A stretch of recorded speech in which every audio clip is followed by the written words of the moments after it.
Chapter 1. Talia. Look me in the eyes.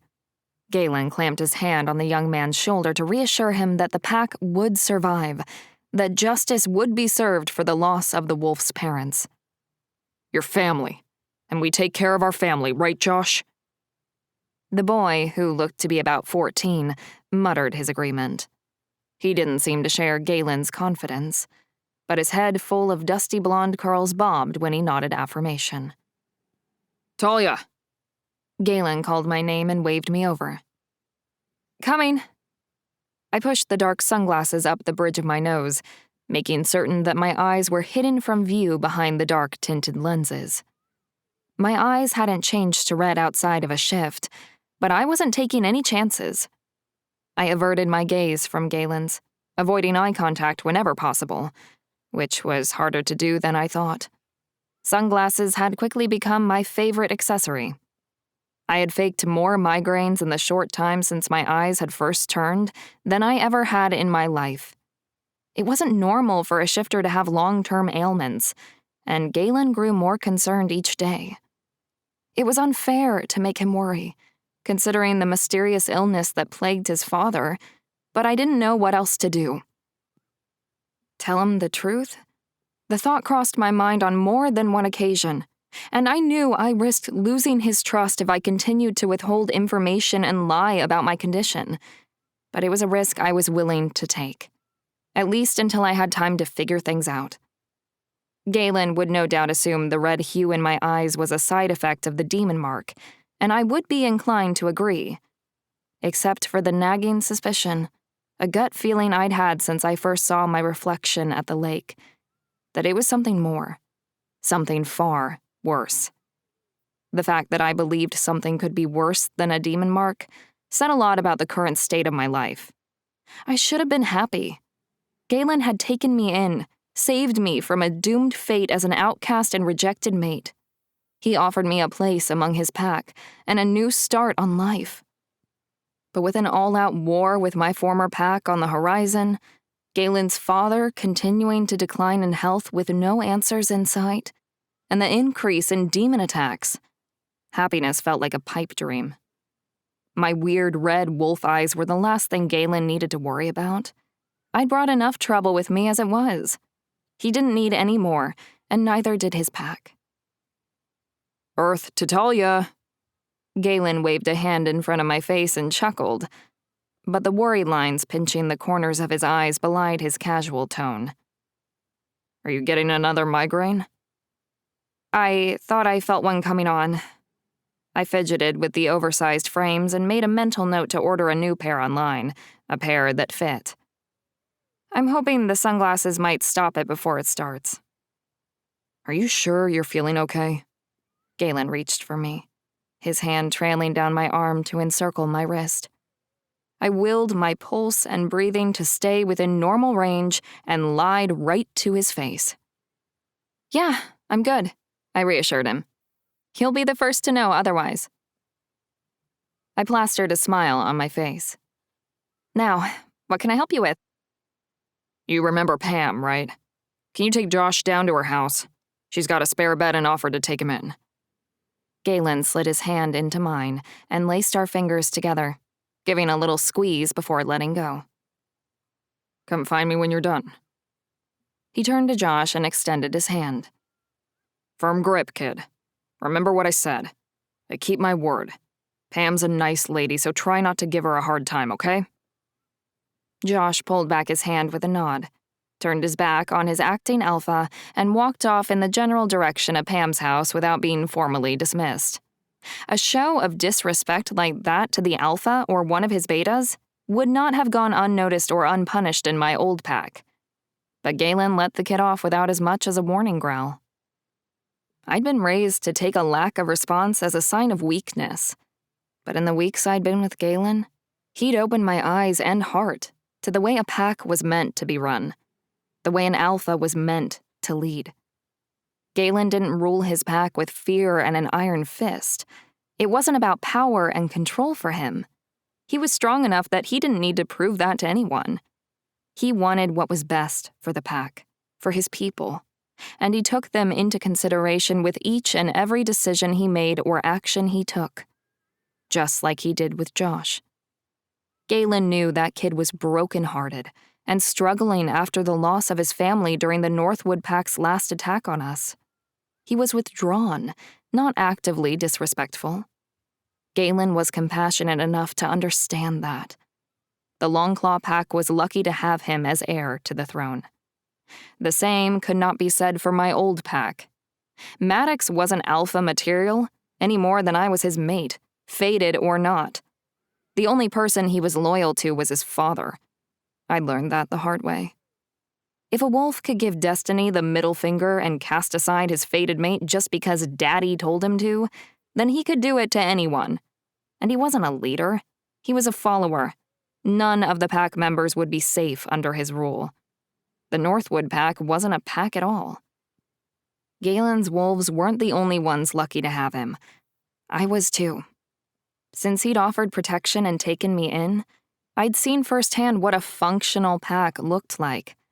But that wasn't the only thing I'd learned from Galen. If Maddox was the mate that Destiny had chosen for me, Galen was the mate I would have chosen for myself. He listened when I spoke and took my feelings into consideration before he made a decision, even when it went against his protective alpha nature. The feelings I had for Galen weren't based on a magical bond or some invisible connection that said two wolves had to be together because fate decreed it. My feelings for Galen were real, growing stronger by the day. And the timing couldn't have been worse. I followed Josh to the house where Pam and her family would be fostering him until he was old enough to strike out on his own. He kept a brisk pace and his distance as we cut across the pack property. Josh wasn't much of a talker. I had no way of knowing for sure if he'd been that way before his family had been killed, but I recognized the distant, hollow look in his eyes and the slack expression on his face. I'd seen it reflected back at me in the bathroom mirror the morning after my father had been murdered. He wanted silence, and I was happy to give it to him. As much as I would have appreciated any sign of kindness or expression of sympathy from my pack after my dad died, there were no words that could bring him back. If there were, I probably would have tracked down a witch willing to recite those words and bring back not only my dad, but my mom, too. I was happy to leave Josh to his thoughts, because it gave me a few moments of peace to focus on my own situation. But the round trip from dropping off Josh at Pam's wasn't nearly enough time to formulate a plan that would solve all my problems. Truth was, they piled up so fast, I'd be lucky if I solved one. The demon mark showed itself first.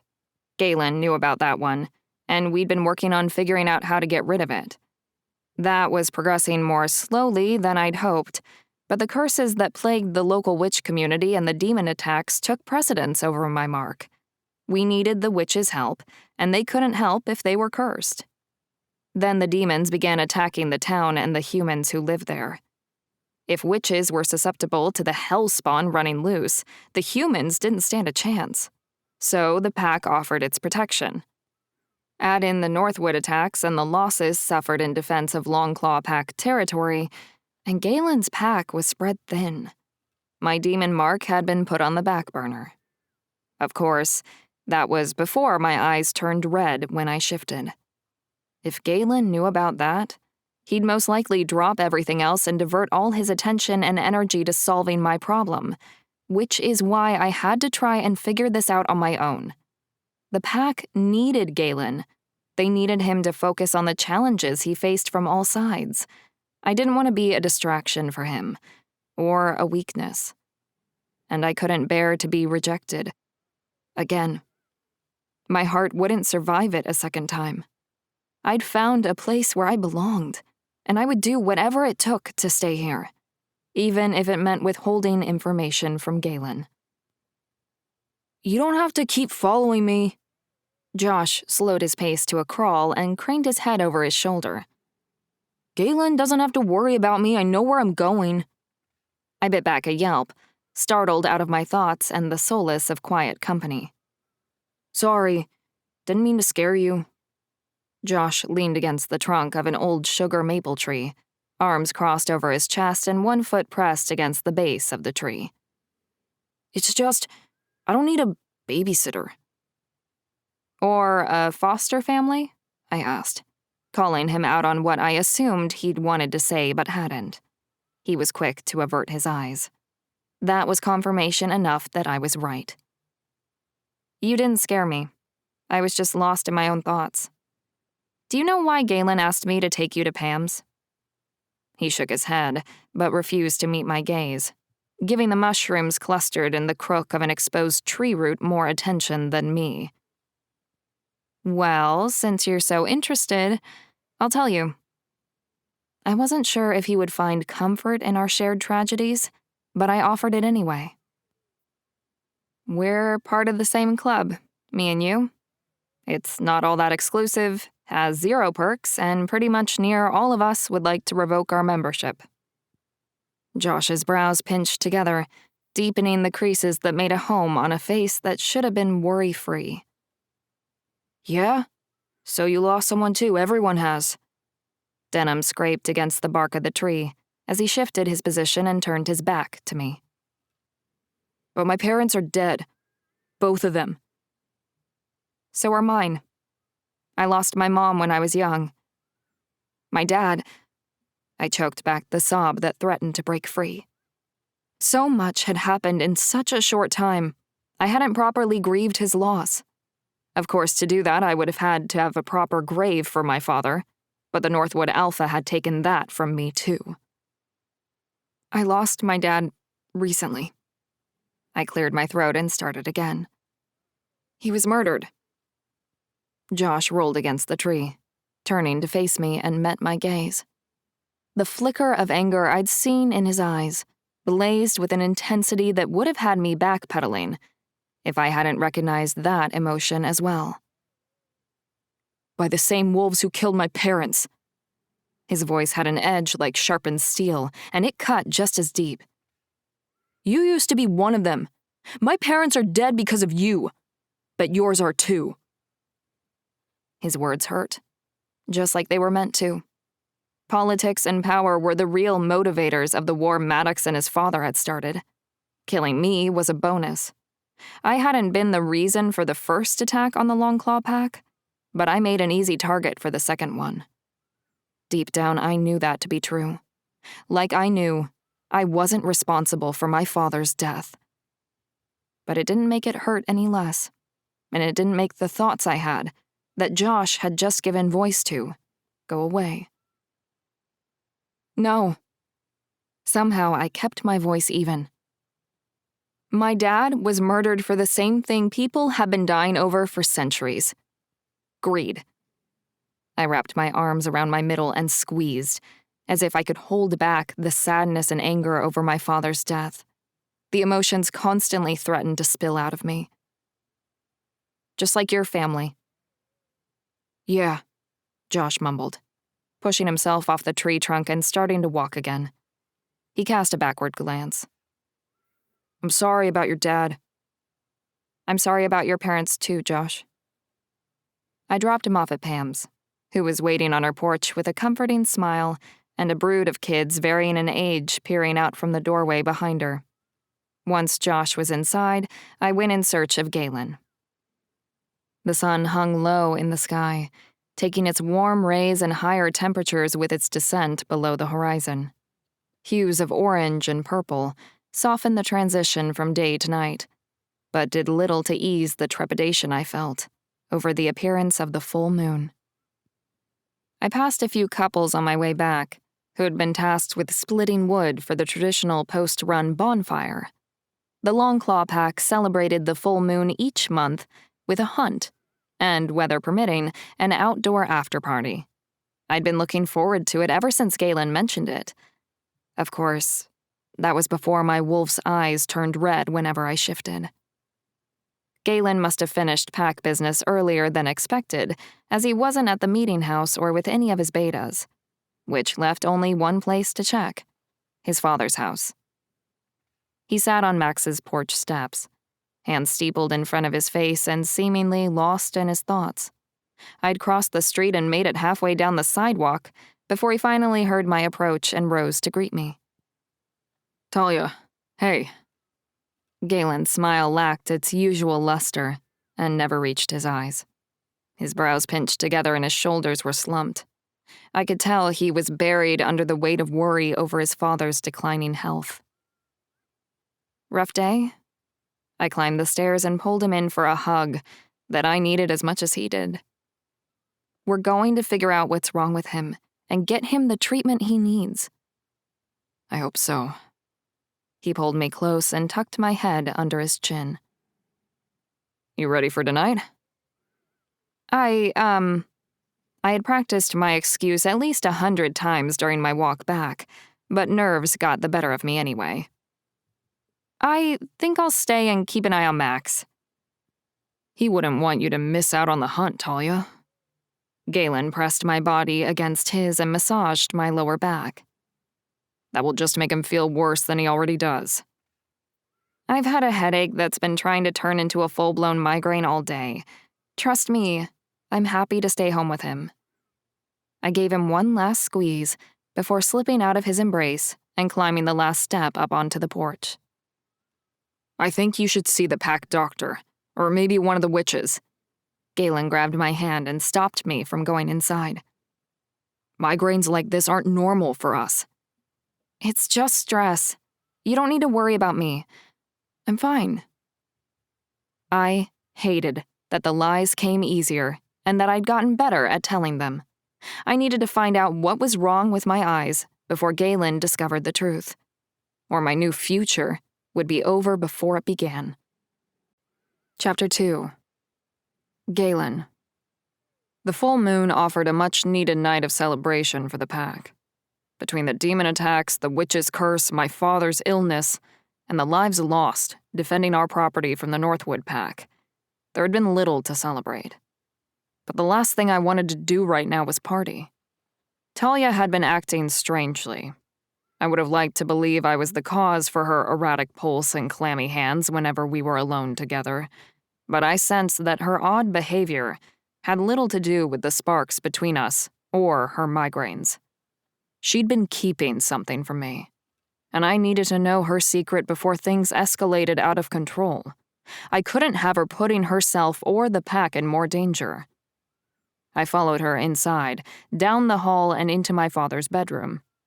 His eyes lit up, and color flushed his cheeks when she sat on the edge of his bed and pushed her sunglasses to the top of her head.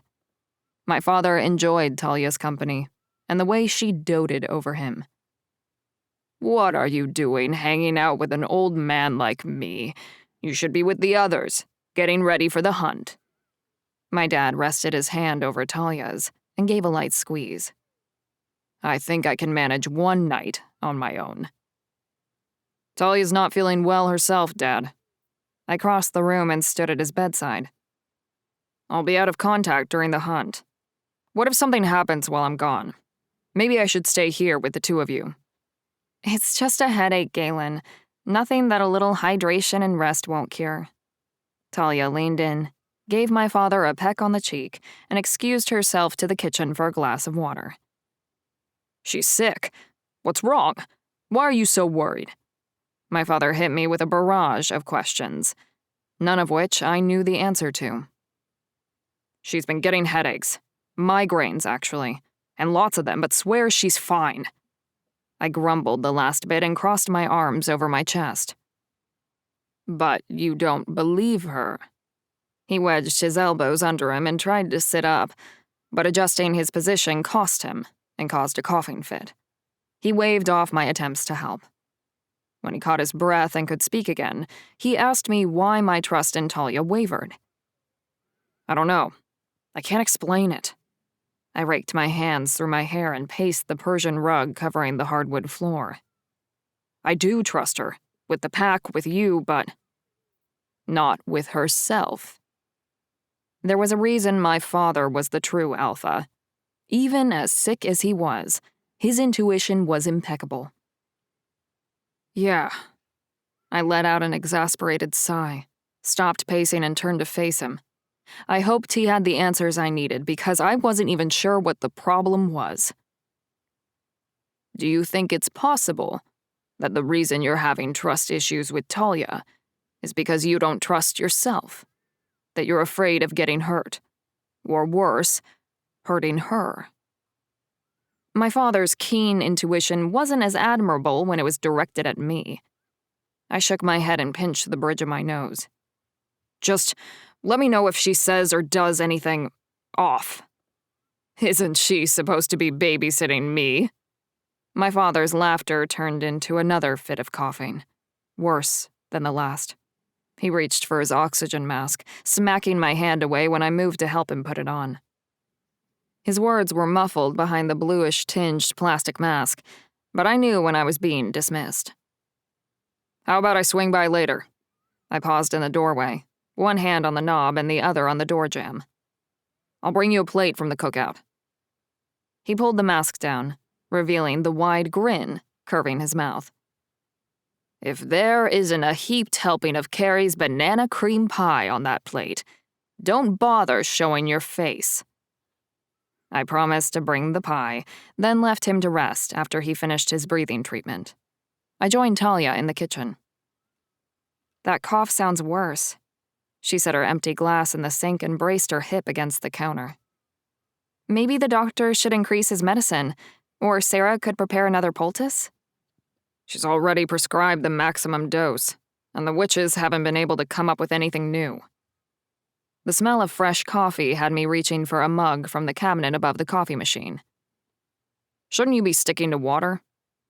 Caffeine is good for headaches. She grabbed a mug for herself and poured us both a cup before the pot finished brewing. I'll switch back to water after 1 or 2 cups.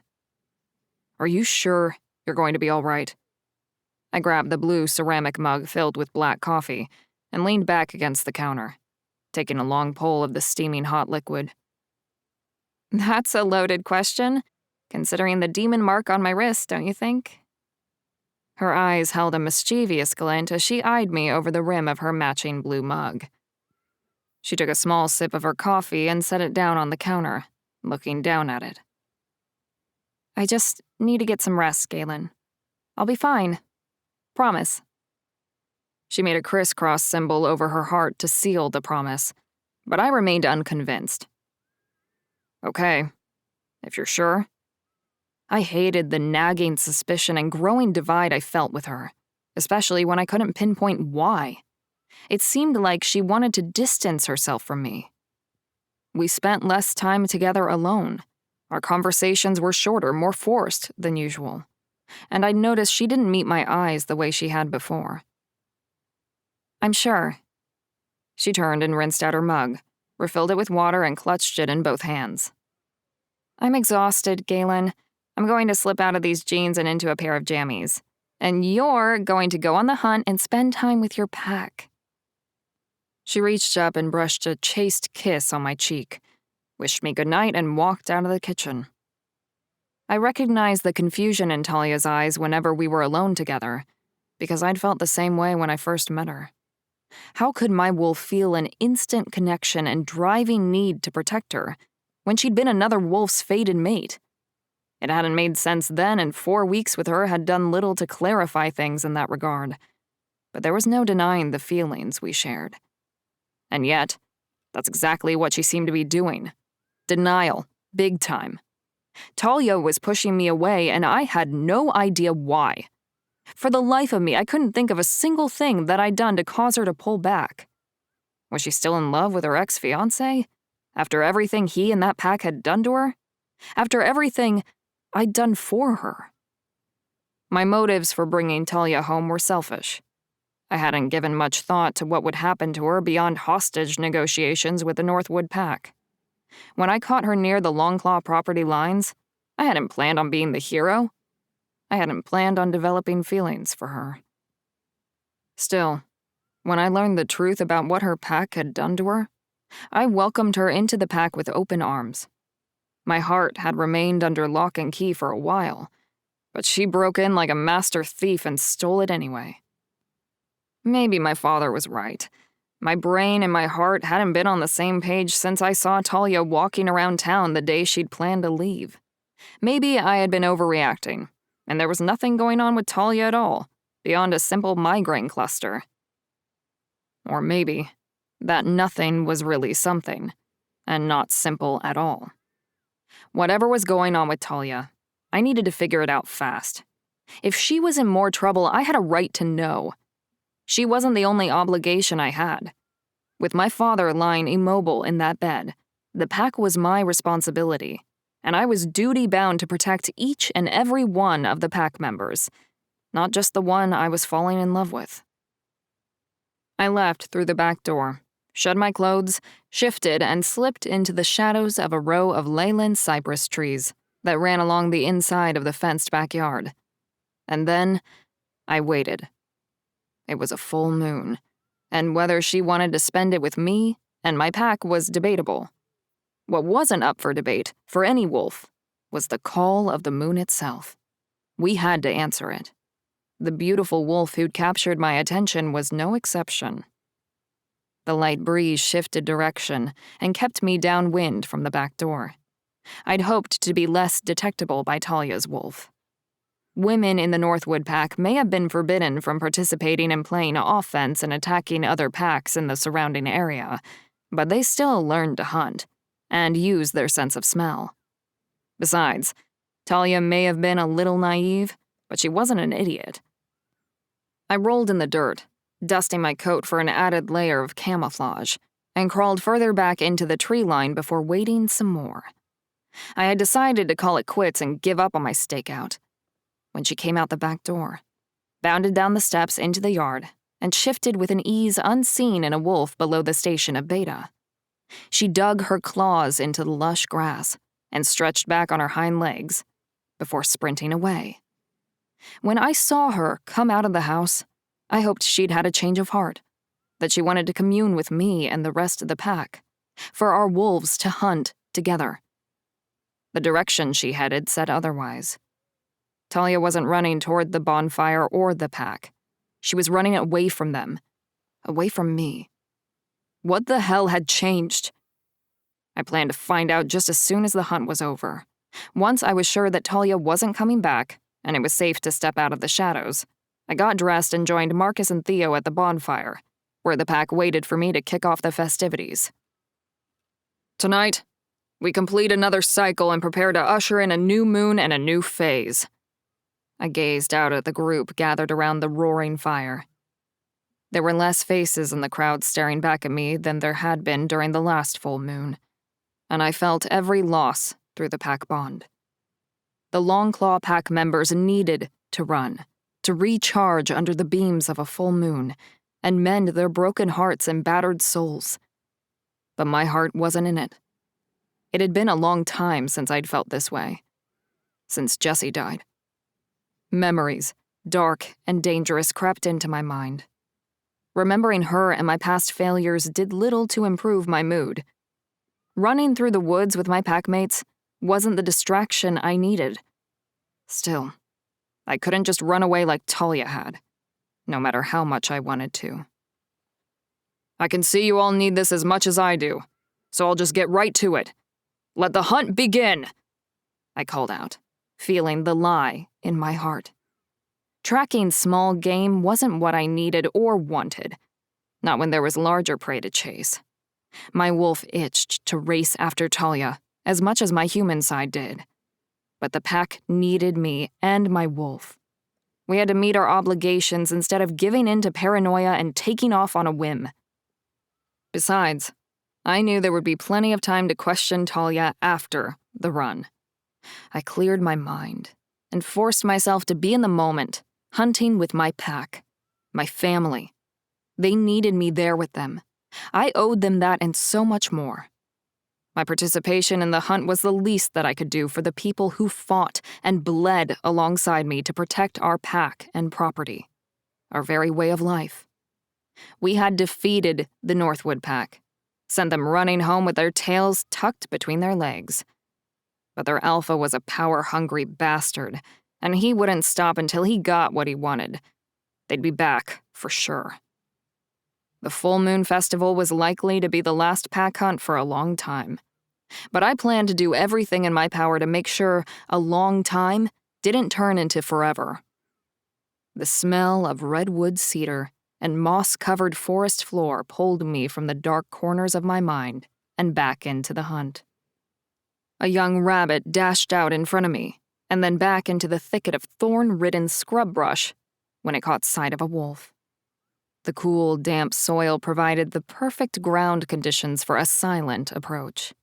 My paws sank into the dirt and left a trail of perfect impressions in my wake. The rabbit knew I was there. She could smell me as easily as I could her fear. But she'd lost sight of me from her hiding spot in the thicket, and she couldn't hear my steps. I was the apex predator, and she was the prey. It was the natural order of things. I lunged. My front paws hit the ground with a thwump, just at the edge of the thorn bushes, and flushed the rabbit out. But she didn't give up. She took off at full speed.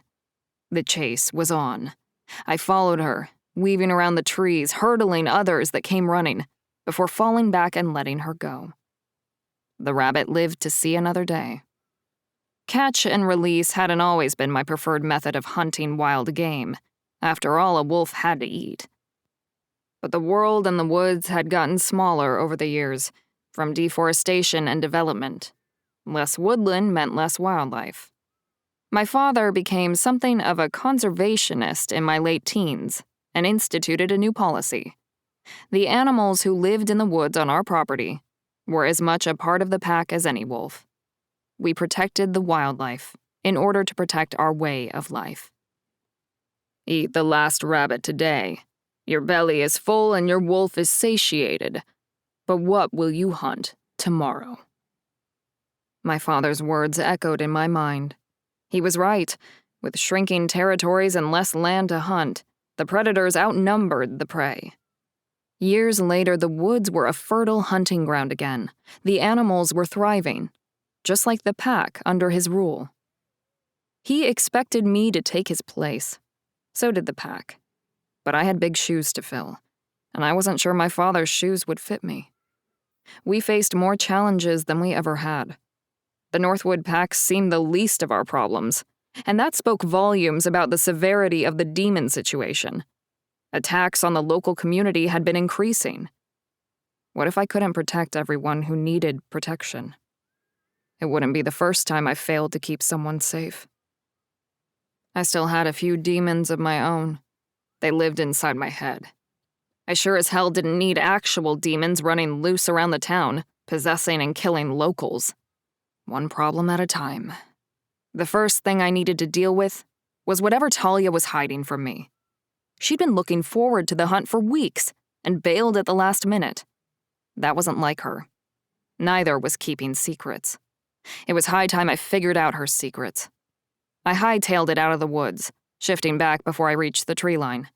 I retrieved the pile of clothes I had stashed by an old ash tree and dressed before I headed back to the bonfire.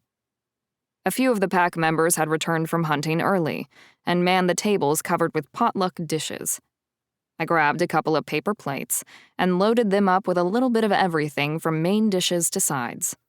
A third plate had been reserved for a huge helping of the banana cream pie my father had requested. After a quick text to my betas to let them know I was calling it an early night and taking food home for the alpha, I thanked the volunteers serving up helpings of home-cooked food and said my goodbyes. The neighborhood was quiet and dark with everyone down at the bonfire celebrating. My father's house was no exception. The outside security lights failed to trip when I passed the motion sensor, and the only light came from the front bedroom, where my father spent his days and nights. I balanced the plates overloaded with food and went inside in search of Talia, who was curled up asleep on the love seat in the family room. She looked so peaceful. I hated to disturb her. But we were overdue for a conversation. Thankfully, a double portion of banana cream pie would hold my father's attention long enough for Talia and I to have a semblance of privacy. Talia. With a feather-like grip on her shoulders, I shook her awake. Wake up. We need to talk. What? She propped her head up on one hand and rubbed the sleep from her eyes with the other. Galen? What's going on? Hey, That's my line. I brushed a strand of her golden red hair from her face and tucked it behind her ear. You need to tell me what's wrong, Talia. The soft honeysuckle notes of her perfume were enough to draw me in and bring me to my knees. I hadn't been this close to her in days, except for the brief hug on the porch earlier. And I missed her. The comfort of her touch and embrace. Just being with her was enough to cool my temper and steady my mind. Part of me wanted to curl up on the couch beside her and forget about confronting her. Whatever was bothering her could wait until morning. Except it couldn't. If I put off talking to Talia for another day, another problem would pop up. I had too many fires to deal with as it was. I needed to extinguish this one before it burned out of control. Nothing's wrong. She pushed herself to a sitting position and crossed her arms over her chest. Why do you keep asking me that? Because your body language and the wall you're putting up between us says otherwise. I plopped down on the empty couch cushion beside her and draped my arm around her shoulders. You can tell me. Whatever it is. Just talk to me, please. Galen, there's nothing wrong besides a few headaches. She reached up and clasped her hand on mine and gave a gentle squeeze. I'm just tired. Too tired to go for a run, right? I reined in the flare of anger over her outright lie. She wasn't just tired, and it wasn't just headaches. I gave her an opportunity and she lied straight to my face. Talia averted her gaze, focusing on her hands in her lap as she picked at a loose string on the hem of her shirt. She knew that she'd been busted. I was. Talia inched over to the side, putting a little distance between us. But my wolf was restless. I guess the call of the full moon was too much for her, and I knew the bonfire was too much for me. We compromised and went for a run around the neighborhood. To her credit, she had the conviction to stick with her story, which left me in a tough spot. Did I call her out, or let it lie? I knew I couldn't leave it alone. I had to say something, get it off my chest before the problem festered and ate away at me. Fine. You changed your mind and needed to go for a run after all. I gave her one small victory. I suppose there was a slim chance that was the real reason, but she was still hiding something from me, so I pressed her on it. I want you to know, no, I need you to know, that I know there is something going on with you, that you're keeping something from me. I don't know what it is or why you won't tell me, but you should also know, as acting alpha of the Longclaw Pack, I have both the power and the authority to make you tell me. Talia's eyes widened, and her lips parted as she scooted further away on the couch. It pained me to see even a glimmer of fear in her eyes, and to know that my words put it there. But I couldn't afford to take any more risks. I needed to know that I could trust her as much as I wanted to, because if I couldn't, we were both headed for heartbreak. I leaned in, and when she didn't pull away, pressed my lips against her forehead in a chaste kiss. I hoped I wasn't about to overplay my hand, but she'd backed me into a corner and left me with no choice. I care about you, Talia, more than you know. More than I wanted to admit to myself until this very moment. But I can't have secrets between us. You're going to have to tell me, one way or another. Chapter 3. Talia. The silence in the house after Galen left was deafening. Even Max kept to himself. He hadn't called for me once since the front door clicked shut behind his son. No game of cards or gossip before bed. Unless there was a sedative in that banana cream pie, Max had heard his son's ultimatum. It seemed he was giving me space, rather than advice on what I should do. Telling Galen the truth was the obvious answer. It solved many problems, but it created so many others. I wouldn't tell him, not unless I had to, or Galen forced me to. As acting alpha, he could. The question was whether or not he would. Galen was many things, but cruel wasn't one of them. I didn't believe he would use his position to get me to talk, unless I forced him into it. It seemed we were at an impasse, but I was the one running out of time. I couldn't hold Galen off forever. I needed to figure out what was causing my eyes to turn red when I shifted, and fast. Otherwise, I would leave Galen no choice but to pull the pack bonds and make me tell him. Magic was my last shot at figuring out what was wrong with me. If anyone could figure it out, it would be Sarah. I grabbed my phone off the coffee table and sent her a text inviting her to lunch the next day. There was a little cafe in town. The menu was simple, but everything was made fresh daily and the people were nice. I used to wait tables there part-time. Of course, that was before Maddox and his father tossed me out and ran me off. I hadn't been back since I gave my notice, with the intention of leaving town, and worried my reappearance would raise a lot of unwanted questions.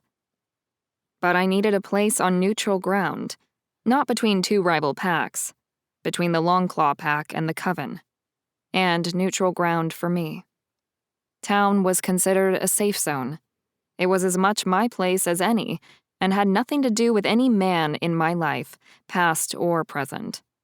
Sarah texted me back with a yes in all caps, followed by several exclamation points. From the look of her text, I wasn't the only one who was feeling the need to cross the Longclaw property line. Gratitude didn't begin to describe the way I felt toward Galen and the pack for everything they've done for me. They hadn't just taken me in like a rogue or a stray. They fought with and for me. But whatever caused the change in my eyes wasn't something that could be fixed with pack bonds. I needed to talk to a witch. I needed Sarah's help. And that was a conversation better had away from the pack and the Coven. The less people that knew about my problem, the better. At least until I knew what my problem actually was. Relieved that Sarah had agreed to meet me, I curled back up on the couch and let sleep claim me. The demon who had marked my wrist plagued my dreams. Even when I closed my eyes, I couldn't escape him. I tossed and turned for hours in snatches of restless sleep before I finally gave up just before sunrise. I shuffled into the kitchen, put on a fresh pot of coffee, and texted Galen my plans for the day. His response didn't arrive until I was well into my second cup of coffee and consisted of 2 clipped sentences. "Have fun. I'll send someone to escort you." Damn it! I slapped my palms on the counter, bowed my head, and let out a deep breath. Someone to escort me? I'd forgotten about Galen's new rule, which admittedly had more to do with the demon attacks than it did with the problems with me and the Northwood pack. I hadn't really left pack land since Galen and I went to a neighboring town to see a coven of dark witches for a cure to the curse. There hadn't been a need to go anywhere else since then. I loved spending time with Galen and helping out with the pack whenever I could. I still did. But I couldn't shift around any of them given my eyes. That meant no more shifts on patrol, no more volunteer hours with the children's center where young wolves learned how to use and control the gifts we'd been given. Pretty much all volunteer work was off limits, which put my status in the pack on shaky ground. Wolves were expected to pull their weight, contribute to the community. I couldn't do that in my condition, and I couldn't tell anyone why. I didn't want to land myself in hot water with the Longclaw pack. I had enough trouble as it was. I had to find a way to talk with Sarah about my problems without our escort overhearing and reporting back to Galen. Damn, double damn! I cursed more in the minutes after reading Galen's text than I had in a long time. "Talia? Are you talking to me?" Max coughed a few times and cleared his throat. "Is everything okay down there?" Shit, I muttered under my breath. For a moment, I'd forgotten I wasn't alone. "I heard that too," Max chuckled. "The body's going, but my ears are still working fine." Good to know. I couldn't help but laugh. Max seemed to be in a good mood, and it was contagious. "You hungry?" Or are you still full of all that banana cream pie you ate last night? How about a cup of coffee with a little conversation on the side? Max's voice carried down the stairs from his second-floor bedroom, and I could hear the smile in his tone as he called out his order. Coming right up. I hoped he couldn't sense the grimace on my face when I replied. He'd heard me mumble under my breath. There was no way he hadn't heard my conversation with Galen the night before. Of course, he wanted to talk about it, and no doubt offer some sage fatherly advice. It made me sad to think Max's advice would probably be better than any advice my own father would have given.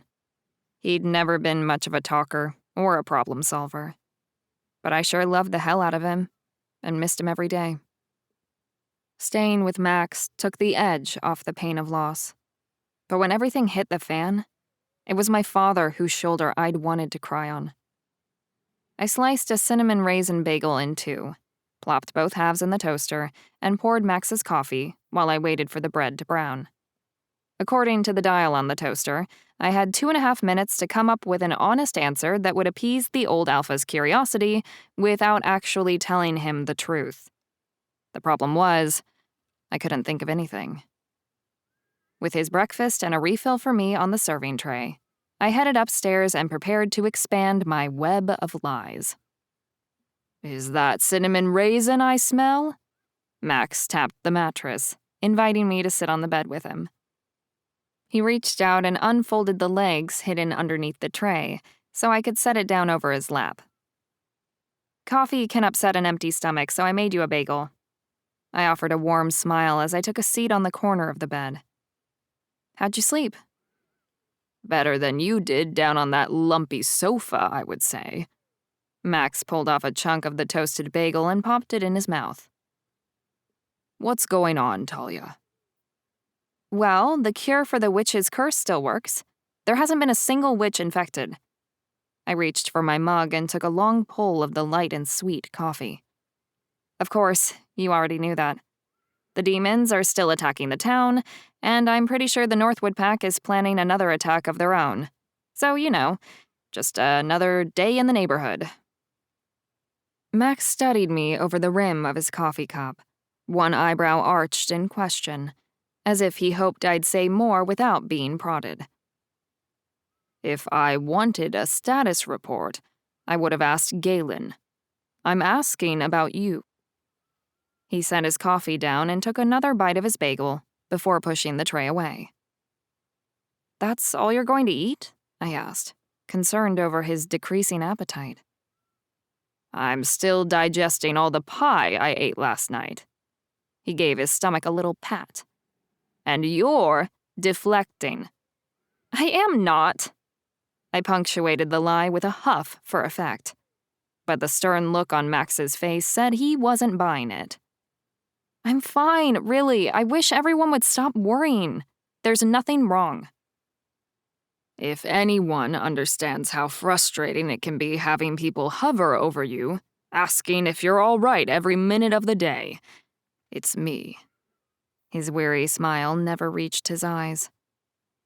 But they worry because they care about you, especially Galen. Guilt hit me like a harpoon to the chest. If my heart were a target, Max would have hit dead center. I know. I care about him too. I lowered my gaze and picked at a loose thread on the quilt covering Max's bed. I couldn't lie and maintain eye contact. If something was wrong, he'd be the first to know. I hope that's true, Talia. Max leaned back into the pillows, propping himself up with a sigh. I'd hate to see either of you hurt again. Sparing Galen from any more pain was precisely what I'd been trying to do by not telling him about my eyes. The fact that I was terrified about what it meant to shift into a red-eyed wolf may have also had something to do with it. You're still tired. I'm sorry I woke you so early. I stood up, set my cup on the tray, and picked it up on my way out. Go back to sleep. I'm going to jump in the shower. You don't have to rush off. I'm not tired. Max's eyelids belied his words, dropping like a Broadway curtain closing before I cleared the threshold. It was just as well. He didn't need to worry about me any more than Galen did. I opted for a hot bath instead of a shower. A long soak was better for relieving the tension knots built up in my muscles from stress and a lack of exercise. The run last night had been far shorter than I'd have liked. I stayed in the tub until my fingers pruned and the water was turning cold. The house was spotless by the time one of Galen's betas showed up to escort me to town. I'd been anxious and unable to sit still, so I channeled that nervous energy into cleaning every surface from top to bottom. Not a single cobweb or dust bunny survived. "Hey, Talia," a male voice called out over the sound of the vacuum. I spun around, wielding the lightweight vacuum like a baseball bat. "Whoa, easy there, slugger." Theo, one of Galen's betas, stood inside the foyer with his hands raised in the air. "I knocked a few times and figured you couldn't hear me over the vacuum." "You scared the hell out of me." I propped the vacuum against the back of the couch and clutched a hand over my still racing heart. "Sorry." Theo's easygoing smile went a long way to settle my nerves. "So, lunch and a little window shopping with Sarah? Sounds like a fun girls' day." It would be, except for the chaperone.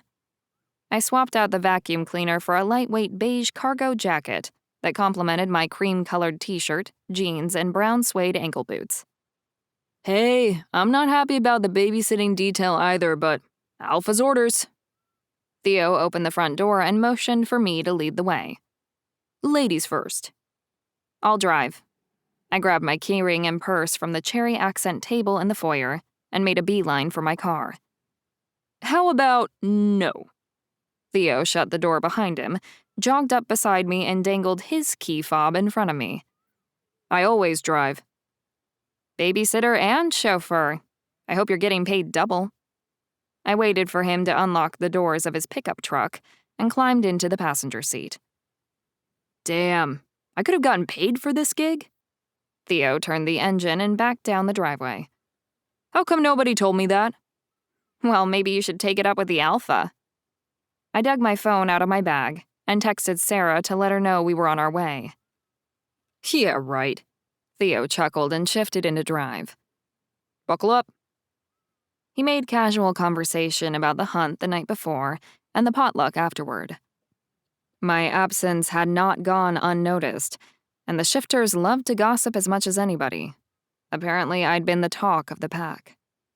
If well wishes solved problems, the members of the Longclaw pack would have fixed me right up. "Pam whipped up one of her famous homebrew headache cures." Theo spared a glance in my direction before returning his attention back to the road. "Works like a charm, too, on account of all the alcohol in it. She asked Galen to drop it off for her." Theo had been doing most of the talking. I wasn't in the mood for small talk. Maybe it was my guilty conscience, but the whole thing felt more like a fishing expedition than an actual conversation. Still, it was better if I talked than kept quiet and raised more suspicion about my well-being. "I'll have to stop by her house and thank her. I wanted to check in on Josh anyway, to make sure he's settling in okay." "I think he'd appreciate that. According to Pam, you made quite the impression on the kid." Theo suddenly slammed on the brakes and threw the truck into reverse. "Oh, hell! You better get Sarah on the phone." "What? What is it?" I gripped the dashboard and held on for dear life as Theo raced backward through the lunch rush traffic. Then I saw what he must have seen moments earlier. Oh no, Theo, stop the truck. We can't leave, we have to help her. Theo, stop the truck. There was a woman ahead, struggling to defend herself from a demon attack. She would be as good as dead if we didn't stop to help her. Theo ignored my pleas, so I grabbed the steering wheel and jerked hard to the right. All 4 tires screamed in protest, and a cloud of black smoke from burning rubber rolled out from under the truck. The pickup bucked, tilted up on 2 wheels, and slammed back down, rocking the cab on impact before coming to a halt. "Have you lost your damn mind?" Theo growled. His eyes ringed with gold. His wolf was close to the surface. "She's going to die!" I pressed the unlock button and reached for the door handle, but Theo relocked the doors before I could get it open. "Yeah? Well, I'm going to die if I let you out of the truck and within 100 feet of that thing." He righted the truck and prepared to hit the gas. "Because Galen would kill me if something happened to you." "I'll tell him you didn't have a choice." I hit the unlock button with my left index finger and jerked the door handle with my right. "Son of a bit!" Theo reached for me, but he was too slow. I hopped out of the cab and rushed across the street to help the woman who was being brutally attacked. "How are you supposed to tell Galen it's your fault if you're unconscious or dead?" Theo ran up beside me. "You're a stubborn woman. You know that?" "Yeah, I guess I am." I shot him a lopsided grin. I never thought being called stubborn was something I'd enjoy. It wasn't usually considered a compliment. But after years of being a yes woman, bending over backwards to please everyone and be the wolf or mate they wanted me to be, being called stubborn felt like a badge of honor. Theo may have said stubborn, but it sounded an awful lot like independent to me. "Just stay back by the truck, okay?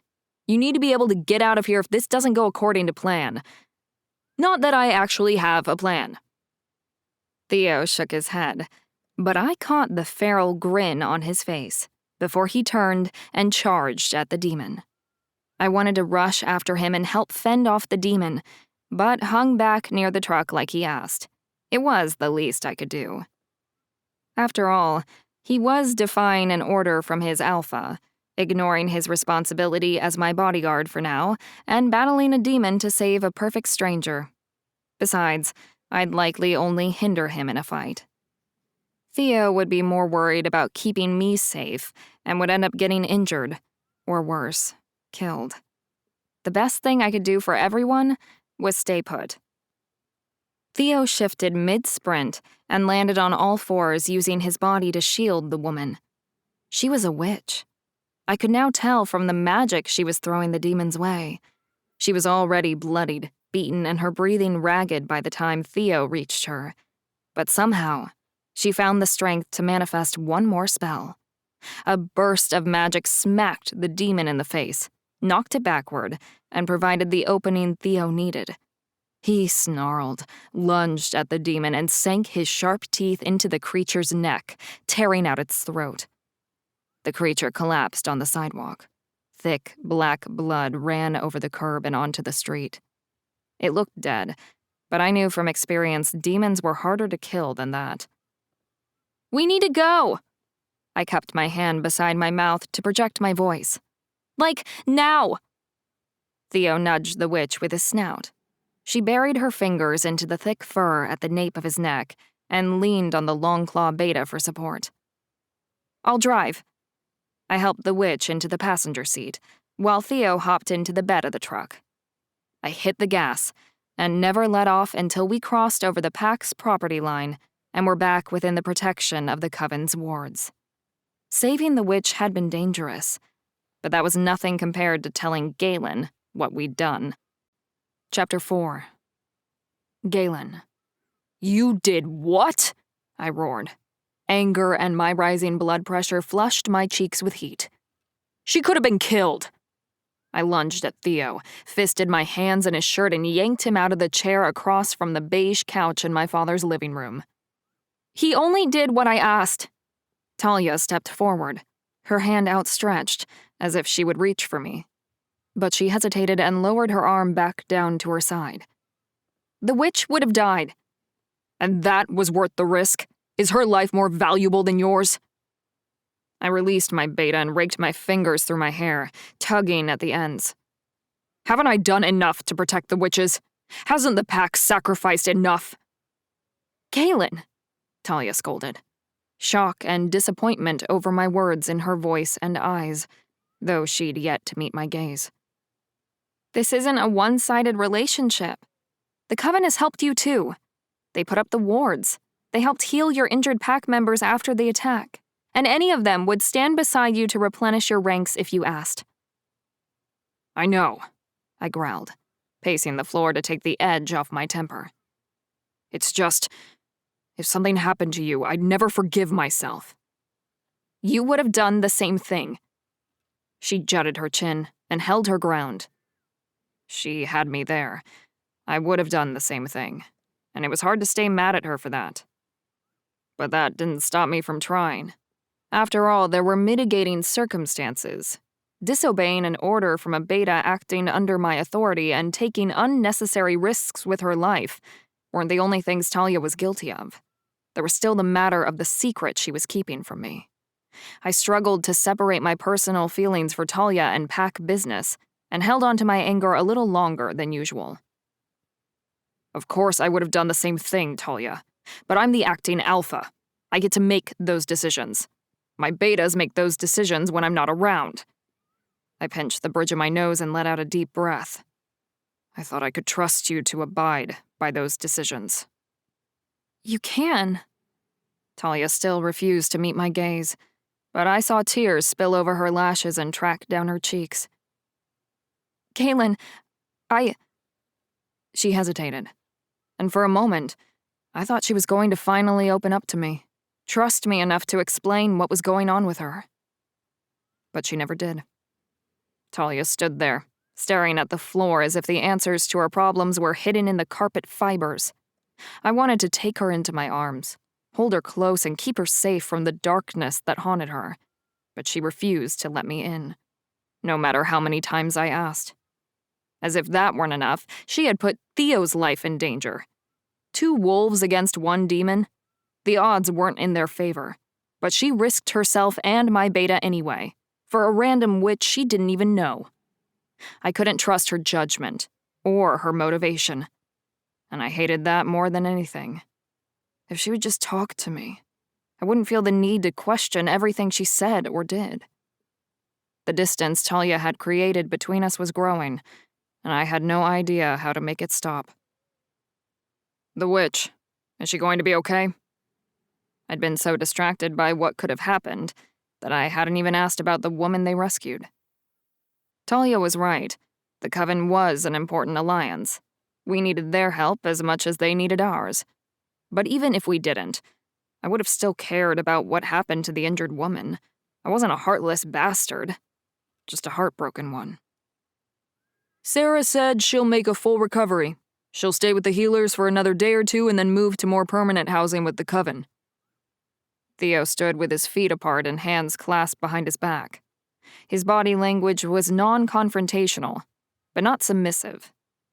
Theo wouldn't have disobeyed an order had Talia not jumped out of the truck, but I knew my beta well enough to know he didn't think they were wrong to save the witch. Truth be told, I didn't either. That was the part of being an alpha that I struggled with. If one wolf disobeyed and I did nothing, I would appear weak, and the pack could fall into chaos. Or worse, I could be challenged. If I punished my friends, the people closest to me, I would be cursed to live a lonely life. Heavy is the head that wears the crown indeed. Theo, I can't let this slide. If word got out about your disobedience. He didn't disobey you. I did. Talia's defiant tone drew my attention back to her, but once again her gaze was everywhere but on me. I suppose you're right. The thought of punishing Talia hurt my head and my heart. A growl rumbled up the back of my throat. I practically wore a path in the carpet, pacing the room as I racked my brain for an alternative solution to an impossible situation. This is stupid, I bemoaned the circumstances. Remind me why being an alpha is such a great gig again? It's hard to argue in favor of something you have no interest in. Being alpha is all you, buddy. Theo chuckled and raised his hands briefly before dropping them back to his sides. You've got nothing to worry about from me. We're practically at war with the Northwood pack, not to mention a legion of demons, and I'm supposed to punish members of my pack for putting others before themselves? A sentiment I agree with? I thought it was because Talia disobeyed you. Theo's tone was light, and I appreciated his sense of humor more than ever. Hey! Talia, on the other hand, did not. Throwing me under the bus? Nice. What if There's no bus to throw you under.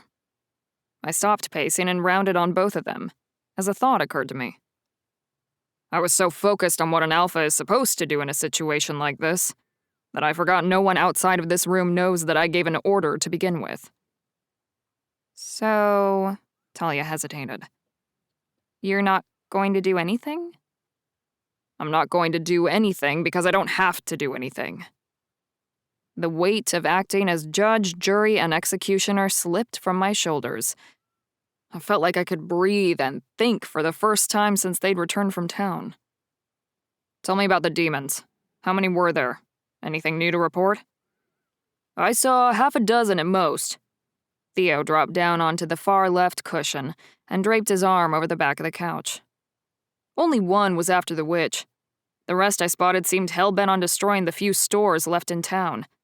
Other than that, there isn't much I can tell you. It was a bit of a blur after Talia jumped out the passenger door, to be honest. Talia gave a side-eyed look at his comment about her vacating the cab of the truck. I didn't notice anything different, she said. In fact, it felt eerily similar to the night I was attacked. You think it was trying to mark the witch? The same way you were marked? Had it been anyone else besides one of my betas in the room, I wouldn't have mentioned Talia's mark. So far they, alongside a select few in the coven, were the only ones who knew about her condition. We hadn't even shared it with my father, having agreed the worry and stress would be too much for him. He'd kill me if he ever found out. I intended to make sure he never did. Besides, it's not like there was anything he could do about the mark in his condition. He needed more rest, not more stress. You think it was trying to mark her? I prompted again. Like they did with you? Talia and I had been so focused on her mark that I hadn't given much, if any, thought to someone else being marked. The witches hadn't said anything, and to my knowledge, none of them bore a mark like Talia's. I don't know.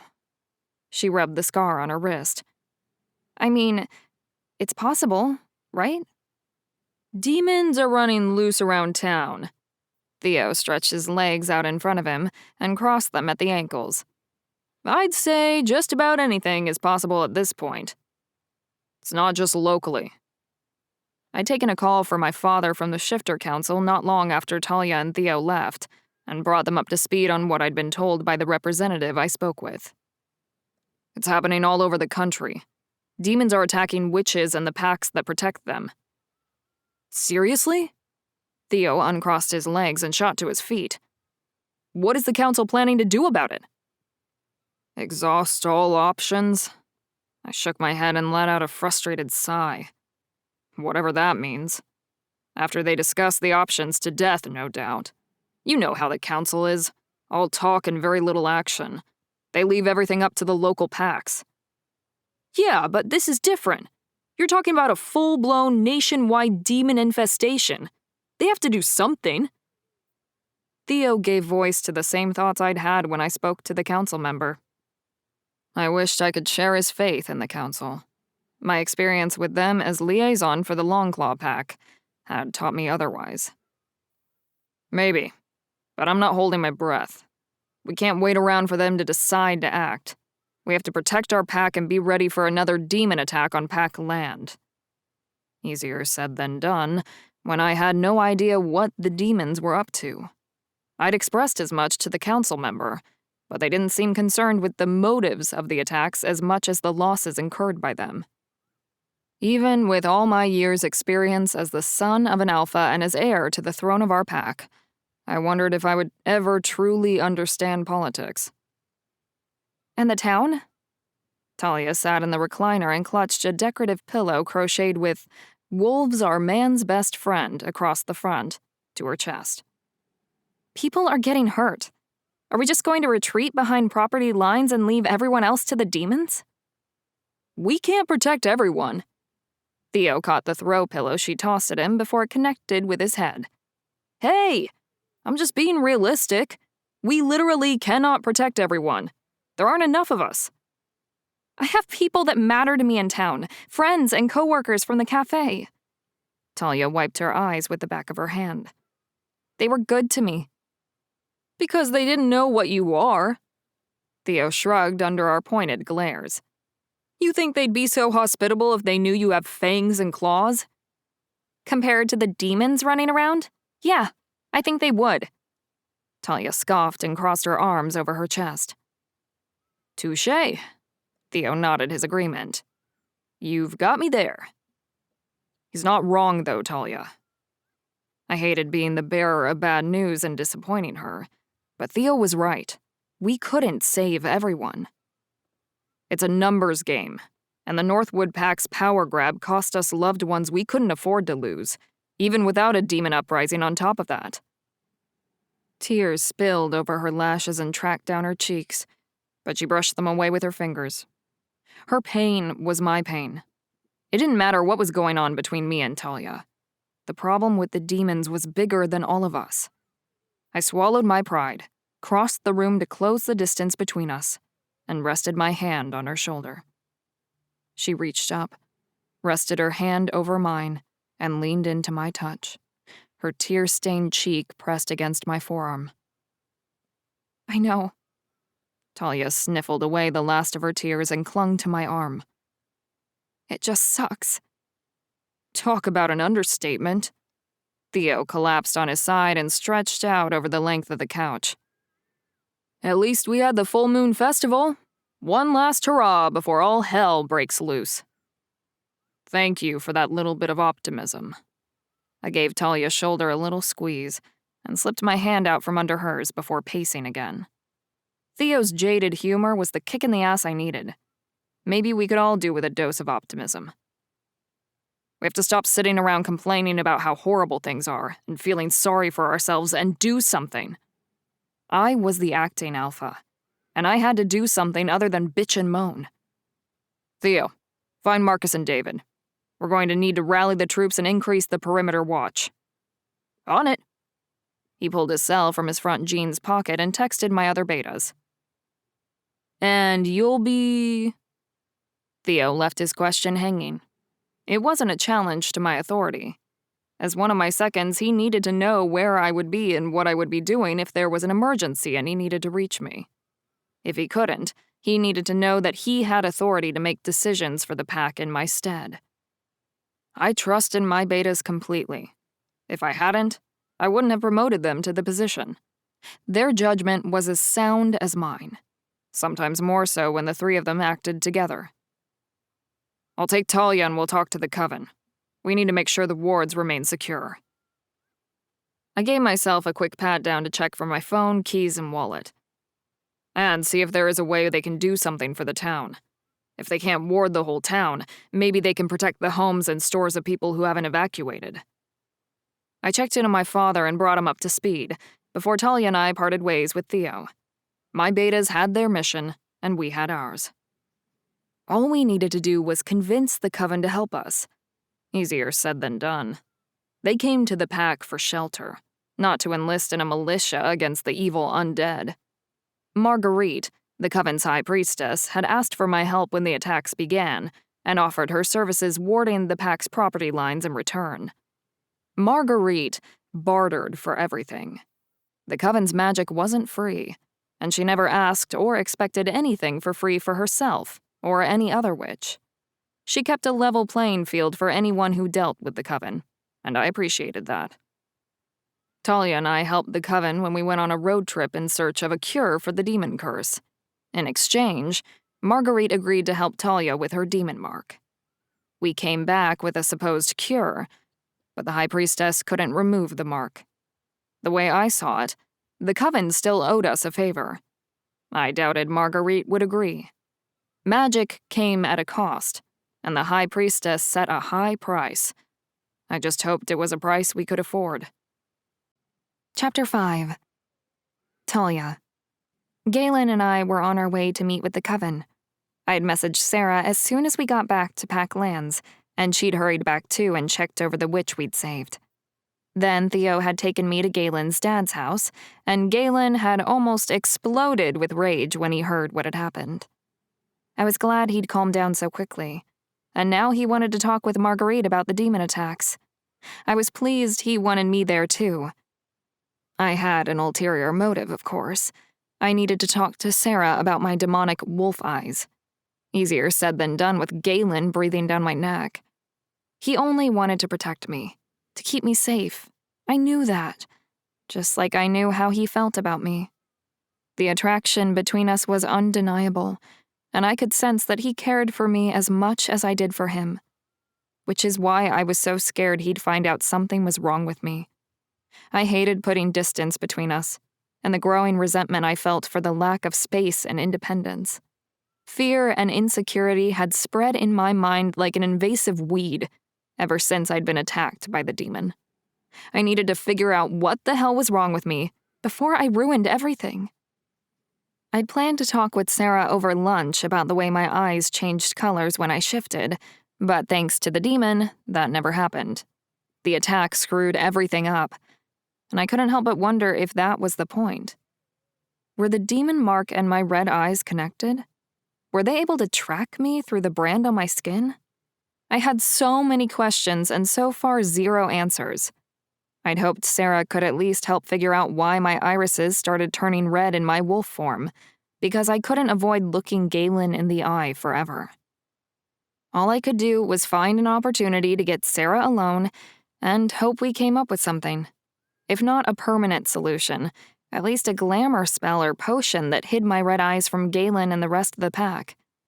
As far as plans went, mine was almost non-existent. Sarah rushed out to the truck to greet us when we pulled up to the witch's encampment. "Are you crazy? Jumping in like that when a demon was involved?" I was wondering the same thing, Galen chuckled. But it's not the first time she's tussled with one of those things. She's becoming a regular demon hunter. Galen switched off the ignition and hopped out of the driver's side of the old pickup. "Brave and stupid." Sarah bumped the passenger door closed with her hip after I climbed out of the cab of the truck. "Did you two give each other talking points?" I shook my head and draped my arm around the closest friend I had, excluding Galen, and leaned in to whisper in her ear, "I need your help." It was a risk with Galen so close. He could have heard my plea to Sarah, and if he had, he would no doubt have picked up on the inflection. Galen had come to know me better than anyone, even my ex. He would have known that I wasn't asking on behalf of the pack. I needed to be careful, to play it cool and not give anything away. I couldn't afford to blow the one opportunity I might have to talk with Sarah before all hell broke loose. Again. "Great minds think alike, I guess." Sarah wrapped her arm around my lower back and matched my pace. "Why are we whispering? What's going on?" "Girl talk," I answered with a white lie, on the off chance Galen wasn't as distracted by pack business as I thought. "Ah, relationship advice. Love potions aren't really my thing. Now, lust, on the other hand, is my specialty." Sarah spoke in a teasing tone, her voice still a murmur. She slipped out from under my arm and walked ahead, ushering us toward a small campfire, where Marguerite toiled over a steaming cauldron. "I'm going to borrow Talia for a minute. You two catch up, we won't be long." Sarah grabbed my hand and started to lead me back the way we'd come. "Now? Your conversation can't wait?" Galen thrust his arm out like a barricade, stopping us in our tracks. "Girl talk." Sarah stole my line and tossed it at Galen as if he wouldn't question that as well. When he arched a brow and opened his mouth to do just that, she elaborated, much to my embarrassment. "You know, cramps and bloating, back pain. I'm just going to whip her up a quick elixir. We'll be back before you know it." That wasn't what I'd meant by girl talk. The heat of embarrassment scorched my cheeks, no doubt turning them a flattering shade of beet red. Galen's suddenly wide-eyed, slack-jawed expression said it all. He'd been caught off guard by Sarah's brash response, and clearly had no intention of questioning it further. I had to give her credit. The witch was a genius. Sarah created an opportunity, and I needed to make the most of it. "Okay, what in Hecate is going on?" Sarah dragged me away from the campfire in the direction of the truck. When I said girl talk, I huffed and widened my stride to keep up with her. I think something's wrong with me, and it's not cyclical. What do you mean something's wrong with you? Sarah stopped in her tracks and stared at me, but I yanked on her arm and pulled her forward. We'd almost reached the pickup and a semblance of privacy. The inside of the truck's cab was the closest I would ever get to a soundproofed room. Come on, I'll feel better talking about it when we're inside the truck. I let go of her hand and hopped into the driver's side. Galen's scent enveloped me when I settled into his seat. I closed my eyes and savored the way the rich, earthy tones of his cologne blended with the natural musk of his wolf. But instead of the comfort that normally brought me, I felt anxious and afraid. Afraid he'd find out I was damaged goods and toss me out of his life and the pack. I thought you said it wasn't cyclical. If this is a mating thing, I wasn't kidding when I said romance isn't my thing. Sarah shut the passenger door, twisted in her seat to face me, and rested her head back against the window. What about physical changes that have nothing to do with body chemistry or being a shifter? Is that one of your things? I snapped, misdirecting my anger and frustration at my friend instead of where it belonged, with myself. What kind of changes? Like a glamour? Sarah sounded skeptical, as if she'd already guessed a temporary disguise wasn't what I meant. Although, that gave me an idea, and depending on how our conversation went, a glamour might be just what the doctor ordered. No, but we might come back to that. I held up my hand to stave off another prodding question from Sarah. I change when I shift. My wolf is different. I wanted to gauge her reaction and get a feel for how bad my situation was before spilling all the details. Wait. She held up her index finger and shushed me when I opened my mouth to say something else. Sarah closed her eyes, inhaled a deep breath through her nose, then blew it out through her mouth. She muttered something in Latin, repeated it 3 times, praising and thanking the goddess between each recitation. The air crackled with static electricity like clothes out of the dryer with no fabric softener. After an audible pop, Sarah's eyes flew open. Okay, you can talk now. She noted my pinched expression and smiled, while elaborating on the spell she'd performed. You wanted privacy, right? Well, you got it. Now, what kind of changes to your wolf are you talking about? I assume you don't mean a thicker, shinier coat. I loved being a wolf. It was as much a part of me as my strawberry blonde hair, or any other physical or psychological attribute. But sometimes I envied the witch's magical abilities. My eyes turned red. I blurted out the truth, unable to hold it back any longer. Red? Sarah parroted, apprehension heavy in her voice. Only when you shift? Right. Only when I shift. I nodded, reaffirming my answer. Your whole eye? Like in a low-budget horror movie? Or the actual pigmentation of the iris? Sarah leaned forward and peered into my eyes, as if the answer lay there. The iris turns red, I groaned, feeling even more like a freak of nature than I already had, thanks to her horror movie analogy. She propped her elbows on her knees and rested her face in her hands. The silence stretched on for what felt like an eternity as she mulled over what I'd said. You're really freaking me out, Sarah, I told her, when I couldn't stand the wait any longer. Sorry, She sat up, raised her hands, and let them drop back into her lap. I have no idea why that would happen. I mean, I'm a witch, so I have a pretty good understanding of science and how things work, but I'm not a biologist, and I'm not a shifter. Why haven't you talked to Galen about this? How do you know I haven't? I sounded defeated even to my own ears, and I hated it. Wild guess? She shrugged and made a sweeping gesture with her hand. Or it could be because we're sitting inside his truck surrounded by a magical sound barrier. The last few weeks had been a series of kicks in the teeth. I never understood why people said things like, "You're never given more than you can handle," as if that was somehow a comfort when the universe continued to pile shit on.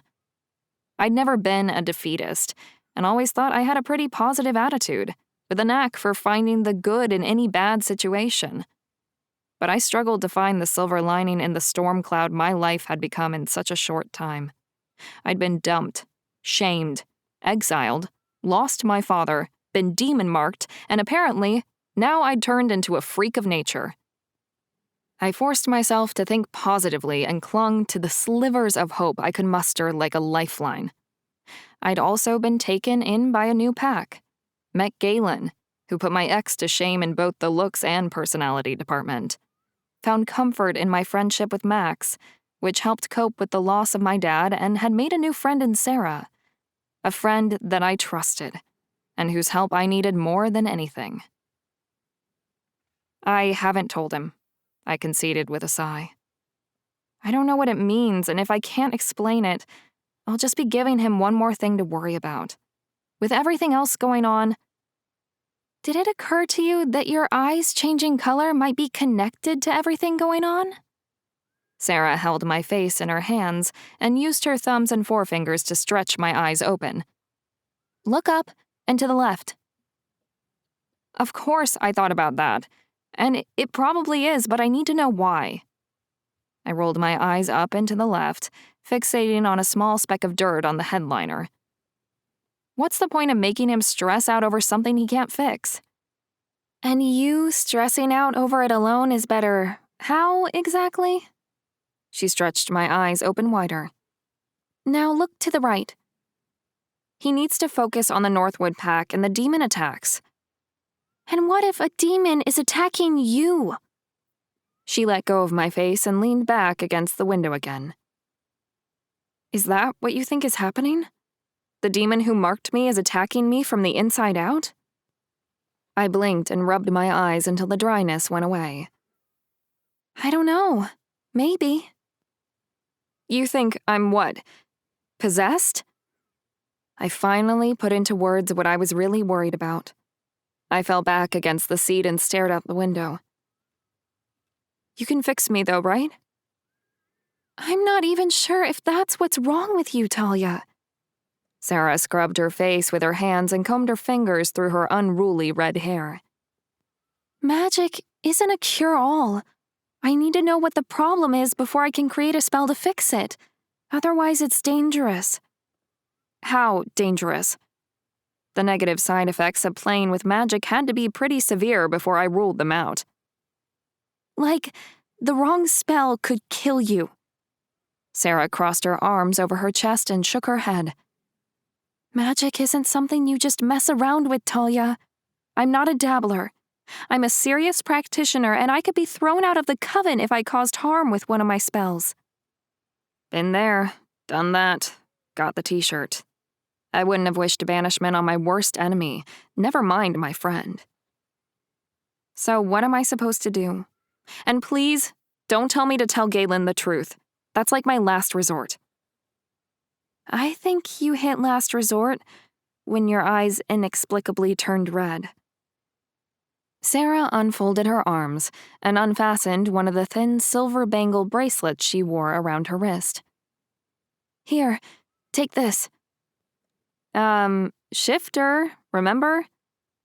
What? The silver? She held the bracelet in front of me. A small, smooth orb with swirls of color like an aurora borealis dangled from the bangle. I thought that was a myth. It is. I offered a meager smile, laughing as I dodged her swatting hand. I'm sorry. This is all so... I just needed to lighten things up. I can't believe I fell for that.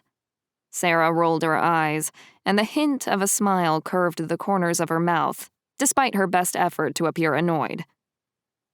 What kind of stone is that? I don't think I've ever seen it before. Labradorite. Sarah hooked the bracelet around my wrist. It's a transformation stone and really powerful. so be careful with it, okay? A field of light brown freckles dotted her nose and cheeks. Sarah's smile grew in tandem with my widening eyes.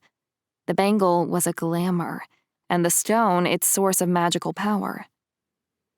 This will hide my eyes? I pinched the multicolored sphere between my thumb and index finger. It was cool to the touch and hummed with energy. If that's your intent, then yes.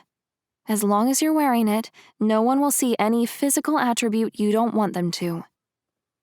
She knew what my intentions were, but I appreciated the instructions. The bracelet has to be in contact with your skin. The glamour is broken if you take it off. But my eyes only turn red when I'm a wolf. I can't wear this when I shift. It might not survive the change. I know, but it's the best I've got. And if your condition gets worse, Sarah trailed off. I'll have something to hide behind when I'm not a wolf, I said, filling in the blanks. Galen's coming. Sarah snapped her fingers, breaking her spell and the wall of silence she'd built around us. My ears popped when the magic dispersed back into the earth. Hey, I hate to interrupt and cut into girl talk time. Galen rapped his knuckles on the driver's window. But I need to talk to Talia. It's important. How long does he think we've been in here? I asked, confused by Galen's comment. He hadn't cut anything short. We'd run over. Sarah and I had to have been in the truck for at least 20 minutes. He thinks we just left. Sarah wore a satisfied smirk. What? I knew whatever you needed to talk about was going to take longer than a couple of minutes, so I built a time buffer into the spell. It's a good thing you're on our side, because if you ever decided to use that brain of yours for evil, we'd be in big trouble. I gave Sarah a hug and whispered my thanks in her ear before she hopped out of the truck. Galen climbed in behind the wheel as I slid over the console and into the passenger seat. Sorry. I know you need a friend, someone to confide in. I wouldn't have interrupted unless it was an emergency.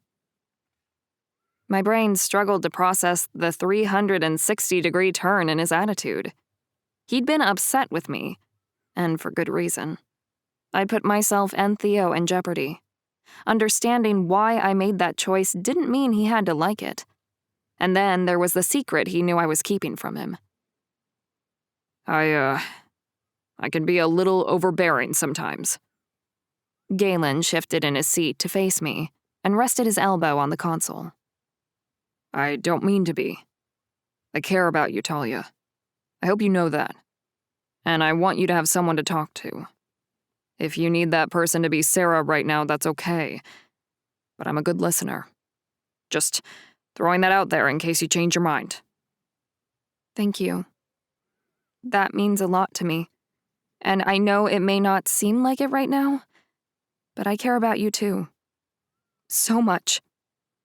I bit the inside of my mouth hard enough to draw blood to keep the truth from spilling out. I wanted to tell him everything, but I wanted to keep him in my life even more, which is why I couldn't tell him, not until I knew what was wrong with me. Still, if I continued to push him away, Galen would eventually stop pushing back, and I would lose him for sure. An eligible alpha didn't need to wait around for a woman to decide if she wanted to be his mate. Beautiful women lined up for an opportunity a wolf like Galen could provide. Money, power, and security were all powerful aphrodisiacs in their own right. Add his rugged good looks and incredible physique into the equation, and the answer was simple. A woman had to be out of her mind to let Galen slip away. I may not have been in my right mind, but I wasn't crazy either. I had every hope of never letting him go. Galen held out his hand. I laced my fingers through his and brought them to my mouth, brushing the barest hint of a kiss across his knuckles. So, what happened? What's the emergency? I asked, still holding his hand. A nationwide Alpha Summit has been called to discuss the demon attacks. I'd really like to have you by my side. I'd be honored. I ignored my brain, throwing logic and caution out the window, and listened to my heart. With any luck, it wouldn't get broken. Chapter 6. Galen. A mandatory summit of alphas. It had been years since a meeting of that magnitude had been called. I couldn't have been more than 5 or 6 years old when my father attended the last alpha summit. He wasn't the same man when he came home. He still loved and cared for me, and for the pack. But whatever happened during that summit changed him. I saw the shadows in his eyes. The experience haunted him. I'd been fortunate to have avoided attending one of the annual meetings. My father was alpha. His presence was required, not mine. He left me in charge while he was gone, which was fine by me. I preferred the pack over politics. But if there was ever a time to gather the troops, it was on the verge of a full-scale war with an army of demons. The coalition that handled issues involving the packs on a national level held an annual conference for alphas to come and air their grievances, ask for assistance with expansions, and form new alliances. The laws that affected a wolf's daily life were left to the packs, and varied by alpha. Some were tolerant, some were tyrants, but most fell somewhere in the middle, like my father. Firm, but fair. Respected and unchallenged by their packs. As long as an alpha and their pack stayed out of the headlines, they were left to themselves without any interference by the coalition. When the coalition chose to take up an issue and involve themselves and all of the packs nationwide, it better be for a damned good reason. Because it was impossible to get everyone to agree on anything, which is why I hated politics. It took too long and nothing got done. The time they spent arguing over what to do and when to do it could have been spent fixing the problem. The demons forced the coalition to act when they turned their attention to humans. Each alpha was permitted 2 betas to attend with them. I'd asked Talia to come with me. I wanted her perspective on the alpha meetings, and I couldn't imagine leaving her behind. It wasn't just about her safety anymore. I felt better when I was around her. Even when we weren't getting along, I still wanted to be near her. As for the 3rd member of our party, Theo was my best option. He'd witnessed the last attack and helped Talia save a witch's life. If any of my betas had something to offer during a summit on demon attacks, it would be him. Talia and Theo had hit it off from the start, and acted more like brother and sister than 2 people who'd only known each other a few weeks. If I hadn't known better, I would have assumed they'd grown up together. She was so comfortable around him, and that was an added bonus. There was no doubt the summit would test us. We needed to present a show of strength and unity. We went straight from the Coven's encampment to the meeting house where all 3 of my betas were waiting. I'd leaned on them heavily as my father's health declined, and I stepped into the role of acting alpha.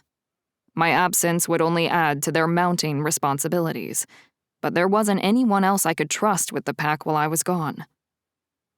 "What's going on?" Marcus asked in lieu of a greeting. He wasn't one to mince words and cut right to the chase, as usual. "You sounded stressed out on the phone. Was there another attack?" "No. Worse." I held the door for Talia, pulling it closed once she'd entered the room. "There's something worse than a demon attack?" Darius had been on security detail with David, who was forced to bring him along or risk missing out on our meeting. I wasn't entirely comfortable with Darius's presence, or discussing the summit in front of him. He had ingratiated himself into the pack, but that didn't mean I trusted him. Still, I was short on time and people I could trust. Since they were all in the same room as Darius, I was left with little choice but to talk business. "A national summit has been called to deal with the demon attacks." I pulled out my phone and opened up the calendar app. "We leave as soon as we're packed, and we'll be gone for 3 days. "We?" Marcus's gaze flicked from me to Talia and back again. One corner of his mouth upturned. The grin matched the mischievous look in his eyes. "I'm sure Talia will love the ranch. It's beautiful this time of year." "I doubt we'll have a chance to see that much of it." I closed my eyes and groaned, worried my poor choice of words would lead to Talia or myself being the butt of several jokes before the night was out. Theo's coming too. Especially when I continued to make it worse. Well, that's a shame. Marcus winked, but spared our pride from a ribbing. Talia, if you get some free time outside of the summit's itinerary, go for a run. The sky feels like it goes on forever. There's nothing like it. I went once when I was a little girl. It was a long time ago, after my mother died. My father was close to the Alpha. Not the piece of shit running the Northwood pack now, the one before, Maddox's grandfather. Talia fidgeted with the bracelet on her wrist. Anyway, no one would watch me, so I tagged along. I don't remember much from the trip, but I do remember thinking how pretty it was. That was the first time she'd mentioned having been to the ranch. Talia and I hadn't been together, if we even considered together, long enough to know each other's histories. But I wanted to. I wanted to know everything about her. What made her tick. What made her think and feel the way she did. I also wanted to pull her into my arms and comfort her, tell her everything would be okay. While most of the stories she'd shared with me hadn't been tragic, few of them had been happy. They reminded me that she didn't have the same upbringing in a pack that I did. Talia deserved happiness, and I wanted to be the one to give that to her. You said you're taking Theo with you? David's gaze was fixed on Talia, despite his question being directed at me. I recognized the haunted look in his eyes. It was the same look in Talia's eyes when she spoke about her parents, and the same look in mine when I thought about Jesse. Some losses are so great that we never get over them. All we can do is make room for the pain in our hearts. Yes. I scratched at the stubble sprouting along my jaw and cleared my throat a couple of times. That's why I called you guys here, to go over who's doing what while I'm gone. I've got pack operations covered. David motioned with his hand, his pointer finger slightly extended. And I'll make arrangements for someone with medical training to check in on your dad. We've got enough nurses and EMTs in the pack. It should be easy to put a rotation together, and I'll crash on the couch at his place at night. I'm on security. The wards are holding, but I'll keep in contact with Marguerite while you're away. Maybe talk with her about the Coven setting up a border check of their own that coincides with ours. Marcus pulled out his phone, muttering out loud as he jotted down a few ideas to implement his plan. With demons and the Northwood pack attacking, we could use witches and wolves on patrol anyway. I agree. I should have known a meeting wasn't necessary. Marcus and David stepped right into the roles I would have assigned them without asking or hesitation. The pack was in good hands. Looks like I get to go on vacation. I guess I'll go pack. Theo smiled at Marcus and David, waving to them both while whistling his way out the door. If you suckers need me, I'll be at the spa, getting a massage. Don't work too hard, boys. There's a spa? David had yet to visit the ranch. Had the circumstances been different, I would have asked him to serve as my beta for the summit. Hell, I would have sent him in my stead if I could have. Don't worry. Marcus gave David a firm pat on the back. We've got 3 days to come up with some grueling tasks that only Theo can do when he gets home, preferably one involving intense physical labor. What about me? Darius spoke up for the first time, drawing all eyes toward him. I can go with you. Sounds like Marcus and David have everything covered here. A national summit on demons is a big deal. You're going to need another wolf with you. I appreciate the offer, but each alpha is only permitted 2 wolves to accompany them. Keeps tensions down. Less chance for skirmishes to break out. Besides, I could really use your help at the bar while I'm gone. That was a lie. I didn't appreciate Darius's offer. I was suspicious of it. The longer he stayed in the pack, the more skeptical I became of his arrival and intentions. Maybe he was a spy for the Northwood pack. Or worse, an assassin waiting for the right moment to strike. Either way, I didn't trust him, and I didn't want him anywhere near the summit. One of the perks about being an alpha was that the dominance we held over our pack members made it more difficult for them to know when we weren't telling the truth. It wasn't impossible to sniff out a lie, but most wolves couldn't. Marcus, on the other hand, could. Of course, as one of my betas and closest friends, he had an advantage. He knew my tells, which is why I refused to play poker with him. Marcus arched a quizzical brow, asking for more information without uttering a word. I gave a subtle shake of my head, staving off questions until later. If Darius was up to something, I didn't want to risk tipping him off before I figured out what it was. Just 2? Darius scoffed at the number of wolves from each pack permitted to attend the summit. You'd think with all the demons running around they'd want more of us around. That's a lot of important people all in one place. I mean, what if the demons attack the summit? He raised a valid point. Attacking the summit was a smart move, and one I hoped the council had taken into consideration. It also raised an interesting question. I couldn't help but wonder if Darius knew something about the demon attacks. Had he heard something and failed to share it with the rest of us? Was he waiting until an opportune time presented itself? One that benefited him and his position in the pack? The ranch is fortified, and the council has security. They won't be taking any chances. Summit security measures were not something I would have elaborated on with anyone other than my betas. So why did I feel the need to stress that fact with him? With all the trouble we'd had with the demons and witches, there hadn't been time to vet Darius properly. That wasn't protocol, and it was out of character for me. I liked to know who I was dealing with and what they were capable of. Usually, I left nothing to chance when it came to new members. The wrong choice for a new packmate could lead to disaster for the pack. And yet, I rolled the dice anyway. In my defense, we had our hands full. To say I was desperate for new blood in the pack to grow our ranks would have been a massive understatement. From the moment Darius showed up in town, he'd fit right in, and even helped out at the bar. He just slid right into place. He seemed too good to be true even then. My father always said, if something looks too good to be true, then you know that it isn't good. I knew the risks, and took a chance.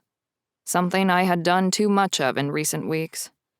Talia was the only risk that I thought would have paid off, and I found myself questioning that decision as well. When my father got sick, the pack looked to me to make all the decisions. The change in roles was sudden. I wasn't prepared, and in situations like this, where I questioned my own pack, my own feelings, I doubted that I ever would be ready. I longed for the days when these problems were my father's problems. All right, you guys have your orders, I said in lieu of goodbye, chuckling when David gave a mock salute. We should probably go. There's a lot to do before we leave for the summit. We both need to pack, and I'm sure you want to check in on Max as much as I do. Talia took my hand in hers, laced our fingers together, and with a gentle tug, led me toward the door. We've got everything covered. Don't worry. Marcus clamped his hand on my shoulder and walked Talia out the door. Don't worry. Easier said than done. As much as I would have liked to follow that advice, there was plenty to worry about, and all of it fell on me. Trouble wasn't just on our doorstep. It had kicked the front door in, and I was the pack's last line of defense. I just hoped I was the alpha they needed me to be. Chapter 7. Talia. Galen had been called to a summit, and out of all the wolves, including his 3 betas, he wanted me to go with him. And not just because he was concerned I'd get into trouble while he was gone. There was no doubt in my mind that his concern for my safety was part of it. Galen seemed to think that I was safer with him. The events of the last few weeks proved otherwise. I'd been attacked and in more fights since joining the Longclaw pack than I had been in my entire life before that. Of course, women had been discouraged from fighting. Our place wasn't on the battlefield, until the Northwood Alpha needed it to be. My newfound freedom was both terrifying and exhilarating. Galen gave me the room my wolf and I needed to grow. I never realized what I'd been missing in my life until he showed me what a pack was meant to be. And I realized that I'd been tolerated more than I'd been accepted. For the first time, I felt that I belonged, and I refused to let some demon mark infect me and ruin everything. Sarah's imbued charm bracelet provided a magical camouflage and bought me some time to figure out what was happening to me. The summit would keep Galen occupied and allow me to continue my search for the answer to my wolf's red eyes. It means a lot to me, having you at my side during the summit. Galen spared a glance in my direction before returning his attention to the road. It's not just about some baser need to protect you. I want you there, with me. It means a lot to me too, Galen. I rested my hand, palm up on the console, in an unspoken invitation to connect. Warmth rushed through my body and my heart raced when he slid his hand over mine and locked our fingers together. I know I've been distant lately, Galen. It's not you. I caught the side eye and a small tick in his jaw muscle. He didn't believe me. I supposed I hadn't given him much reason. Okay, maybe it's a little bit, or a lot of it about you. I wasn't ready to give him the whole truth, but it wasn't a lie either. He was the reason I put so much distance between us, that I was terrified for anyone to discover the truth about my eyes, or what it meant for them to turn red. I was falling for him, and I was terrified of losing him. That thought scared the hell out of me. I was afraid you were going to say that. He moved to pull his hand away, but I clamped down and wouldn't let go. You scare me, Galen. I raised our hands to my lips and brushed feather-like kisses across his knuckles. The way you make me feel. I was engaged, about to be married to my fated mate. I shouldn't feel this way, right? I mean, how is it? Possible? It shouldn't be. At least not that I've ever heard. But who am I to question destiny? Galen's dimple punctuated the mischievous smile on his face. Isn't destiny the same thing as fate? I matched his smile with my own. Maybe. But what are the odds that I would kidnap the wrong girl? He flicked his turn signal and steered the truck to the left onto Cypress Lane. Huh. When you put it that way, maybe it's Stockholm Syndrome and not destiny at all. Sarah was sitting on the porch, waiting for us to arrive when we pulled into the driveway. She hopped up off the concrete steps and bounded down the walkway. Did you know she was coming over? Galen shut off the truck and climbed out of the cab. Nope, she never mentioned it. I unbuckled my seatbelt and hopped out. Sarah sidestepped to give Galen room to pass on the walkway, fell into step behind me, and draped her arm over my shoulder. Marguerite just finished a new batch of ointments and elixirs for Max. She wanted to make sure his caretakers were fully stocked while you're away at the summit, and asked me to drop them off before you left. Thanks, Sarah. Galen unlocked the door and held it open for us. Checking his meds was on my to-do list before we headed out, so I really appreciate that. One less thing for you guys to do. Sarah beamed at him and strolled into the living room. Need help packing? Happy to lend a hand or two while I'm here. Max's medicine wasn't the only reason for Sarah's visit. We could have easily picked them up or made arrangements for David to take care of that before we left for the summit. There was something else she wanted to talk to me about, and whatever it was, she clearly did not want to say it in front of Galen, which meant only one thing. She had information about my eyes. I mean, since you're here and we're in a rush to get on the road. I headed for my room, pausing in the small foyer and glanced over my shoulder at Galen. We can help you pack after I'm done if you want. I'm good. We'll only be gone a couple of days and I pack light. Galen smiled as he passed us on the way to Max's room. Oh, do you have an evening gown? Seriously? I barked out a bitter laugh. I left the Northwood pack with whatever I could fit in my suitcases and in the trunk of my car. It wasn't much and did not include formal wear. The last gown I bought was white, and I left it back at my old house. Right. Galen grimaced, his cheeks flushed with obvious embarrassment. There's a clothing store in the hotel on the ranch. I'm sure they'll have a dress or can have something delivered for you. They have a department store? Sarah's eyes were as wide as saucers. How big is the hotel? It's more of a reservation than a ranch. The council and their families stay there year-round. There are security staff, hotel staff, and naturalists who maintain the wildlife preserve. It's like a state unto itself. And that's not even including the local pack that lives on the property. Galen shrugged off the size and amount of people on the property as if it was no big deal. But to a small-town girl from a small pack, it was a huge deal. What did I know about formal events or politics? A whole lot of nothing, that's what. I know this isn't like a real vacation, but I'm kind of jealous. A fancy hotel, fancier clothes. One corner of Sarah's mouth turned up in a mischievous grin, and there was a devilish glint in her eyes. And of course the hotel room. It's a suite, isn't it? With a king-size bed, I bet. Rooms. There will be multiple rooms, Galen corrected. To my relief. Just the thought of sharing a room and a bed with him sent my heart racing, and not in the way I would have expected. I wanted Galen. His wolf called to me and mine. That scared the hell out of me. I'd never felt so woefully unprepared. To say I was inexperienced when it came to sex was the understatement of understatements. Galen had been in a committed relationship, and I didn't get the impression he was a promise ring sort of guy.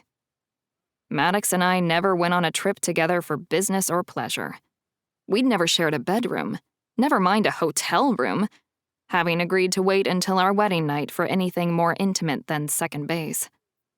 Knowing we would have separate rooms took the pressure of our trip that I hadn't realized was there until Sarah nudged my ribs with her elbow and winked in my direction. I should probably go, My gaze traveled the length of Galen's body. Sarah had planted the idea of Galen and I sharing a room, and all the possibilities that went with that, into my head, and I couldn't think of anything else. Pack? Galen's knowing smile had me questioning how deep the pack bond went, and whether or not he could read my mind. Yeah, pack. I grabbed Sarah's hand and fled to my bedroom before Galen noticed the flush of embarrassment heating my cheeks. That was mortifying. I closed the door to my room behind us, flattening my back against the wood panel. Sleeping arrangements hadn't even occurred to me, and now it's all I can think about. If I was running around with a witch that looked like Galen, it would have been the first thing I thought about. Sarah threw herself onto my bed, giggling like a schoolgirl at a slumber party. So you two haven't, No, I rushed to answer before she could finish. We haven't. I haven't. You mean, no? Sarah looked like a fish out of water, her mouth opening and closing a few times before she regained her composure. But you were engaged. We wanted to wait until the honeymoon. I pushed off the door with a sigh and went to the closet in search of my mid-sized black canvas rolling travel bag. It seemed sweet and romantic when I was getting married, but now... I'm sorry. I shouldn't have teased you. I didn't know.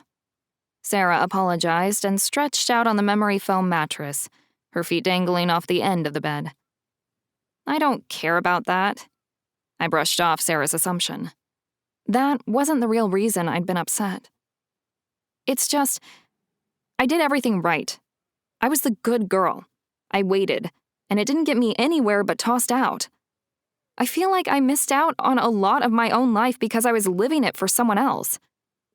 Your ex was a first-class jerk. Sarah sat up, and swung her legs over the side of the bed. But you're through with him. He's in the past. Fate must have been wrong about your mate. That got my full attention. I'd wondered the same thing since I woke up with a throbbing headache on the floor of a small cabin on the edge of Longclaw territory. You think so? I clutched the black button-down silk blouse, still on its hanger, and rounded on her. Do you really think fate could have been wrong about me and Maddox? I think if someone who looked like Galen looked at me the way he does you, I'd be questioning everything about fate, destiny, the universe, or whatever you want to call it. Maybe you're right. Maddox is behind me, and I need to just let whatever is happening with Galen happen. I slipped the blouse off its hanger, folded it, and set it on top of the other clothes I'd piled into my small suitcase. It felt good to dump the baggage from my relationship with Maddox and put him where he belonged, behind me. From that moment on, I was moving forward. Or at least, that's what I thought. I should have sent Sarah the memo. So, Talia, I know your aura is all glowy and you're feeling better right now, but I came here to talk to you. I know. I was hoping I might be able to distract you. I picked the laciest bras and panties I owned on the off chance that someone other than myself would see them and tucked them in the suitcase. I thought if we kept talking about Galen and my virginity, I could get out the door before you had a chance to say anything. Clever. Sarah's smile never reached her eyes. I came here to tell you not to go with Galen to the summit. Something bad is going to happen. I can feel it. Between me and Galen? I looked at the matching sets of undergarments I'd packed in my suitcase and wondered if I should even bother. No, that's not what I mean. At least I don't think it is. She held up her hand to stave off my questions. Her gaze narrowed and her face scrunched up. I knew that look. She stopped to take a deeper look at whatever bad omen she felt compelled to warn me about. I just hoped she was right, and it had nothing to do with me and Galen. Don't unpack the lace panties. It's not about you and Galen. Sarah's shoulders drooped and her expression relaxed. At least, not romantically. Good. I couldn't help the smile that spread across my face. I'd gotten pretty good at rolling with the punches over the last few weeks. What was a little more bad news? As long as it wasn't about Galen's feelings for me or whatever was developing between us, I was sure I could handle it, because that meant I wouldn't be handling it alone. Unless it had something to do with my eyes. Is it the demon mark? Or whatever it's doing to me? I was convinced my eyes and the mark were connected. They had to be. The timing was just too much of a coincidence, and I didn't really believe in coincidences. There was no other logical explanation for it. If I figured out how to get rid of the demon mark, I was certain my eyes would go back to normal. But to do that, I needed to tell Galen what was happening. I'm going to tell him. I expressed my confidence in the connection with the mark and my eyes and shared my plans to tell Galen everything with Sarah. She didn't seem as convinced as me. I don't know, Talia. It might not even be that. It could be something with the summit, some kind of danger there. Right now, the only thing I know for sure is it's bigger than your love life, and when I say bigger, I mean bigger. This doesn't just feel like a storm coming. It feels like a hurricane bearing down. You're quite the harbinger of doom. I slipped the narrow rectangular black velvet jewelry box that held my mother's diamond pendant and matching earrings into my suitcase and zipped it closed. The stones were small but elegant, and I hoped a suitable accessory to whatever dress I could find when we went shopping at the hotel store. I know. Sarah's deadpan tone and expression sent goosebumps skirting across my skin and raised the hair on the back of my neck and arms. I really think you should stay here. Even if I wanted to stay here, Galen would never go for it. I yanked on the retractable suitcase handle to extend it to its full position and rolled the bag beside the door. He'll be too worried something will happen to me while he's gone, and after what you've said, I would worry something might happen to him. That's what I'm trying to tell you, Talia. Something is going to happen. Sarah raked her hands through her hair and combed her fingers through the tangled ends of her wildfire locks. He has to go to the summit. You don't. Sarah, your friendship means the world to me. I don't know what I would do if I didn't have you in my life. I plopped down beside her on my bed. And I know you're worried. I am too, but you're going, no matter what I say or do. She picked at a loose thread on the dandelion yellow duvet cover spread over my bed. I am. That bracelet isn't going to protect you from whatever is coming. She pulled the thread on the duvet, snapping it free from the length still stitched to the soft cotton fabric, and let the broken piece fall to the floor. Sarah was a powerful witch, and I valued her advice. It was a shame I couldn't take it. Chapter 8. Galen. Talia went straight to her room with Sarah in tow to start packing as soon as we got home. She seemed excited about joining me on the trip to Montana. The circumstances could have been better, but I hoped the time together would bring us closer. Almost ready? I called out, glancing at my watch to make sure we stayed on schedule. 10 more minutes! 15 tops! Talia shouted back from her room. We had a long drive, and I still needed to pick up Theo before we left.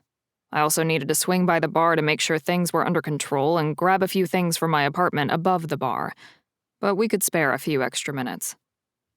There was one other thing I needed to do before we got on the road: seek my father's advice. I moved with purpose, eager to speak with him, only to hit the brakes when the soft sounds of snoring reached me through his bedroom door. As much as I hated to wake him, I knew he'd be upset if I didn't. Dad? With a soft knock, I turned the doorknob and let myself in. Hey, I'm sorry to wake you, but the council called an all-alpha summit. Mandatory? My father rubbed the sleep from his eyes, pushed himself up to a seated position and leaned back against the headboard. It pained me to watch him deteriorate before my eyes, with no medical explanation or cure. He'd been a picture of health and a strong leader every day of his life. And then one day he just wasn't. It should have been him going to the summit, not me. Galen, I can feel the stress radiating off you. Bring the chair over here and sit down. He crooked a finger at the ladder-back chair in the corner of the room. There. Now, tell me what's on your mind. Apart from the obvious? I laughed off the budding stress and anxiety of representing the Longclaw Pack at a national meeting and settled into the chair at my father's bedside. The obvious is as good a place to start as any. My dad reached for the glass of water on a small rolling tray. Well, for starters, you should be the one going to this meeting. You're still the alpha, Dad. I rested my elbows on my knees and propped my head in my hands with a defeated sigh. What if I'm not cut out for this? What if I screw up on the national stage? The summit is the perfect time and place for you to officially assume control of the pack. He curled his knobby fingers into a ball and coughed into his fist. You're my son, which means you are meant for this. How can you be so sure? I used the tips of my fingers to massage my temples and stave off the headache barreling toward me like a runaway train. Everything has fallen apart since you got sick. And you think that's your fault? His eyes were clouded with a milky white film, but his gaze pierced my soul nonetheless. Only an idiot would believe that, and I didn't raise an idiot, did I? No, Dad, you didn't. That's what I thought. Now, for the slightly less obvious. My dad chuckled, covering his mouth with his fist when the laughter turned into another coughing fit. He swatted my hand away when I reached for his oxygen mask. Tell me about Talia. What's going on with you two?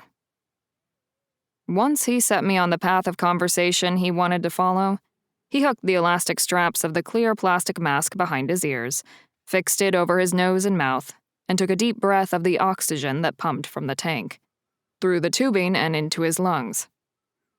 I hated seeing him like that, but I hated leaving him alone even more. The pack would look after him. David would make sure of that. A rotation of medical care would be set up. Some of the families in the pack would drop off meals. I was grateful for their help, but it wasn't the same as having Talia to look after him. She'd taken a liking to him from the start, and their friendship grew into something akin to a father-daughter relationship. You mean besides the fact that she's driving me crazy? The best women usually do. He lowered the oxygen mask, hooking it around his chin. It muffled his words, and he refused to wear it for long. But there's something else. Something's troubling her, and she won't talk to me about it. Yeah, me either, I grumbled, wringing my hands in my lap. I don't know what to do or say to make her trust me enough to open up. But if she won't, how can I trust her? Trust is a two-way street, son. So is communication. You don't have to tell me. I jabbed my index finger toward my chest. I'm the one doing all the talking. You can't do much listening, Galen, if you're always the one talking. Dad, cut the guidance counselor crap, I snapped at him, and then apologized the instant the words left my mouth. He was too frail to be a punching bag, and hadn't done anything for me to take my frustration out on him. It's all right, son. She's under your skin. Gets you worked up. That's a good thing. I haven't seen you like this around a woman since Jessie, I finished for him. And that was part of the problem. I'd carried Jessie's ghost around in my heart for so long, wearing the guilt of her death like a badge of honor, that I'd forgotten what falling in love felt like. It was amazing, wondrous, and absolutely terrifying. Things haven't always been easy for you. The son of an alpha, losing your first love, your mate the way you did. But when things were at their worst, you had people to fall back on. You had me. You had your pack. And I'm grateful for that, Dad. I want to be that for Talia, but she won't let me. Maybe I'm wrong. Maybe she doesn't feel the same way about me. Maybe she isn't who she says she is and she's still with Maddox. That's a lot of maybes, Galen. Light tremors shook his hands as he smoothed the blanket. Let's focus on the known instead of the unknown. So, what do we know? We know you care about her, and we know she cares about you. I've seen the way she looks at you, the way she talks about you when you're not around. That girl thinks you hung the moon. Dad, nope. You came in here for my advice and you're going to get it. Talia lost both her parents and then her pack. They disowned her, tossed her out into the world to fend for herself. She has as many reasons not to trust people as you or anyone else. Hell, probably more. You think about that the next time you doubt her motives, or your feelings for her. Do you ever get tired of being right? I leaned back in the chair with a meager smile on my face and crossed my arms over my chest. Nope. His body shook with the laughter he held back to prevent another coughing fit. You wouldn't come to see me nearly as much if I were wrong. You know that's a lie. I glanced at my watch. I better check on Talia and see if she's ready to go. This trip isn't just about the summit. It's a chance for you and Talia. So don't blow it. I like having her around. Me too, Dad. Me too. I pushed myself up and out of the chair, crossed the room and flicked the light switch on my way out the door. Get some rest. I'll see you in a couple of days. Talia sat on the couch in the living room, scrolling through something on her phone while she waited for me. Her suitcase was by the front door, and I hadn't even started packing. Ready? I fished my keys out of my front jeans pocket and grabbed the suitcase handle. You're not even packed. Talia tossed her phone in her messenger bag, slipped the strap over her shoulder and across her chest, and met me at the door. I need to swing by the bar and check in with the staff before we go. I'll grab what I need for my apartment while we're there. I'll drive. She snatched the keys out of my hand and sprinted out the door. Theo was seated at the bar, knocking back one beer and ordering his second by the time we rolled in.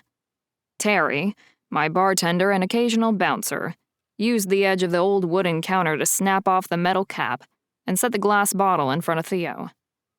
Talia and I sidled up to the bar, taking seats on either side of my beta. I signaled for Terry to come back around after he finished with another customer. "What can I get you?"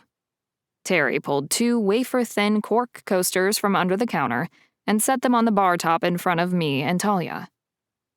"Nothing for me." I leaned on the bar and peered around Theo for a better look at Talia. "Order whatever you'd like. It's on me. I won't be long." "If I knew you were picking up the tab, I'd have ordered an appetizer." Theo tipped his beer in salute. "He pays double." I filled Terry in on as many of the details of my trip as I could, which wasn't much. The council members weren't known for their altruism. Their involvement in the demon attacks wasn't for the sake of humans or witches. They only cared about wolves. The summit was pack business. The bar had been spared in the latest demon attacks on the town and in the turf war with the Northwood pack. I wouldn't risk my staff by oversharing. "Darius offered to pitch in again, so if you need any help, give him a call." I rapped my knuckles on the bar top and slid off my stool. "And you know how to get a hold of me if there's any trouble." "No worries, boss." Terry tucked a white microfiber hand towel in the black apron fastened around his waist. "We've got things covered here." Like always. My selective hiring process for bar staff had paid off. Terry and the rest of the crew held down the fort whenever I wasn't around, which in the last few weeks had been more often than not. I'd considered selling the bar on more than one occasion. Successful small businesses needed hands-on owners. If I became alpha, I would have even less time to run the bar.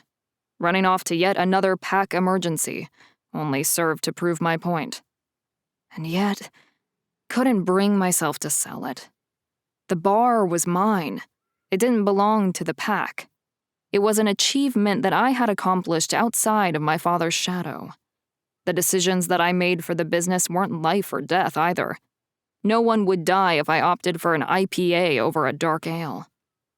But the pack, lives hung in the balance with every choice I made. To fight or not to fight, that was the question. One that seemed to plague alphas the world over. Or at least, those attending the summit, myself included. The bar was an escape. A break from the weight of the responsibilities I felt stepping into my father's shoes, and the reality that I would follow those footsteps sooner rather than later. But it looked like my break was over. The summit was a stark reminder of who and what I was. The son of an alpha. They had come to depend on me the same way they depended on my father. I was the future of the Longclaw pack. They needed me. And I realized just how much I needed them. Everything was riding on the summit. I couldn't let them down. I wouldn't let them down. I would stand before the council, representing the Longclaw pack, and be the alpha they deserved. Chapter 9. Talia. My legs fell asleep an hour or two into the drive. If only my brain could have done the same. I'd planned to close my eyes and catch up on some sleep during the trip, but whenever I was about to doze off, my mind raced again. The highlight reel played out one embarrassing scenario after another of me during the summit until I became a live wire of nervous energy. Galen called Theo, who'd driven his own car and followed behind us, to announce a pit stop. He rerouted the GPS to the nearest gas station. I was out of the truck, stretching my legs before he killed the engine. "Would you mind grabbing me a coffee and something to eat from inside? I'm starving." Galen tossed his black leather wallet over the roof of the car. "Sure thing."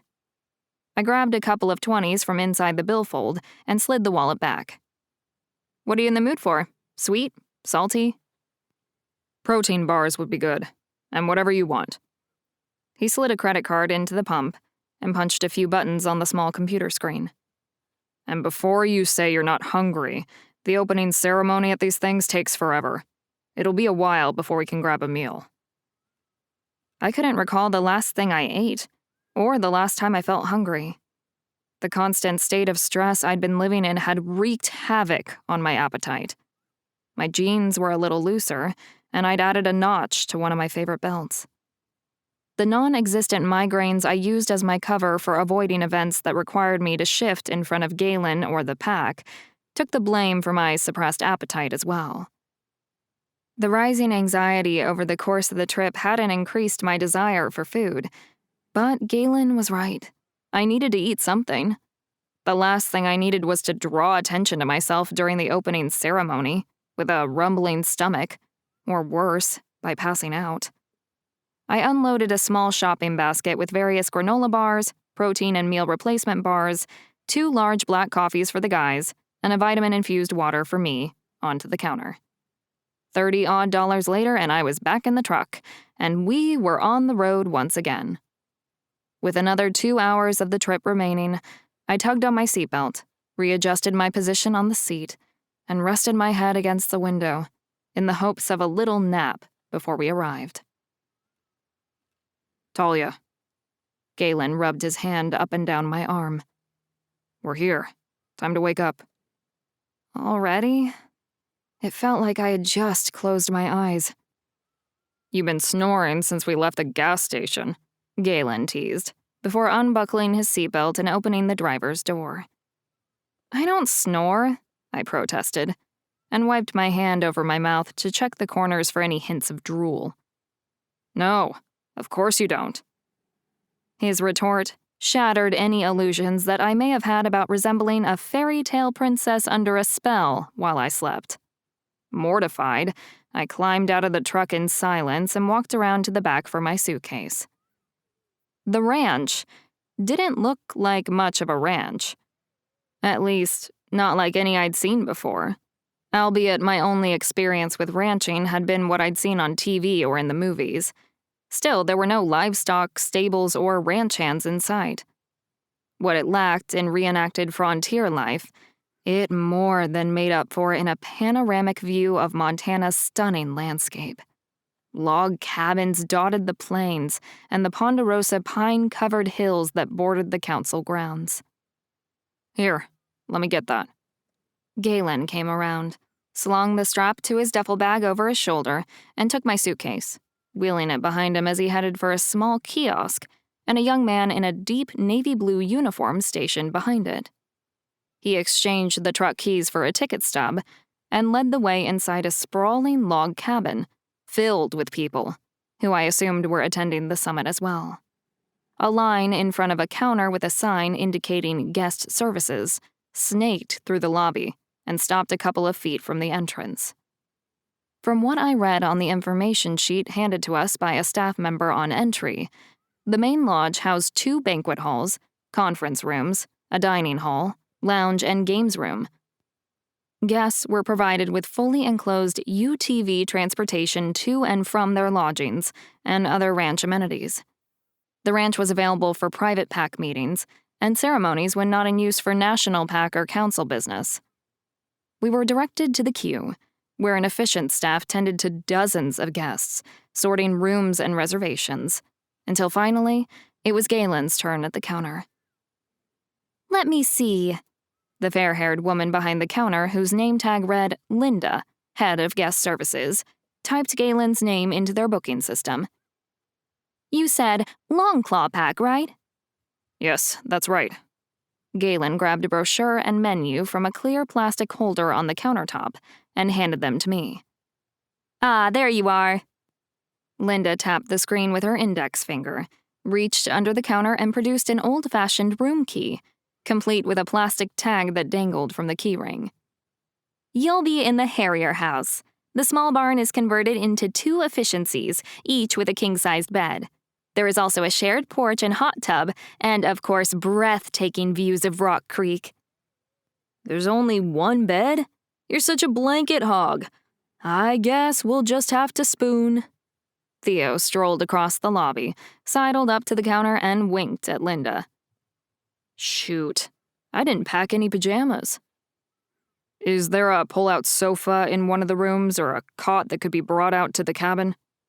Galen palmed the key and hitched the strap of his bag higher up on his shoulder. I'm sorry, sir. She hid her smile behind her hand and cleared her throat. My apologies. As I'm sure you can imagine, we are completely booked for the summit. Due to the overwhelming response to the council's call for the summit, we had to limit the number of rooms for each pack. I see. Galen side-eyed Theo. If a room should become available, you'll let us know? Of course. You'll be the first to hear of any cancellations. Linda dipped down behind the counter and popped up seconds later with another key in her hand, which she proceeded to hand over to Theo. Perhaps the lovely lady accompanying you could suggest a more suitable sleeping arrangement. If it's the lady's choice, I already know who she'll pick. Besides, I have a thing for redheads. Theo slathered on a thick layer of charm and went to make his move. I don't suppose you're... I'm flattered, but the ranch frowns upon the staff fraternizing with guests during summits. Frowns upon, but not forbids, right? Theo pressed his luck, but Linda held her ground and politely asked for a rain check that we all knew she wouldn't cash. You know where to find me if you change your mind. I do, yes. Linda wished us well and went about her business, calling the next alpha and his entourage up to the counter. I mean, damn! Am I right? Theo spared a quick glance over his shoulder to see if Linda was watching him. She wasn't. Remind me why I brought you again? Galen shook his head, clapped his hand on Theo's shoulder, and steered us back to the lobby entrance. Come on, we need to get settled in our rooms before the opening ceremony. It's a wonder you're still single, I teased, falling in step with Galen and Theo. Right? Theo replied, holding the door for us. A bellhop loaded our bags onto the back of a UTV and gave us directions to the Harrier House cabin. Linda hadn't exaggerated about the breathtaking views. The creek's crystal-clear water carved its way through the lush green plain. The air was clean, crisp, and smelled like the end of autumn. The last of the leaves had fallen. Winter was coming, and the countryside would be blanketed with snow. Harrier House was an old barn, converted into two efficiencies, called the loft and the stable. The former was the smaller of the two rooms. I call top bunk. Theo hopped off the utility vehicle that resembled a toy truck and grabbed his duffel bag. You haven't even seen inside. Galen came around to my side of the UTV and offered a supportive hand as I climbed out. One of the rooms might be better equipped to sleep too. I'm going to check out the first floor. I grabbed the handle of my suitcase and dragged it behind me. The wheels created two uneven tracks as they sank into the pea gravel walkway that led up to the double barn doors. The first floor had an open floor plan and was decorated in a rustic combination of farmhouse chic and Midwestern ranch. The windows, updated in the resort renovations, added to the openness of the space and brought the outside in. There was a small seating area with a brown leather love seat, worn to perfection, and two matching oversized armchairs nestled in front of a wood-burning fireplace. Had I known, I would have packed a book or two to curl up with, though I doubted I would have time to read them. The space had everything I needed: coffee pot, snack basket, and minibar. A hot tub and two Adirondack rockers sat on the front porch. But it was the porcelain claw-footed soaker tub, seated near a wall of windows that overlooked the creek, with a perfect view of the sky, that sealed the deal. The boys could have the loft. I didn't care. So, the upstairs loft is a lot smaller and really outfitted for one person. Galen popped his head in the door and gave the first floor efficiency a once-over. Would you consider swapping? Absolutely not. Do you see that? I pointed to the soaker tub. I am going to soak until I prune every chance I get. But there is a love seat, and you're welcome to bunk with me instead, if you want. The words were out of my mouth before I realized what I'd said. My heart raced and my hands went clammy.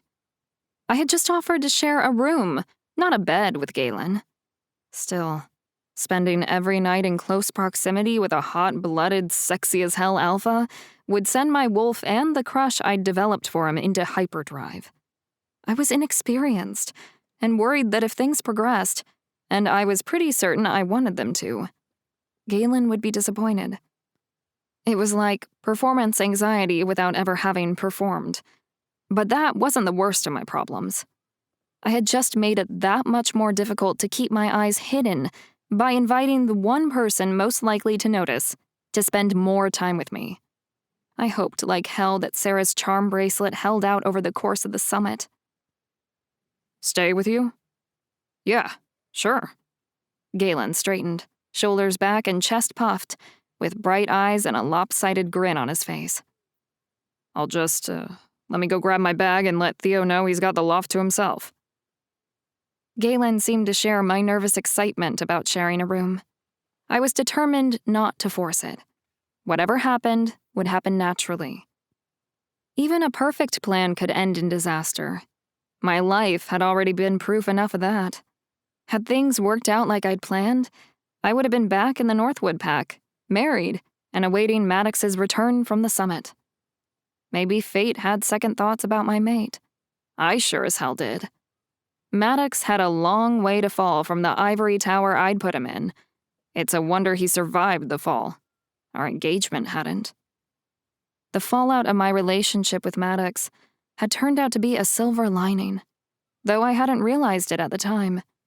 If I was with Maddox, I would never have a future with Galen. And I wanted that future.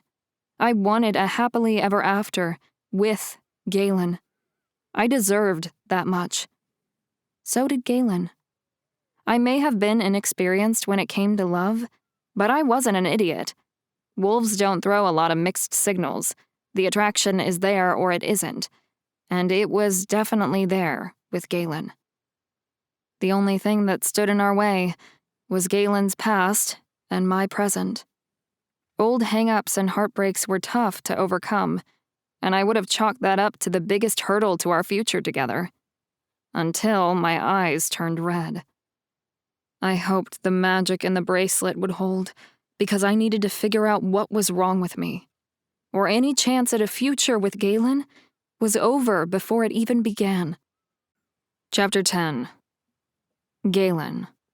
This is incredible. Talia's eyes rounded into sapphire-violet saucers. The amount of testosterone in the room is a bit overwhelming, but it's amazing how many packs there are. I had no idea. Yeah, it's amazing. I wished I shared her excitement. The awe I'd felt attending my first summit had been replaced with been there, done that. Don't want to do it again. The opening ceremony was the typical dog and pony show I'd come to expect from the council. Their grand entrance, complete with entourage, gave them a sense of importance and entitlement I wasn't sure they deserved. It wasn't the council that was on the front lines against the demons and any other enemy out there. It was the packs. Just like we were with everything else that came our way. The day-to-day life and survival of a pack had little to do with the council members who stood on that stage and demanded our allegiance. Though some of the council members were pack alphas, not all were. The pomp and ceremonies and oaths were just an attempt to keep the rest of us from figuring out which members were genuinely powerful and which were full of crap. Still, if there was ever a time to band together and put my disdain for the council's political bullshit aside, it was now, while under a demon attack.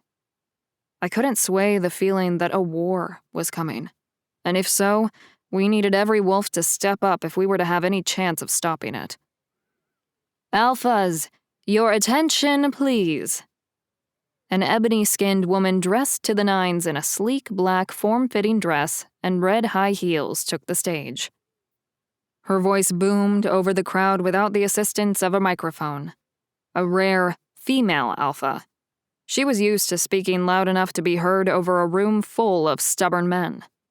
The alpha of a New Mexico territory.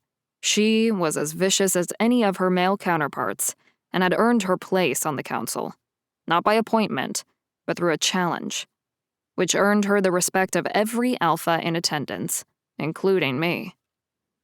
"Take your places." She motioned to the center of the room and instructed the clusters of people forming alliances or negotiating challenges to put those conversations on hold until after the ceremony. "There will be time for that later. Right now, it is the council who requires your attention." The first wave of power rippled through the room, and Talia gasped. What was that? It resonated out from the stage, like the sound wave from a tolling bell.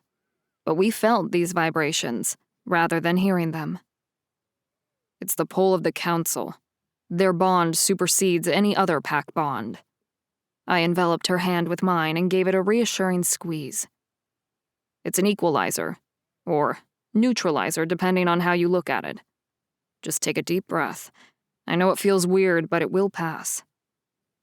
Weird is a bit of an understatement. Talia shivered, but she kept a firm grip on my hand. Just how much control does the council have over the packs? Here? I asked for clarification and proceeded to answer at her nod. On council land, they have total control. It's not just in the Alpha Bond, it's in the very land itself. In the land? But the bonds don't work that way. Talia's face scrunched up in obvious confusion. Do they? They do if they're magically enhanced, which they are here. The magic is worked into the grounds by a local shaman, and from what I'm told, she is incredibly powerful. So, is it like total mind control? Talia flicked her gaze to the councilwoman on the stage. Her brows furrowed and her eyes narrowed. They can just take away our free will if they want to? No, nothing like that, I reassured her. They have a little more control over our wolves, but not our human side. I'm not a fan of anything that overrides my pack bond. But there are a lot of alphas and, as you pointed out, testosterone. The council needs to keep the peace. I guess. Talia sounded unconvinced. Not that I blamed her. The council, the rules and ceremonies, and the magical bond were a lot to take in. I'd been skeptical my first time at the ranch. I probably still would have been had Jerica, the alpha from New Mexico, not assumed control of the council. The shaman, you said she's really powerful? Talia rolled our entwined hands enough that I got a glimpse of the demon mark on her arm, but it remained hidden from everyone else. I wish we had more time. It would be cool to meet her. I'll see what I can do. Jerica raised her hand in the air and commanded the attention of everyone in the room. Silence fell over the crowd again as she stepped back up to the mic. Most, if not all of you know why we gathered all of you here on such short notice. She pulled the microphone from its cradle on the metal stand and paced the stage, making direct eye contact with as many wolves as she could.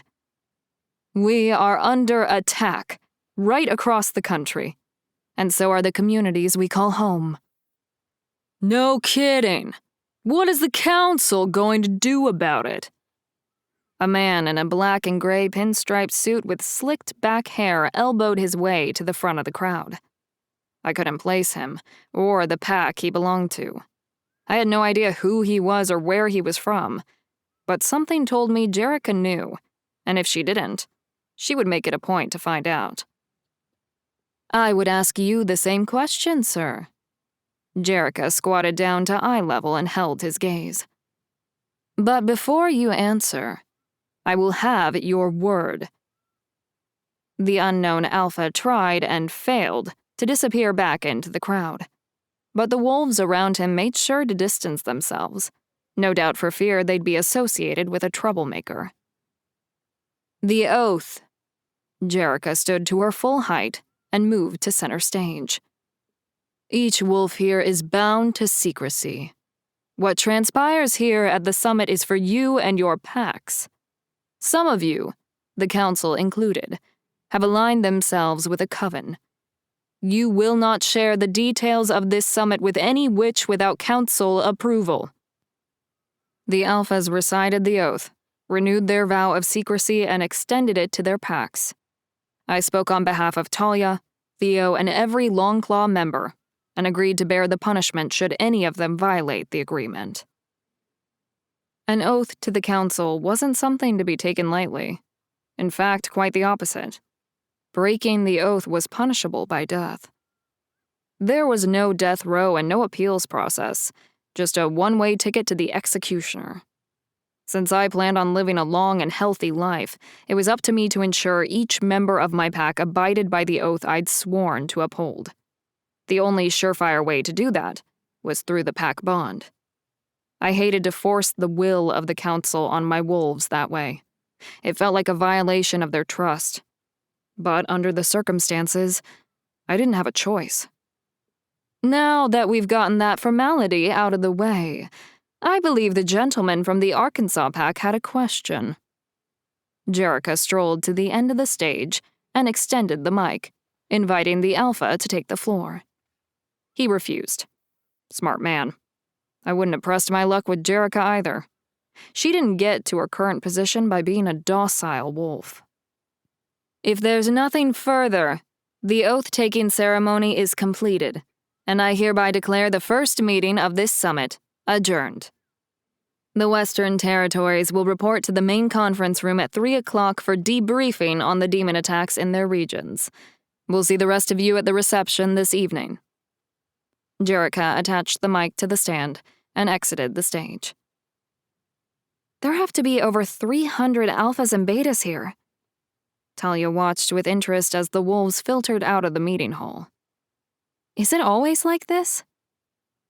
Talia's awestruck expression reminded me of what it was like to see so many alphas gathered in one room for the first time.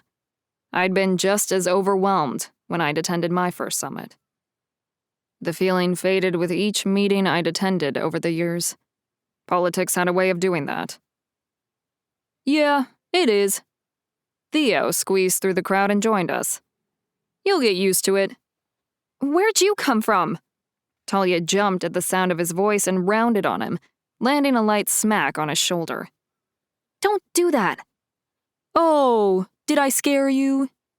Theo's smile ruined the effect of feigned remorse in his voice. I was distracted. Talia crossed her arms over her chest and jutted out one hip.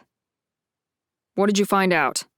I nipped the sibling-like banter in the bud and redirected the conversation. There's 250 alphas registered at the ranch. Theo leaned in and lowered his voice. And that includes the ones on the council. That means some of them refused to come. I did a rough estimate. Truth be told, I hadn't kept track of new packs that cropped up unless they were in or around my territory. That's 75, give or take a pack, that didn't bother showing up. Maybe the demon issue isn't as widespread as we thought, and they didn't see a point in coming. Talia's ability to give the benefit of the doubt, after everything her former pack had put her through, amazed me.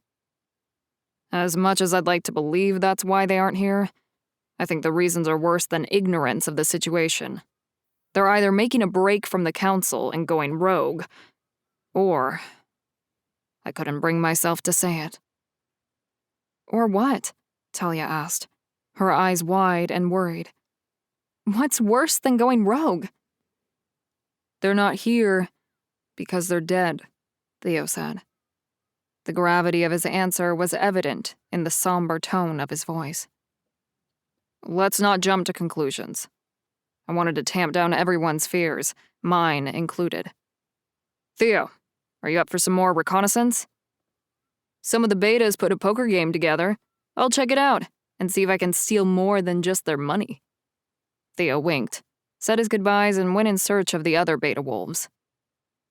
Come on, I'll take you back to the room. I wrapped my arm around Talia's waist, my fingers resting on her hip, and steered her toward the main doors. You don't really think the demons wiped out those packs?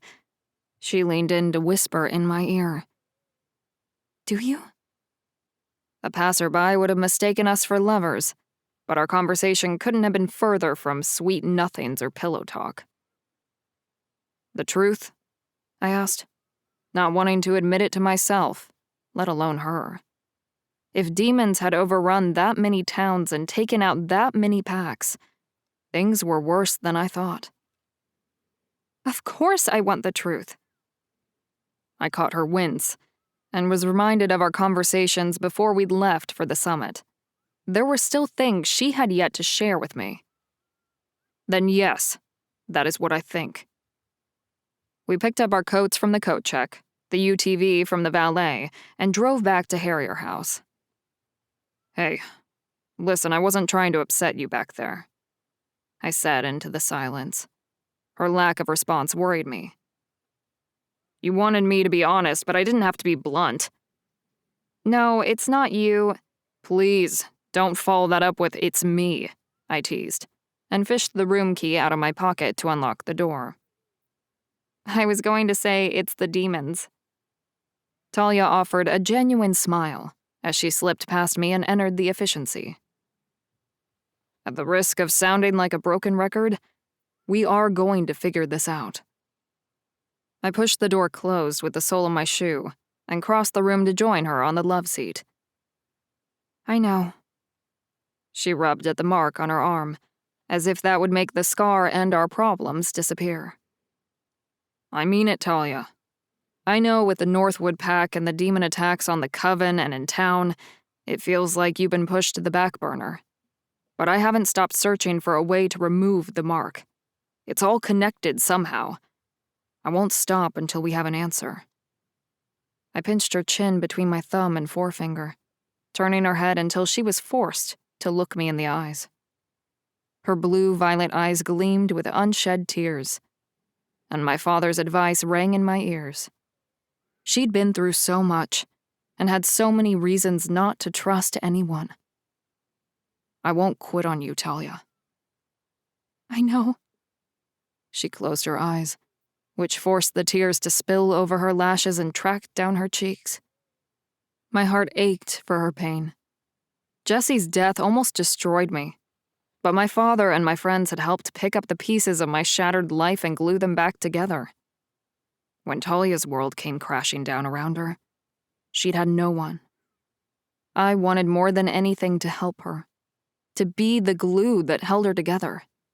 I wanted to be the man she needed, the man she wanted. Talia, you're safe with me. I want to take care of you, if you'll let me.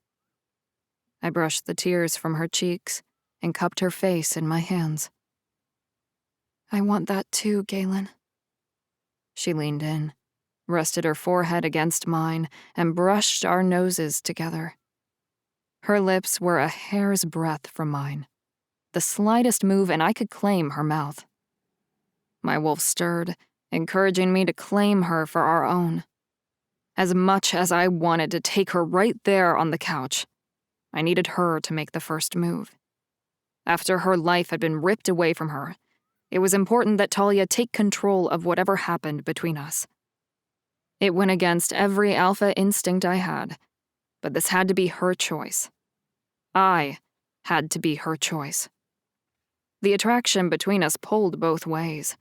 I'd felt Talia's wolf respond to mine on more than one occasion, but she hadn't been ready to act on it before, and I wouldn't force her to take things any further than she felt comfortable with. If she wanted to take things slow, then that's what we'd do.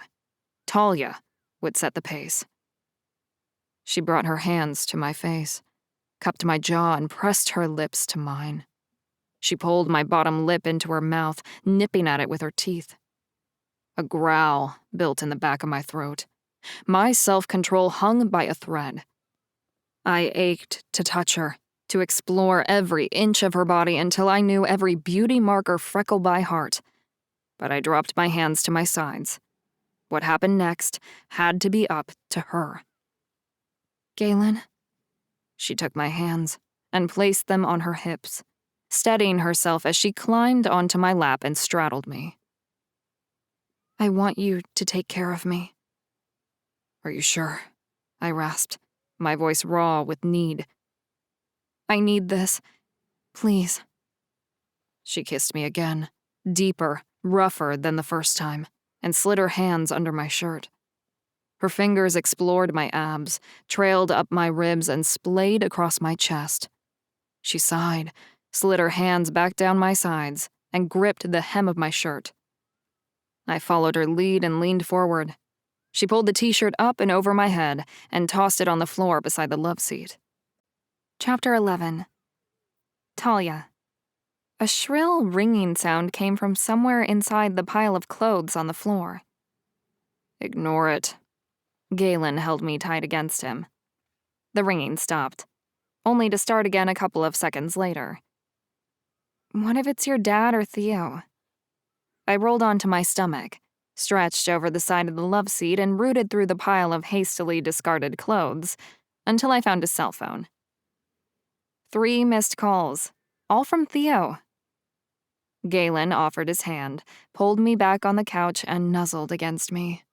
He brushed my hair aside, exposed the sensitive skin on my neck, and left a trail of fire in the wake of the kisses he planted, from just beneath my ear down to my shoulder. "Call him back," I said. "It must be important."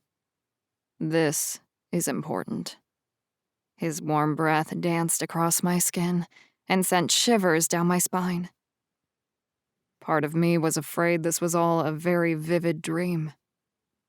"I thought it was the woman who was supposed to get all emotional and clingy afterward," I teased, then rolled onto my left side to face him, pressed my lips to his and kissed him. "Call Theo back." I untangled myself from his arms and legs, pushed off the couch, and sorted the clothes on the floor before heading to the bathroom to grab a hot shower. Part of my pseudo-blasé attitude was to cover the residue of nerves I'd felt at having sex for the first time. I'd been so scared that I'd get it wrong, or Galen would suddenly decide he'd made a mistake. But that hadn't happened. A huge grin split my face as I entered the bathroom and switched on the water. My first time had been everything I'd hoped for and so much more. Steam rolled out of the bathroom like a mystical fog when I emerged from the bathroom, wrapped in thick, lush terry cloth towels. The beautiful and luxurious clawfoot tub still called to me, beckoning me to submerge myself in hot, sudsy water to soak the sore muscles I hadn't known existed until after Galen and I had sex. Galen had been generous and skilled when it came to lovemaking. Need pooled in my belly, and the ache of desire built into a delicious pressure that I knew only Galen could satiate. But the look on his face when I emerged from the bathroom said round 2 would have to wait. "What did Theo say?" I adjusted the towel wrapped around my body and sat next to him on the edge of the couch. "The council moved up the debriefing time and changed it to alphas only. I have just enough time to get cleaned up and then I have to go." He leaned in and pressed a kiss to my cheek. "Did you save any hot water for me?" "Probably not, but I think you'd benefit more from a cold shower anyway." I gave him a playful nudge and sent him on his way to take a shower, while I slipped into a pair of yoga pants, matching tank top, and my favorite pair of Argyle slipper socks. The council's decision to change the debriefings to a closed-door meeting provided some unexpected me time that I wasn't about to let go to waste. My wolf's restlessness had been sated in some ways, but not in others.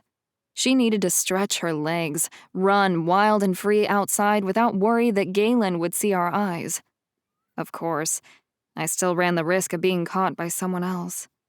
The last thing I needed was an alpha from a neighboring territory to learn of my condition before Galen did. Or worse, using it as blackmail for leverage in a future pack negotiation, which meant I had to be careful. And the same rules applied at the ranch as at home. My wolf skulked into the shadows of my mind, disappointed to be reined in yet again. I felt the same way.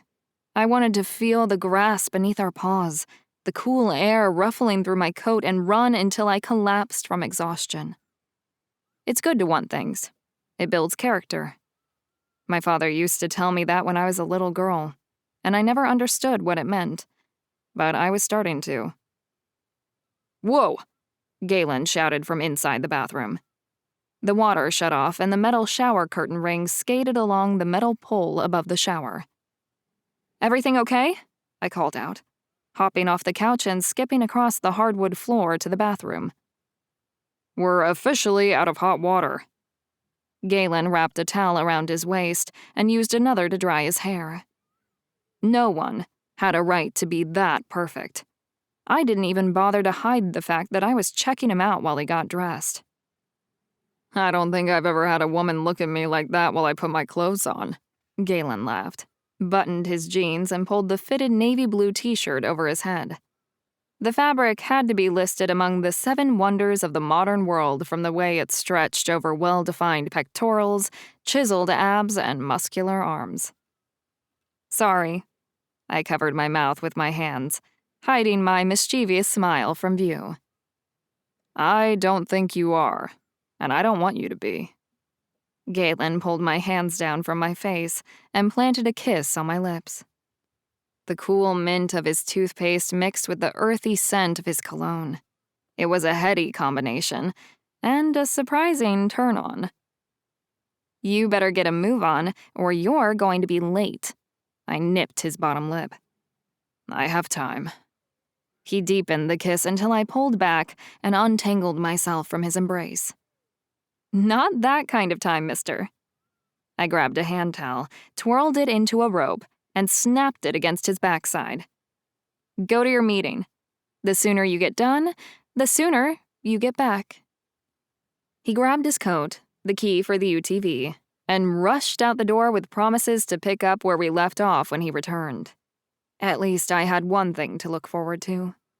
As much as I wanted and needed to run, a part of me did not look forward to taking off the bracelet Sarah gave me and shifting into my wolf form. My wolf deemed me a chicken and proceeded to discuss how delicious poultry was. Meanwhile, I made a mental note to hit the snack basket the ranch stocked our room with after I came back from my run. Pretzels and peanuts weren't the wild game she needed, but they would have to do. We couldn't risk a hunt, not until we knew the grounds and where the other wolves hunted. I slipped the bangle off my wrist, undressed, and called my wolf. The magic inherent in all shifters that controlled our dual nature rippled through my body.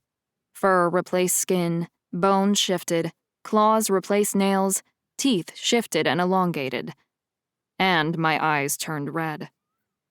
I caught a glimpse of my reflection in the window and padded into the bathroom, propping my front paws up on the counter in order to get a better look in the mirror. They were worse.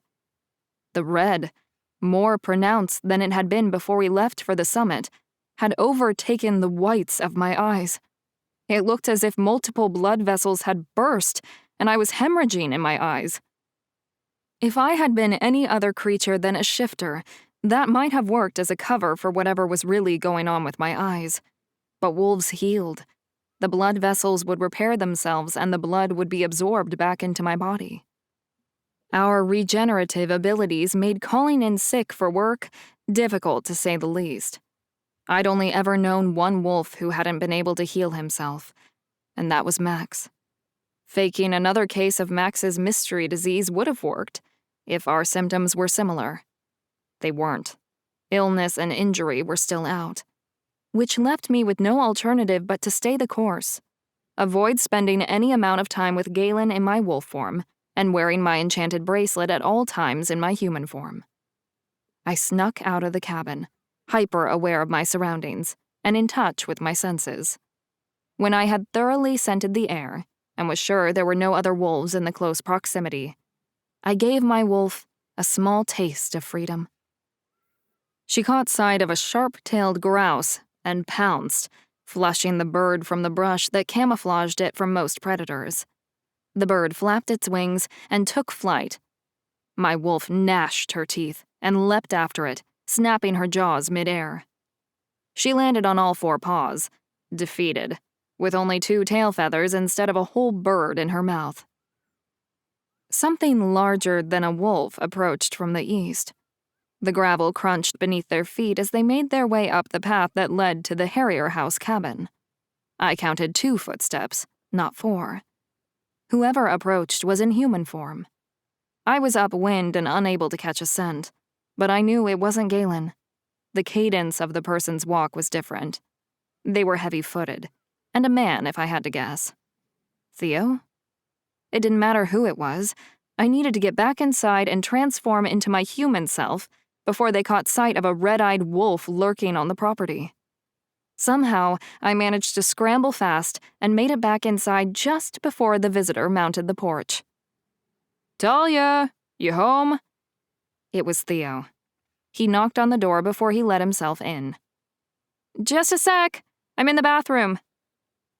I'd made it into the small ensuite, grabbed a mouthful of clothes, and shifted back with seconds to spare. "Take your time. Galen asked me to drop in and check on you." He was rooting through the snack basket when I stepped out of the bathroom. "You guys have jerky and mini chocolate chip cookies in yours? I'll trade you 2 bags of trail mix for 1 bag of jerky." "Are there candy-coated chocolate pieces in the trail mix?" When he shook his head no, I upped the ante. 3 bags or no deal. "You drive a hard bargain." "True." I shrugged. "You want the jerky or not?" "Obviously." Theo pointed to a stack of garment bags laying on the mattress. "Galen asked me to drop those off for you." He bolted out the door to the loft efficiency on the 2nd floor and zipped back a couple of minutes later with the bags of trail mix, ready to make a trade. Galen has excellent taste. I laid the dresses out on the bed. "Are these for the gala?" "These are for dinner tonight." Theo offered a meager smile. "Apparently it's semi-formal wear, which I think means I need to wear a tie." "Suit and tie, but not a tux." I stared at the variety of cocktail dresses, ranging from vintage black velvet with a V-neck and petticoat to the classic Hepburn little black dress, complete with pearl choker. "Which one do you like the best?" They were all gorgeous, and I couldn't make up my mind. "I can barely pick out my own clothes, and you want me to pick out your dress?" "I like the black one." Theo made a broad sweeping gesture to all of the dresses I'd laid out on the bed. "They're all black." I turned and leveled him with my best glare. "I'm going to go watch an online tutorial on how to tie a tie." Theo made a dash for the door and a hasty retreat to the loft and left me to decide for myself. I glanced at the cuckoo clock mounted on the wall above a small side table by the door. "I'll just have to try them all," I muttered to myself, slipping the first dress off the hanger.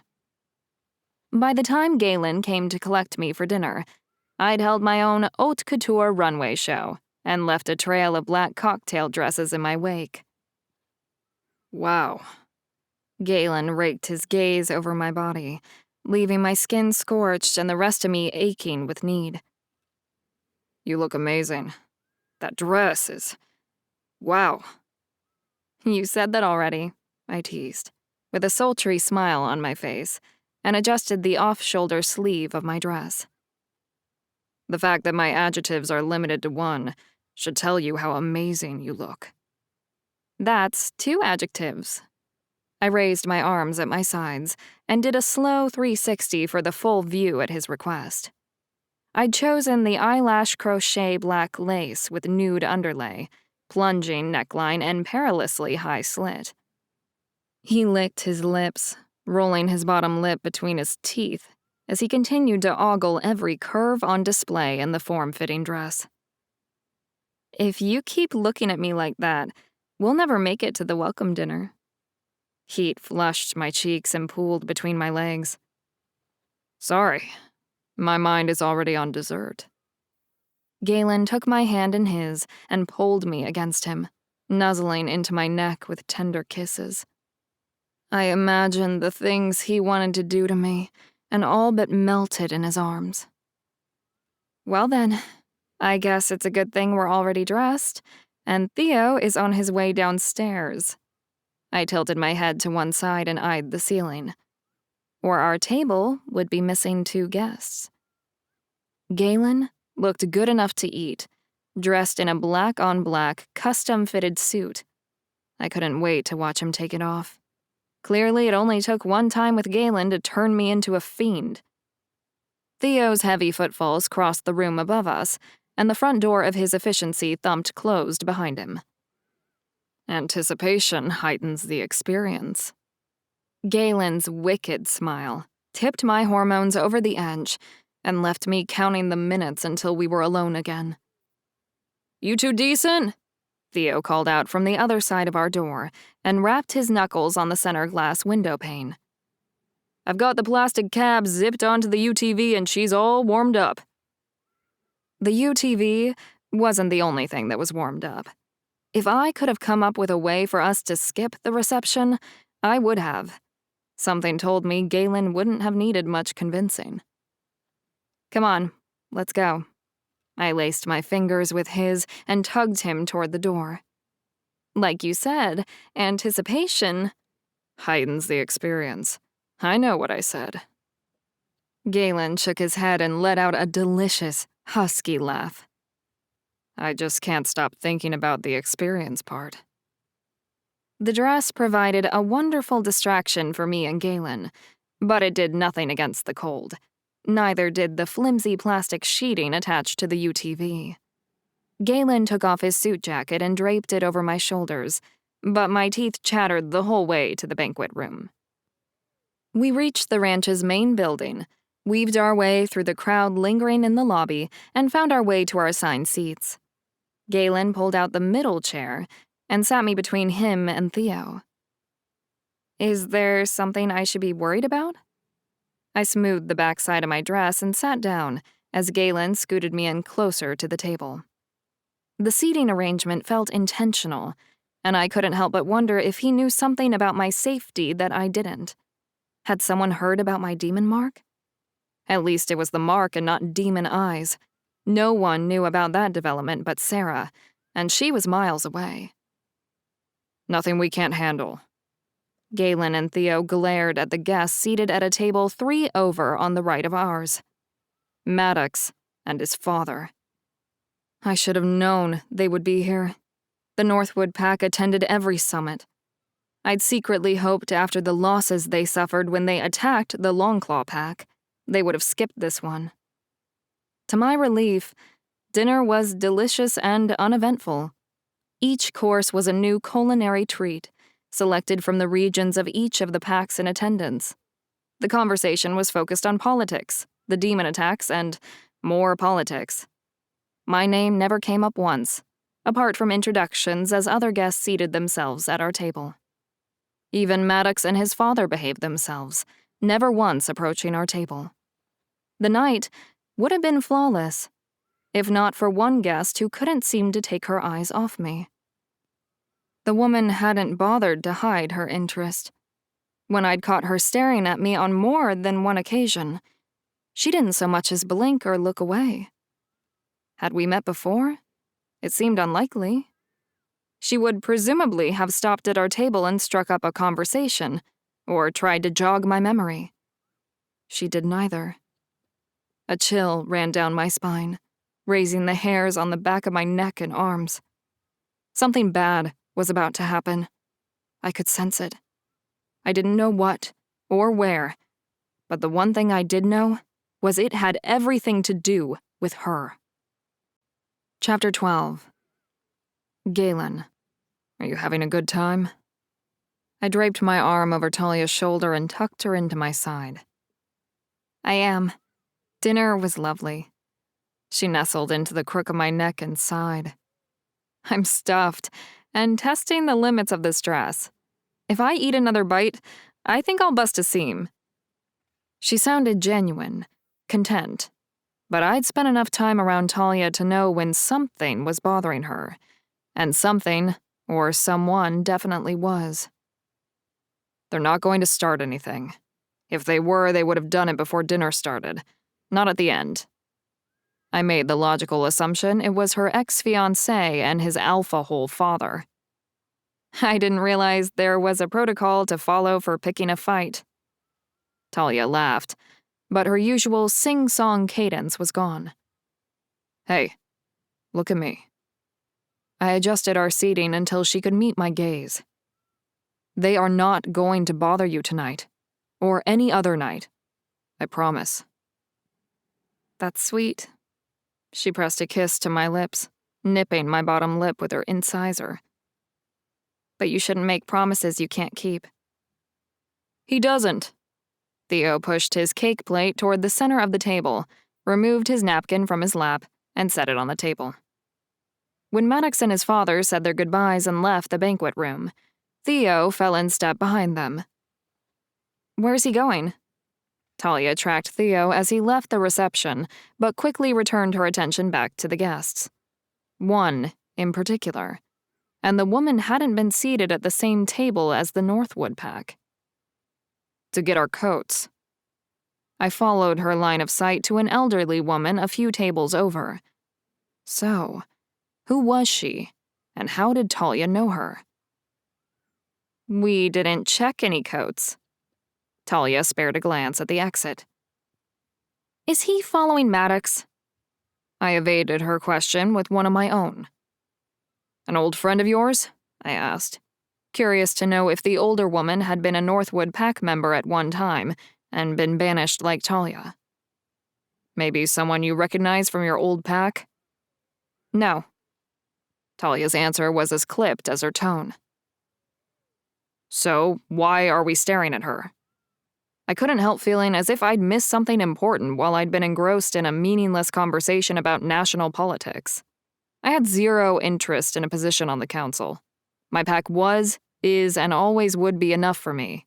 My aspirations for leadership stopped there. While I'd been distracted by a wolf from Arizona seated on my right, Talia had some sort of interaction with a strange old woman across the room. Because she started staring at me first. Talia shook her head and laughed under her breath. It sounds ludicrous and juvenile now that I've said it out loud. Maybe a little, I teased and gave her side a playful pinch. But you know, maybe not. I'll ask around, see if I can find out who she is. I'm probably overreacting. Maybe she's just staring off in a daze and isn't even staring at me at all. It's possible. Let's test that theory. I pushed my chair back from the table and stood, easing Talia's chair back from the table and helping her to her feet. I rested my hand on the small of her back and escorted her out of the banquet room and into the lobby. She tracked you as you walked out of the room. I caught sight of Theo and called him over. I'm not sure why you caught her interest, but I'm going to find out. I'm sure it's nothing. Let's not make a big deal about it. At least, not yet. Talia reached for the thin black satin wrap in Theo's hands and draped it over her shoulders. You need to stay focused on why we're here. The demons. Who do I need to follow now? Theo scanned the room. I thought this was going to be a mini vacation. If I'd known how much work this was going to be, I wouldn't have volunteered. Don't act like you're not having the time of your life. You love recon. I clapped him on his shoulder and pointed him in the direction of his new target. The harmless old lady? Theo scoffed, shrugging off my suspicions. She looks like someone's sweet old granny. How much do you want to bet she has tissues and butterscotch candies in her purse? There isn't a harmless person on this ranch, and you know it. I crooked my elbow, and, as I'd hoped, Talia hooked her arm through mine. I'd brought her with me to keep her safe. I never expected our relationship to progress so quickly, but I was glad it had. So was my wolf. He'd wanted to claim her the first moment we laid eyes on her. Point taken. Theo narrowed his gaze, scrutinizing the old crone. Still, out of all the wolves here, I think she's the least of our problems. Maybe she's just a nosy old lady. That's what you're going to find out. I gave him his orders and sent him off to gather as much information as he could on the woman. What territory and pack she belonged to, her rank, and if she had any connections to Northwood. I wanted to know every detail. "Excuse me." A man I recognized from the briefing, but whose name escaped me, walked over and extended his hand. "It's Galen, right? From the Longclaw Pack?" "It is." I clasped his hand in a firm grip and gave him a hearty shake. "I'm sorry, I know we met earlier, but I'm terrible with names." "Victor. Victor Curry from the Mount Bona Pack." Right, sorry about that, Victor." I released his hand from mine, crossed my arms over my chest, and took 2 steps to my right, positioning myself between him and Talia. "What can I do for you?" If Victor found my cut-to-the-chase approach to our conversation rude, he didn't show it. "I was impressed with your detailed briefing this afternoon." He cocked his head to one side, brows furrowed, and looked over my shoulder at Talia. "Thanks." I sidestepped once more, blocking Talia from his view. "Listen, we were just leaving. It was nice meeting you, Victor. Let's catch up after the next debriefing, all right?" "Forgive me, but I feel like we've met before." Victor pointed over my shoulder, indicating that he was talking to Talia. Then his glance returned to me. "The beautiful young lady behind you. She reminds me of someone I met years ago, and I—" We've never met, I assure you. I'm Talia Linetti." She stepped out from behind me, stood at my side, and hooked her arm through mine. "I think I would remember meeting a wolf from somewhere as far away as Alaska. The ranch is the furthest I've ever been from home."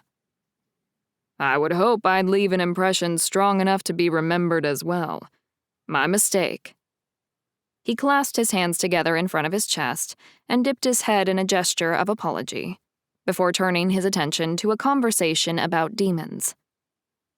"You've had more experience with demons than any other alpha here," he said.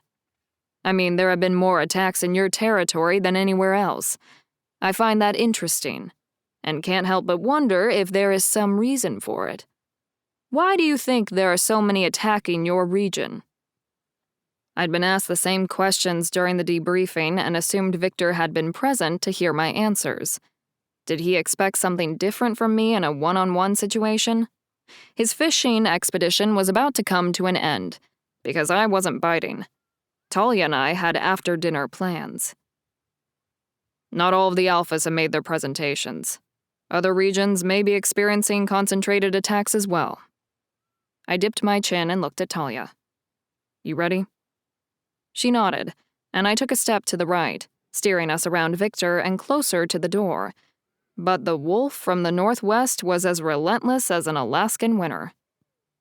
"True, but you've been forced to move an entire coven of witches onto your property. It's unprecedented and makes for quite a powerful alliance, wouldn't you say?"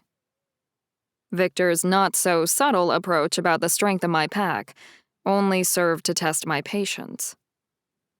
"First of all, I wasn't forced to do anything. We've had an alliance with our local coven for years. The Longclaw Pack protects what's theirs." I clapped my hand on his shoulder.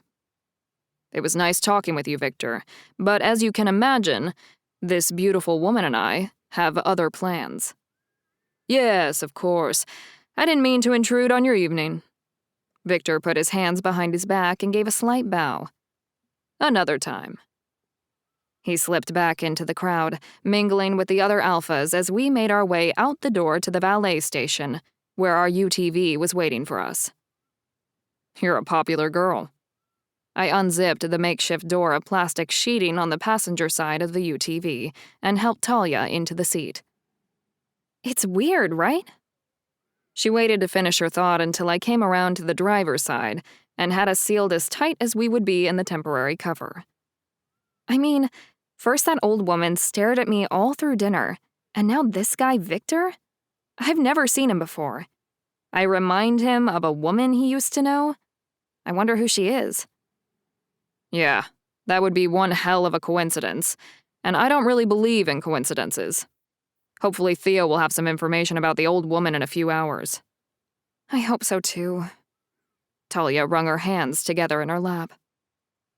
"I'm sorry for causing more trouble. It really does seem to follow me wherever I go.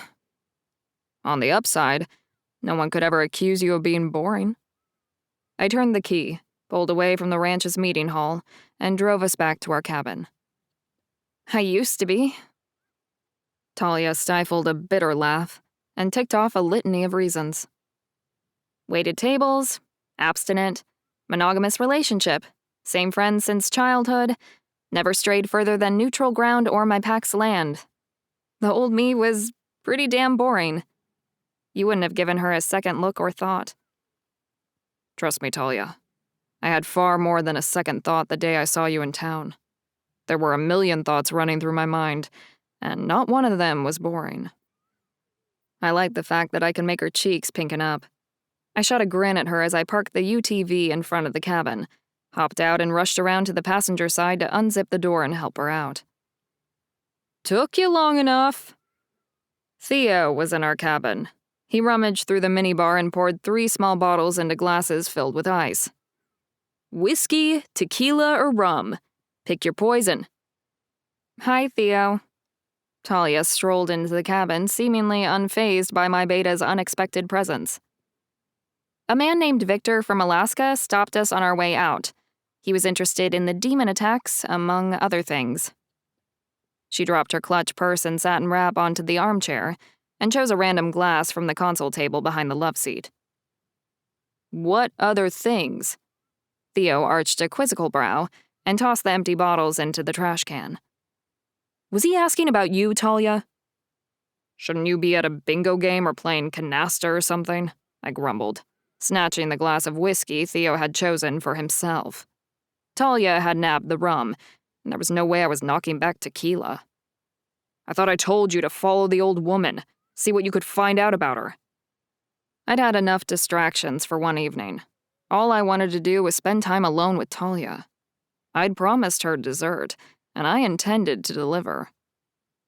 I did. Theo eyed the remaining tequila with disappointment, shivering when he slammed it back, and then poured himself another from a different small bottle. Or at least, I tried to. She gave me the slip. What? Talia and I asked, almost in unison. How? I added. No one can clock you when you don't want to be seen. I don't know how she did it, Galen. I was on the trail. I had her scent. There were tracks. I mean, I was practically right on top of her, and then... nothing. Clean air, clean snow. It's like she vanished into thin air. Damn. I held up my hand, stopping Theo's next defensive argument before it started. He didn't need to explain himself to me. If I didn't think he was capable of tracking a wolf in her twilight years, I wouldn't have asked him to do it. I had every confidence in my betas, all 3 of them. They wouldn't be in the position otherwise. So, what do we do now? Ice cubes clinked against the side of Talia's glass as she nursed her drink. Meanwhile, I ransacked the minibar for 2 more nips of whiskey. There isn't anything else we can do, at least not tonight. I took a long pull from my glass, savoring the smoky flavor and slow burn of the alcohol. Actually, there is something. Theo sat up, sloshing ice and liquid over the rim of his glass. And that something would be, I asked, while I took quick stock of the remaining mini bottles of liquor. It took a lot to get a shifter drunk, and it seemed obvious he'd helped himself to the alcohol before we arrived. Whether he'd simply had a few or a few too many was yet to be determined. Wait, you said a guy from Alaska? Theo set his glass on the table and tipped the scales toward a few too many with his abrupt change of subject. Yeah, Victor. What of him? I tugged at my tie, loosening the knot around my neck before undoing the top button at the collar of my shirt. My night with Talia had not gone according to plan, and seemed to be offering up yet another detour. I think he might be there. Where? Theo, you're not making a whole lot of sense right now. Talia finished her drink and set the empty glass beside the metal ice bucket. Sorry, I was just thinking how weird it is that 2 people were focused more on Talia tonight than the Longclaw Alpha. He turned to Talia. No offense. I mean, you're attention-worthy, it's just... Alpha usually trumps everything else. I know. No offense taken. Talia shook her head, a lopsided smile planted on her face. Probably not a coincidence. We came to the same conclusion. I took my frustration out on the black satin tie, yanked it free of my neck and tossed it on the chair with Talia's things. Where is it exactly that you think this Victor guy might be? There's a midnight run. A lot of the people were talking about it during the poker game. Theo pulled a trifold brochure itinerary from his inner jacket pocket and tapped it against his palm. Any takers? I hadn't heard anything about poker or group hunts. All of my conversations had involved politics and demons. It was a good thing the council authorized 2 companions for the summit. Otherwise, my time would have been too divided, and Talia would have had to snoop on her own. And there was no way in hell that was going to happen. What do you say, Talia? I slipped off my suit jacket and unbuttoned the cuffs on my sleeves. You up for a run and some reconnaissance? She hesitated, before pointing to the old-fashioned clawfoot soaker by the window. The only thing I'm up for is a soak in that tub. She sighed loudly. I've had my fill of strangers for the night. Is it all right with you if I sit this one out? Of course. My gaze lingered on the soaker tub. My imagination ran wild, and I found myself wanting to skip the run as well. For more than one reason. I hated to leave her alone. Harrier House was the furthest cabin from the main building. If something happened, there was a real possibility help might not reach her in time. Still, I'd seen her fight. I knew Talia could handle herself against another wolf, and even a demon. I would make sure I only ran for a short time and didn't leave her alone too long. Still, I also knew that if something happened to her, I would never forgive myself. Chapter 13. Talia. The cabin was empty, and the soaker tub was full. I hadn't lied to Galen about the tub. I'd thought about sinking up to my neck in hot, sudsy water since we arrived. If only Galen had been here to enjoy it with me.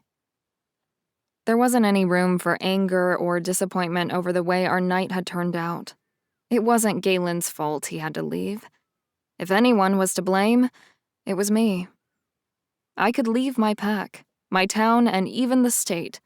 It didn't matter where I went. Trouble always found me. And Galen had been there to patch me up and clean up the mess. If I hadn't been riddled with guilt over not telling him the truth about my wolf's eyes before I slept with him, I sure as hell was now. Why wasn't I able to tell him? I wished I knew the answer to that question. My life and our relationship would have been so much simpler if I'd told him from the start. Instead, I had managed to complicate everything and build our relationship on a lie.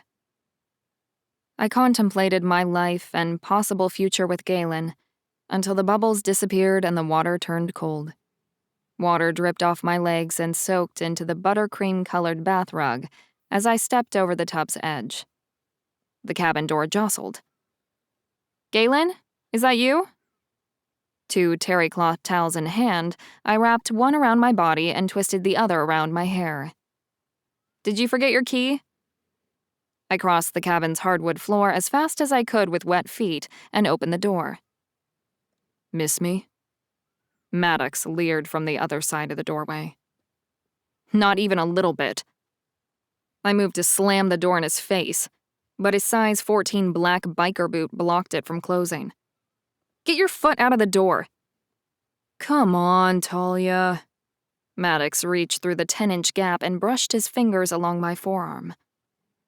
You don't expect me to believe that you don't want to see me, do you? When I saw you tonight at dinner, I realized I missed you. He had me at a disadvantage. I wasn't dressed for company, or a fight. Not to mention the fact that I couldn't use my body weight to hold the door and escape his reach. I had no intention of letting him inside the cabin, which meant I needed to stay put, and Maddox was free to touch any part of my body within reach. After all the years we were together, not even a teensy-weensy bit? I was your first boyfriend, your first kiss, your first everything. He moved from my arm to my leg, inching his hand further up my left thigh until he reached the edge of the towel. "You weren't my first for everything, Maddox," I snapped back, without a thought as to how he might react. That was a mistake. "You slept with him?" Maddox fisted his hand in the towel and tugged. "You certainly didn't waste any time giving up the goods to a total stranger." My knee-jerk reaction was to grab the towel and put as much distance between me and Maddox as possible, which was exactly what he wanted. He pushed the door wider and stepped in. "You sure put me through the ringer, didn't you? Promise rings and all that bullshit about waiting for our wedding night?" His voice dropped an octave and his pupils dilated. His wolf was close to the surface. "Tread carefully, Talia. Don't be stupid."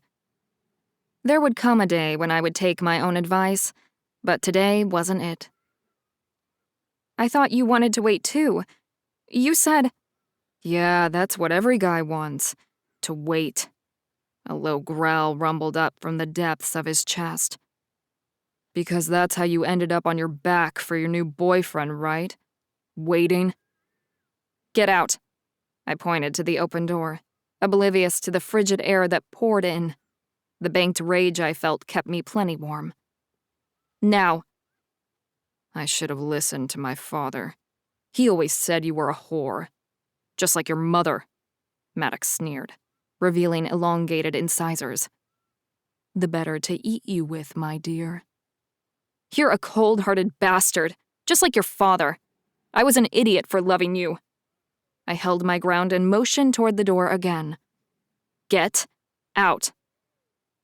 "If this wasn't a peaceful summit, I would drop you where you stand." Maddox stalked toward me, closing the distance between us and forcing me further inside the cabin, with no way out but past him. "Traitorous bitches like you deserve to be put down." "Traitorous? You threw me out, remember?" I'd anguished for weeks, stewed in the pain of his rejection and betrayal, and all the pent-up emotions suddenly boiled over. I screamed at the top of my lungs. "Get the fuck out of my cabin, you crazy bastard!" But Maddox had me right where he wanted me. Alone. "Looks like someone's forgotten their place." Maddox lunged forward, grabbed me by the arms, and yanked me hard enough to snap my head forward and smack my teeth together. "New boyfriend, new pack, new attitude, is that it? You may have them fooled, but I know better. This isn't you." "You don't know me at all." I jerked my arms, fighting to free myself from his grip, to no avail. "No?" He leaned in, close enough that our noses touched. "I know you well enough to know that you're hiding something." "You lost any claim you had over my secrets when you broke off the engagement." "As if you could actually keep a secret from me." He barked out an angry, bitter laugh. "Nobody knows you like I do, Talia. I know you better than anybody." "Why do you suppose that is?" I didn't bother waiting for a response. The question had been rhetorical. "It couldn't possibly have anything to do with the fact that your father killed the only family I'd left, could it?" That had been rhetorical too, but Maddox answered anyway. He couldn't help himself. He never had been the brightest bulb on the tree. Of course, the same argument could have been made for me since I'd fallen for him. At least I had naivety as an excuse. "Your father was nothing but a screw-up, an old dog with no new tricks. If you ask me, it was a mercy killing. You should be thanking my father instead of blaming him." He tightened his grip, ratcheting his fingers around my arms hard enough to leave bruises. I wouldn't be able to hide those without shifting, and even then, the discoloration wouldn't disappear completely. Galen would know Maddox had been here, even without the marks on my skin. His scent permeated the efficiency. If the Northwood and Longclaw packs weren't already at war, they soon would be. It was time for Maddox to get the hell out of the cabin and out of my life, for good. "You're hiding something, Talia Linetti. I'm going to find out what it is." Maddox wedged his face between my jaw and shoulder and breathed me in, like a predator does their prey when they are about to strike the killing blow. I stomped my foot as hard as I could on top of his, but the boot's protective steel toe blunted the impact. Maddox leaned backward and laughed in my face. He gave me a clean shot, and I wasn't about to waste it. I reared back and smashed my forehead against his nose. It broke with a satisfying crunch and a trickle of blood. "You bitch! You just broke my nose!" Maddox let go of my left arm, pulled back, and landed an open hand smack to the left side of my face from the corner of my eye to the corner of my mouth. I licked the blood from my split lip and cheek and spat on the toe of his boot. "This whole pack princess dream of yours will come crashing down around you. Galen won't want you. I sure as hell don't want you." Without warning, Maddox grabbed a fistful of my damp hair, yanked my head to one side, and bit down. His teeth pierced through my skin and gouged into my collarbone. In the space of a split second, Maddox marked me. The claim he staked by notching my clavicle wasn't the same as a fated mate bond. There wouldn't be a ring or a ceremony. The only vow Maddox made by marking me was to never let me go. That mark meant I was his property. He owned me. Or at least, he thought he did. It was yet another claim on my body, on my life, from someone or something I didn't want, and I would be damned if I would let him get away with it. A sob-turned-scream tore its way out of my body. Fueled by rage, my nails shifted into claws. I slashed him across his face. The marks on his face and his broken nose would heal, unlike the mark on my collarbone, but it still felt good. I'd drawn blood, and his father would see it. The Northwood pack would see it. "Your boyfriend should be home any minute. I want to leave a good impression."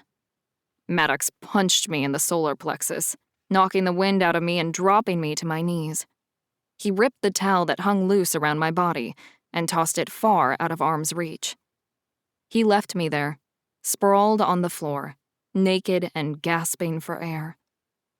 I sucked in a breath, only to cough and expel it all out again.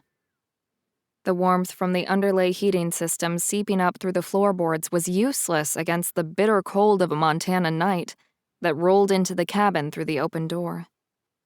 My temper had dissipated once Maddox left. Now my teeth chattered, the frigid air stung my skin and lungs, and I developed the shakes as my body tried to generate more body heat. I needed to move, or die of exposure on the cabin floor. I had two choices. Option A, find the will to pick myself up off the floor and carry my naked self to the door, close it, and build a fire. Practical and possible, despite the humiliation that kept me planted to the floor. Option B, shift. Allow my wolf to heal those injuries she could, and provide the warmth we needed with a form better suited to survive the cold than a human's. It was damned if you do, damned if you don't. Either option would raise questions that I wasn't ready to answer, because I didn't have an answer. If I didn't shift, Galen would want to know why. There would be questions about my wolf. Had Maddox done something to injure her and prevent me from shifting? And if I did shift, well, he would see my eyes. The truth would be exposed, and everything would be ruined. A third option struck, while I staggered upright and stacked logs inside the cast-iron stove. There were enough hot coals left on the grate to catch the seasoned split wood and start a crackling fire. I hurried to lock the door, rushed back to the heat billowing out of the pot-bellied wood stove, and knelt on the warm inlay stone flooring beneath it. I closed my eyes and called to my wolf. She howled her reply. The magic that controlled our shift vibrated through my bones like a tuning fork, searching for the right pitch and frequency to create the change. Bones cracked, dislocated, and rearranged themselves. My jaw unhinged and elongated with my teeth. My hair grew longer, coarser, and filled in to create a thick, lush, midnight black coat, unlike any wolf I'd ever known. I curled up on the stone floor in front of the wood stove and tucked my head beneath my front paws, with my eyes shut tight. Galen kicked open the front door and charged in with Theo right behind him. "Talia?" He rushed over and knelt beside me, burying his fingers in my fur. "Are you hurt? What did he do to you? I'll kill him." I didn't need to open my eyes to know that Galen's wolf was close to the surface. Theo's, too. I felt them through the pack bond, and I heard it in their voices as they tried to examine me for injuries. My wolf knew the plan, and for once, agreed to play along. It seemed like ages since we'd agreed on anything, but even she knew it was dangerous for anyone to see her red eyes.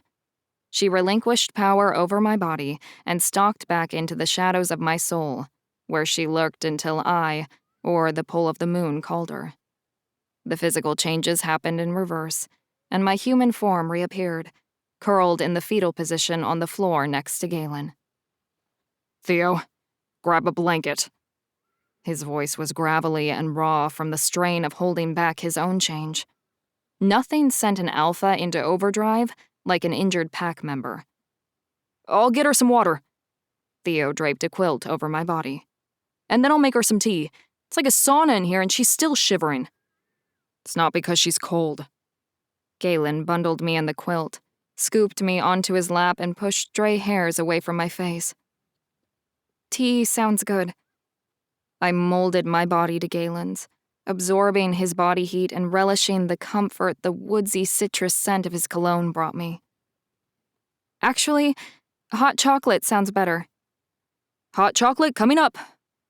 Theo seemed all too happy to distract himself and his wolf rustling through canisters and cabinets for instant cocoa powder and a pot to prepare it in.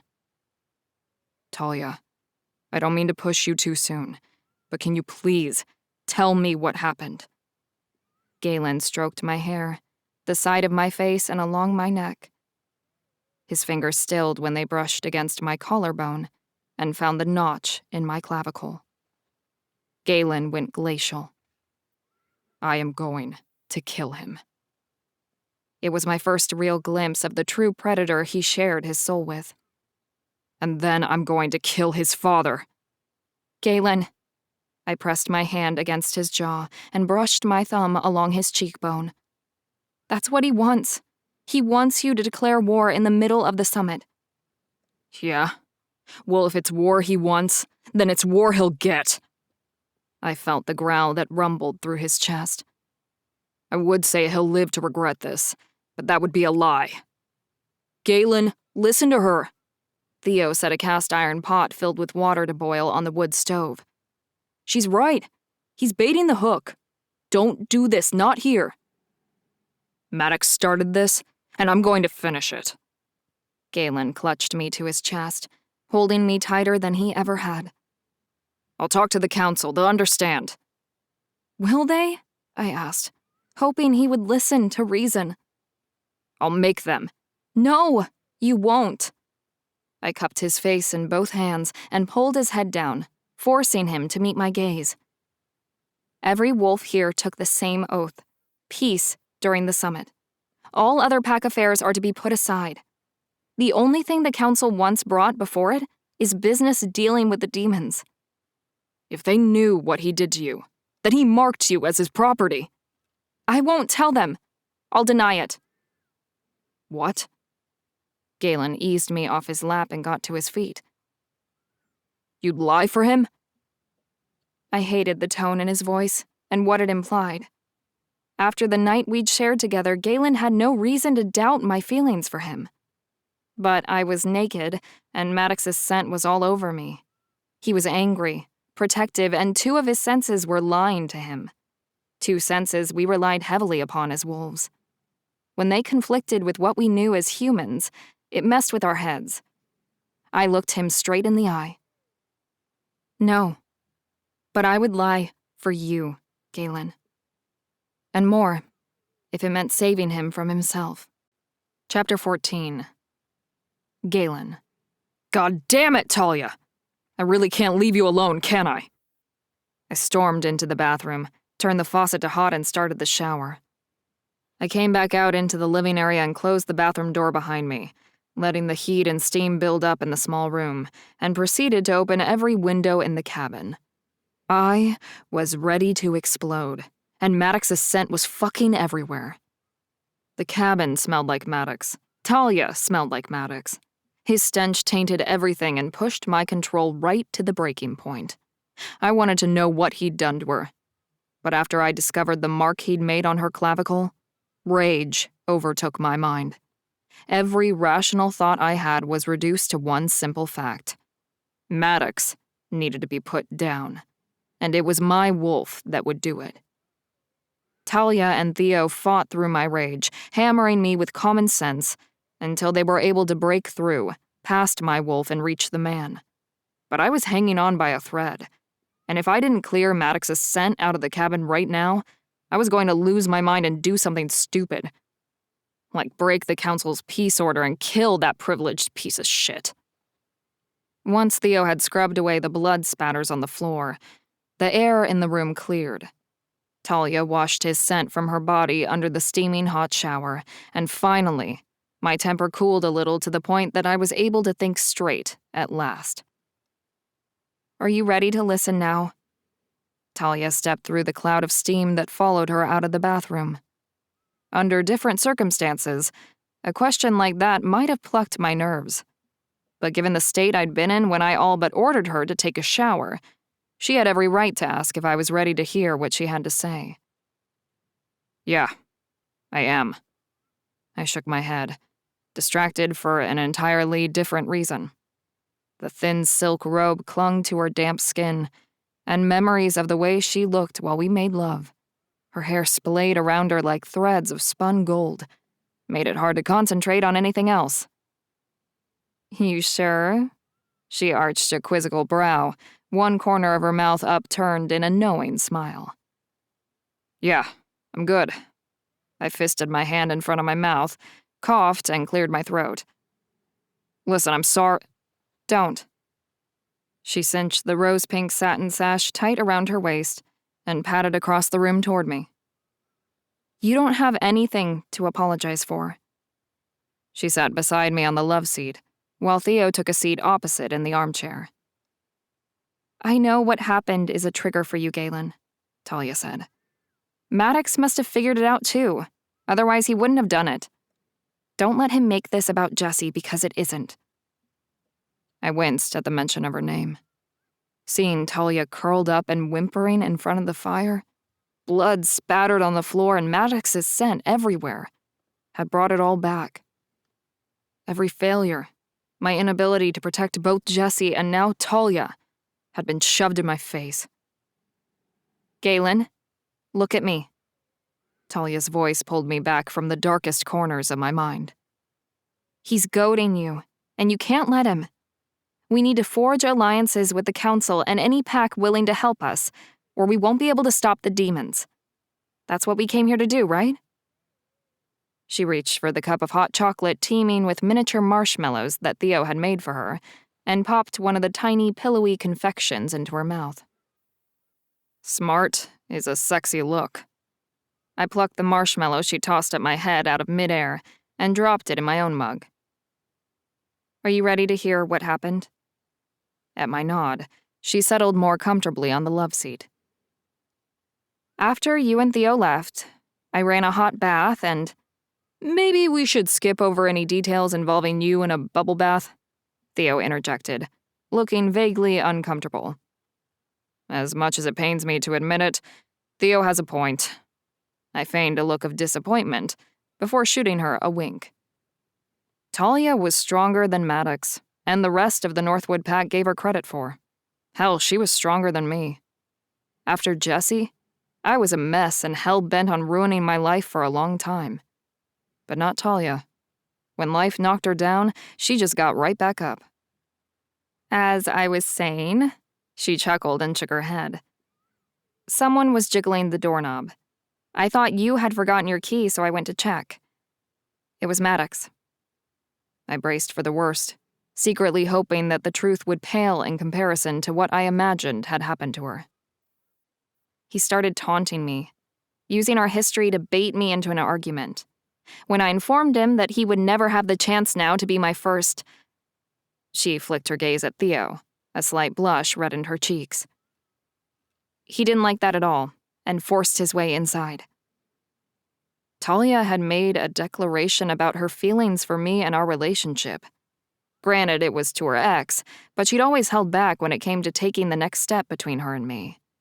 The fact that she'd said it out loud to anyone, especially to Maddox, felt like a huge leap forward. She recounted the rest of her ordeal, including the verbal exchange with Maddox, the physical altercation that led to him staking a claim on her as his property. That was a practice all but forbidden these days amongst the North American packs. It shouldn't have come as a surprise that the Northwood pack was one that clung to old and barbaric practices that had no place in modern society. Pride swelled in my chest when she described in vivid detail how she partially shifted her claws and slashed Maddox's face after breaking his nose. So a lot of the blood spatter must have been his, not hers. No wonder the place had stunk of him.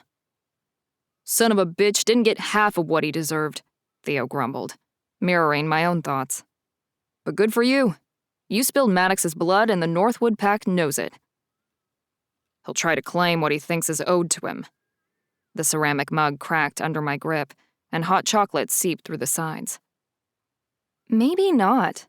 He's only interested in hurting me to get to you. Talia set her mug on the coffee table and reached for mine, swapping out the cup for a napkin to dry my hands. But I don't think he'll play that card until he absolutely has to. I cringed inwardly over the irony of what she'd said. Talia had come into my life because I'd decided to kidnap her, to weaken Maddox and use her as a bargaining chip. It was a miracle that things had worked out the way they did. I couldn't imagine my life without Talia in it.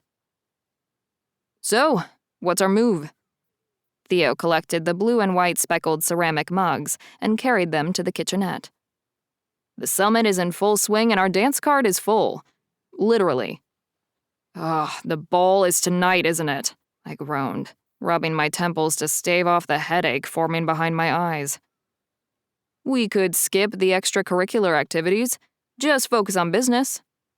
Theo returned with hot chocolate refills and the snack basket. No. Talia grabbed a chocolate-dipped peanut butter protein bar from the basket and peeled back the wrapper. We need to act like nothing happened. I'm not sure if you two have met.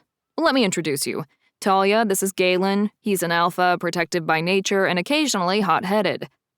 Theo jested, pointing his finger between me and Talia.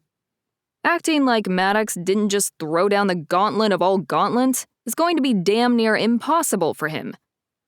Thank you for that overwhelming vote of confidence, Theo. I braced my elbows on my knees and rested my forehead against my fists. You're both right. Talia rubbed small, soothing circles across the middle of my back, and I leaned into her calming touch. I'm not saying that my temper won't get the best of me, or that this won't end in disaster, but the lunar ball, the luncheons, and cocktail hours, they're all part of the political chess game, and we need to keep all our pieces on the board, I admitted. Yet another reason why I hated politics.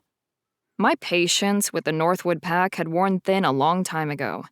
If it wasn't for the summit, my score with Maddox would be quickly settled, with his death. But Maddox and his father weren't the only demons the Longclaw pack was up against. The real deal Legion from Hell had chosen our town as ground zero for their attack. It seemed Victor, the mysterious wolf from the north, had been right in his assumption that we were experiencing more demon activity than anywhere else in the country. If my pack and the town we called home were going to survive, we needed as many packs on our side as we could. The best way to do that wasn't attending the meetings. It was conversations over cocktails in a crowded ballroom, and I dreaded every minute of it. Theo felt the same way. After polishing off the last bag of beef jerky out of the snack basket, he headed up to the loft to shower and catch some sleep. Talia and I had a few hours alone together before the ball, and I knew exactly how I wanted to spend them. But she'd just been assaulted by someone she used to love, betrayed again by someone who was supposed to be her fated mate. The last thing she needed was a man coming on strong and taking control. Whatever happened between us, if anything happened, I wanted Talia to initiate it. Our relationship needed to move at her pace, both emotionally and sexually. It occurred to me at that moment how much I liked having her in control, even if she never knew that she was. I made decisions every day for the pack, about my father's medical care, for myself, and felt the weight of that power on my shoulders all the time. Still, it wasn't a burden. I loved my pack and my father. I wanted to take care of them, but it felt good to have someone take care of me as well. It felt even better not to be the one in charge every once in a while. I gave the authority in our relationship to Talia, confident that she wouldn't abuse the power I'd given her over me. She had stolen my heart. I handed her everything else. So, Talia tugged at the hem of the silk robe that clung to her curves. So, I repeated, draping my arm over the back of the love seat in a silent invitation for her to move closer, if she wanted to. I wanted her to want to, but by not asking, I gave her the freedom to choose without any added pressure or fear of negative repercussions for the decision she made. Talia held on to the bottom of her robe, scooched across the cushions, and nestled against my side, her head resting on my chest. Her muscles relaxed, and her breathing slowed as she slipped off to sleep. I wrapped her in my arms, content just to hold her close, to feel her body next to mine. I would be content like this for the rest of my life. I wasn't the man I was when Talia and I first met, broken and barely holding the pieces of my shattered heart together. She had healed me, without even trying, and I wanted more than anything to do the same for her. With those thoughts in mind, I drifted off to sleep. Galen? I opened my eyes, missing the warmth of Talia's body next to mine, as soon as I realized she wasn't curled up beside me. How long have I been asleep? I twisted my head side to side, working out the kink in my neck from using the arm of the love seat as a pillow. A few hours. Talia came around the back of the couch, stood behind me and massaged my shoulders. I moaned, and tucked my chin against my chest, easing forward to give her better access to work her magic on my neck and shoulders. Better? She leaned forward and planted a kiss on my temple. Like new. I took her right hand in mine, brought it to my lips and brushed a kiss against her palm. Then the scent hit me. Is that coffee? I reached for the steaming mug resting on the coffee table in front of me. Coffee and a beautiful woman. I inhaled the rich, bittersweet notes of the freshly brewed cup and sighed. The sun's barely up, and my day is already off to an amazing start. Let's hope it stays that way. She ran her fingers through my hair, smoothing out my morning bedhead. We're at a demon summit. The odds of that happening aren't looking good. I leaned my head against the back of the couch, glanced up and gave a little wink. But it's never really a bad day when I'm with you. You say that now, but the day's only just started. Talk to me the next time we're attacked by a demon or a ragey ex-boyfriend. How many ragey ex-boyfriends are we talking about? I teased. From sweet to sass in 6 seconds flat. Talia's cerulean violet eyes were as dazzling as her smile. And to think, I plied you with coffee and worked out your kinks. There's an inappropriate joke there, but it's early and you did make coffee, so I'll give you a pass. Such a gentleman. Talia didn't skip a beat, teasing me right back. We fell into an easy rhythm, enjoying each other's company and the start of what I hoped would be a peaceful day. After the night she'd had, she deserved it. What's on the agenda for today? Talia dropped down beside me on the love seat and draped her long, sculpted legs across my lap. Are you meeting with the council again? Nope. We don't have anything scheduled until the ball tonight, so I'm all yours. Really? She tapped her index finger against her lips. How ever will we pass the time? I'm sure you can think of something. There is one thing. Talia moved her legs, crawled across the love seat to straddle my lap, and draped her arms over my shoulders. You read my mind. I loosened the belt on her robe, opening the top and sliding it over her shoulders and down her arms to pool at her waist. I skimmed my hands along her sides and around her hips to cup her ass, pressing her body against mine. She gasped and dropped her head back, exposing the length of her neck. I nuzzled behind her ear and kissed my way down her neck. Her breath hitched, and my body went rigid when my lips found their way to her collarbone and that notch. Galen, Shit, Talia, I wasn't thinking. I sank back against the couch. I'm sorry. Don't. Unshed tears glistened in her eyes. Please, don't say you're sorry. She climbed off my lap, yanked her robe closed, and collapsed on the cushion beside me.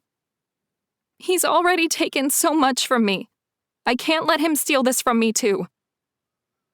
I rested my hand on her collarbone, rubbing my thumb along the notch Maddox left when he marked her as his property. This doesn't mean anything, I said gently. You're not his to claim. I took her hand and placed it over my heart. You're mine, and I'm yours. And I would do whatever it took to make sure she stayed that way. Chapter 15. Talia. Galen was everything I had ever wanted in a mate, and more than I deserved. The closer we got, the harder it was to keep my secret from him. I needed to tell him the truth about my eyes, but it would have to wait until the summit ended. When I was on familiar ground, safe behind the Coven's wards on Longclaw Pack land. I didn't feel safe at the ranch. The sense of unease had started with the old woman at the reception dinner, and then our encounter with the Alaskan wolf Victor, and it had escalated after Maddox attacked me. The only wolves I knew at the summit, other than Maddox and his father, of course, were Galen and Theo. If I told them the truth and they rejected me, there would be no one to help me. I'd be completely alone. At least I had one ally at home if things went south when Galen learned about my wolf's condition. Sarah would take me in until I was able to make arrangements with my aunt. I hadn't thought about running since I found my way into the Longclaw Pack. Not after the demon branded my arm, or the battle with my former alpha and the Northwood Pack. Not even after my red eyes appeared. But Maddox changed everything when he carved a notch in my bone and staked his claim, not as my mate, but as my owner, like I was a kept animal complete with collar and leash. When I thought about it, it wasn't that much different when we were engaged. He made all the decisions. We did whatever made him happy. I was a kept woman even then. I just hadn't realized it at the time. Galen showed me how different a relationship could be. He listened to what I had to say, cared about the way I felt, and treated me like an equal, not someone who was less than. I had a chance at happiness, a real future with a real partner, and that chance was slipping through my fingers like grains of sand. Maddox would do anything to steal my happiness, and he was succeeding. If he tried to claim me, there wasn't anyone who could stop him. Except me, if I ran as far and as fast as I could. The more I thought about what I needed to do, the better I felt. I had a plan, or the workings of a plan. Tell the truth, await the fallout, run if necessary. I would lose my one chance at a happily ever after with Galen, but I would be alive on my own terms and not become Maddox's property. It wasn't a perfect plan by any means, but it was the best one I had, if things didn't turn out as I hoped, once I'd shared my secret with Galen. Do you know how to tie one of these things? Galen stood in the bathroom doorway, black bow tie in hand. He took one look at me and knew something was wrong. Everything okay? He shoved the tie in his pants pocket, crossed the room, and enveloped me in the warmth of his embrace. I molded my body to his, marveling at how perfectly we fit together, and wrapped my arms around his waist. It is now, I buried my face in his chest and held on for dear life. He pulled back from our embrace and cupped my face in his hands, tracing the curve of my mouth with his thumb. Talia, there's something I need to say. His fingers trembled and his breathing quickened. I wanted to tell you after we made love, but was afraid you'd think that was the only reason I said it. And then again last night, but that didn't feel right either. But if I don't say it now, I'm afraid I won't have the courage to say it later. Talia, Shush. I pressed my fingers against his lips, stopping the words from coming out of his mouth. He couldn't say it yet, not with the secret that lingered between us. When Galen spoke the words, when I heard him tell me he loved me for the first time, it had to be after I told him the truth, and he knew everything about me. Because if he said it then, it would mean he truly loved me, the real me, warts and all. Right now, he didn't know everything about who and what I really was. I didn't even know that. So I stopped him from saying it, even though my action hurt him and broke a little piece of my own heart. I moved my hand from his mouth to his furrowed brow and smoothed the deepening crease between his eyebrows. Talia, what's wrong? He took my hand in his, turning it to brush a kiss across my knuckles. Don't force it, Galen. I longed to hear the words he'd been so desperate to say, but I couldn't let him. Not yet. You shouldn't have to muster up the courage to say it, and when the time is right, you won't have to. That's not what I meant when... Shit. The glimmer of hope in his eyes flickered and died. I practiced this in my head 100 times before I came out here, and I still screwed it up. No, you didn't. I stood on tiptoe, pressed my lips to his, and poured everything I felt for him into the kiss. His hands roamed my back until he found the zipper pull on the back of my dress and eased it down. We'll be late, I warned, but my tone lacked conviction. It's called making an entrance. He bottomed out the zipper and slid his hands down the back of my dress to cup my bare ass. Theo could come barging in here any second. That did the trick. I'm not going to lie. My pride is a little wounded. Galen rested his forehead against mine and kissed the tip of my nose. Anticipation, remember? I slipped my hand in his pants pocket, brushing the length of his erection when I reached for his bow tie. I took his tiny moan of pleasure as a promise of things to come. The banquet room was filled to near capacity by the time we arrived. Servers navigated the room carrying champagne flutes on silver trays with the grace of ballroom dancers. A live band coaxed people out onto the parquet floor with covers of popular songs from the Billboard charts. Galen and Theo seemed content to stand on the sidelines and watch. I thought you said you needed to mingle. I clasped Galen's hand in mine and led him out onto the dance floor. Come on! Mingling is not the same thing as dancing. He looked toward Theo for help, but his beta was in the process of being dragged onto the floor by a young woman from one of the Oregon packs. The band slowed things down with a love song, and the crowd thinned to couples only. See, this isn't so bad. I swayed my hips in time with the music and steered Galen around the floor, trying to make it look like he was steering me. I've never been much of a dancer. He stared at the floor, as if he was afraid he would crush my toes with one wrong step. Just follow my lead. I seem to be doing that a lot, he muttered. But when I looked up, he was grinning down at me with warmth in his eyes. By the third song, Galen found his rhythm and relaxed enough to let the music move us around the floor. See? You're a natural.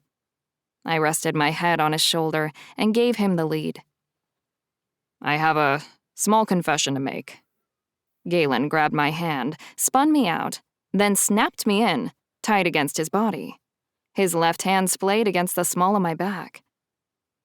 I'm not a bad dancer. Quite the opposite, in fact. It's just been a very long time since there was someone who made me want to dance." He dipped me, low enough that my hair brushed the floor, and I questioned the ability of my dress's plunging neckline to hold everything in. With a firm tug, he pulled me back up, wrapped his arm around my waist, and pulled me against him until our bodies molded together. "Just follow my lead." With a quick kiss and a smirk, he whisked me around the dance floor. Other couples moved back, giving us the floor, and Galen used every inch of it. Several others who'd been seated at tables scattered around the room stepped forward to watch. A circle formed around the edge of the dance floor. There were a few oohs and ahs, and even a gasp, which, truth be told, might have been from me, when Galen yanked me against him, grabbed my thigh, and hitched my leg up on his hip. The music ended, and the lead singer of the band stepped up to the mic to announce they were taking a break.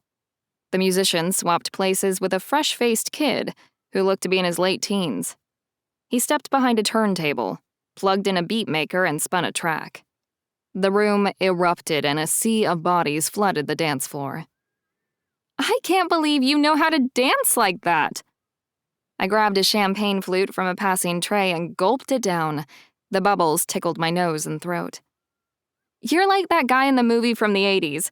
You know, the one with the oldies music and the summer resort." "Where do you think I got my moves?" When I swapped out my empty glass for another full one, Galen grabbed the glass before I had a chance to take a sip. "Let's get you something hydrating first." He grabbed a silver pitcher of ice water and 2 unused glasses from the nearest table and filled them to the brim. "You're not serious about the movie, are you?" I took a long sip of the ice water, studying his expression over the rim of the glass for any tells that he was lying.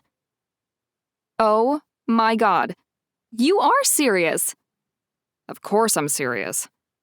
He finished the last sip of his water and poured himself another. "And to answer your question, yes, I can do the lift." I mean, that thought never crossed," I stammered, fanning myself as I thought about the scene in the movie and the way the actor held his partner in his arms and the way her body slid against his as he lowered her slowly back to the floor. Galen set his empty glass on a nearby table and cocked his head to one side as he eyed the aisle between tables. "We've got room. Want to try it?" A slight dimple formed on his cheek. "In these heels?" I laughed. "I'll break my ankle before I run 3 steps in your direction." "Want to get some air?" He paused, as if he'd reconsidered his suggestion. "Actually, it's freezing outside. How about we grab a table for 2 in a dark corner?" "We could go back to the cabin." I trailed my hands down the buttons of his dress shirt, stopping short when I reached the waistband of his pants. "We could." Galen leaned in and kissed me until my knees buckled and I was out of breath. "Let me find Theo and let him know we're skipping out early." He scanned the room in search of his beta, laughing when he finally found him in the crowd of people swaying on the dance floor. "I think he's going to be just fine on his own." Galen pointed toward Theo, who was surrounded by a small harem of women, all vying for his attention. Theo had superhero looks, a sense of humor, and status in a pack that women went crazy for. Any one of the women hanging on his every word would have been lucky to have him. He was a genuinely nice guy, the total package. But I had a thing for alphas, one in particular. Galen took my hand in his, weaving us through the crowded room toward the exit. "Oh, excuse me." A silver-haired man apologized for bumping Galen with the crook of his cane as he shuffled his way through the crowd. "I didn't mean to. You're Max's boy, aren't you?" "I am." Galen beamed at the mention of his father. He was proud to be Max's son. He'd been a good alpha and an even better dad, and I envied their relationship. "I'm sorry, have we met?" Galen studied the man's face. "If we have, it's my turn to apologize because I don't remember." "I'd be surprised if you did. You were just a pup the last time I saw you." The old man extended his hand. His fingers were knobby and crooked from arthritis, one of the few mundane ailments that affected shifters as well, on account of the number of times our bones dislocated, or having been broken too many times.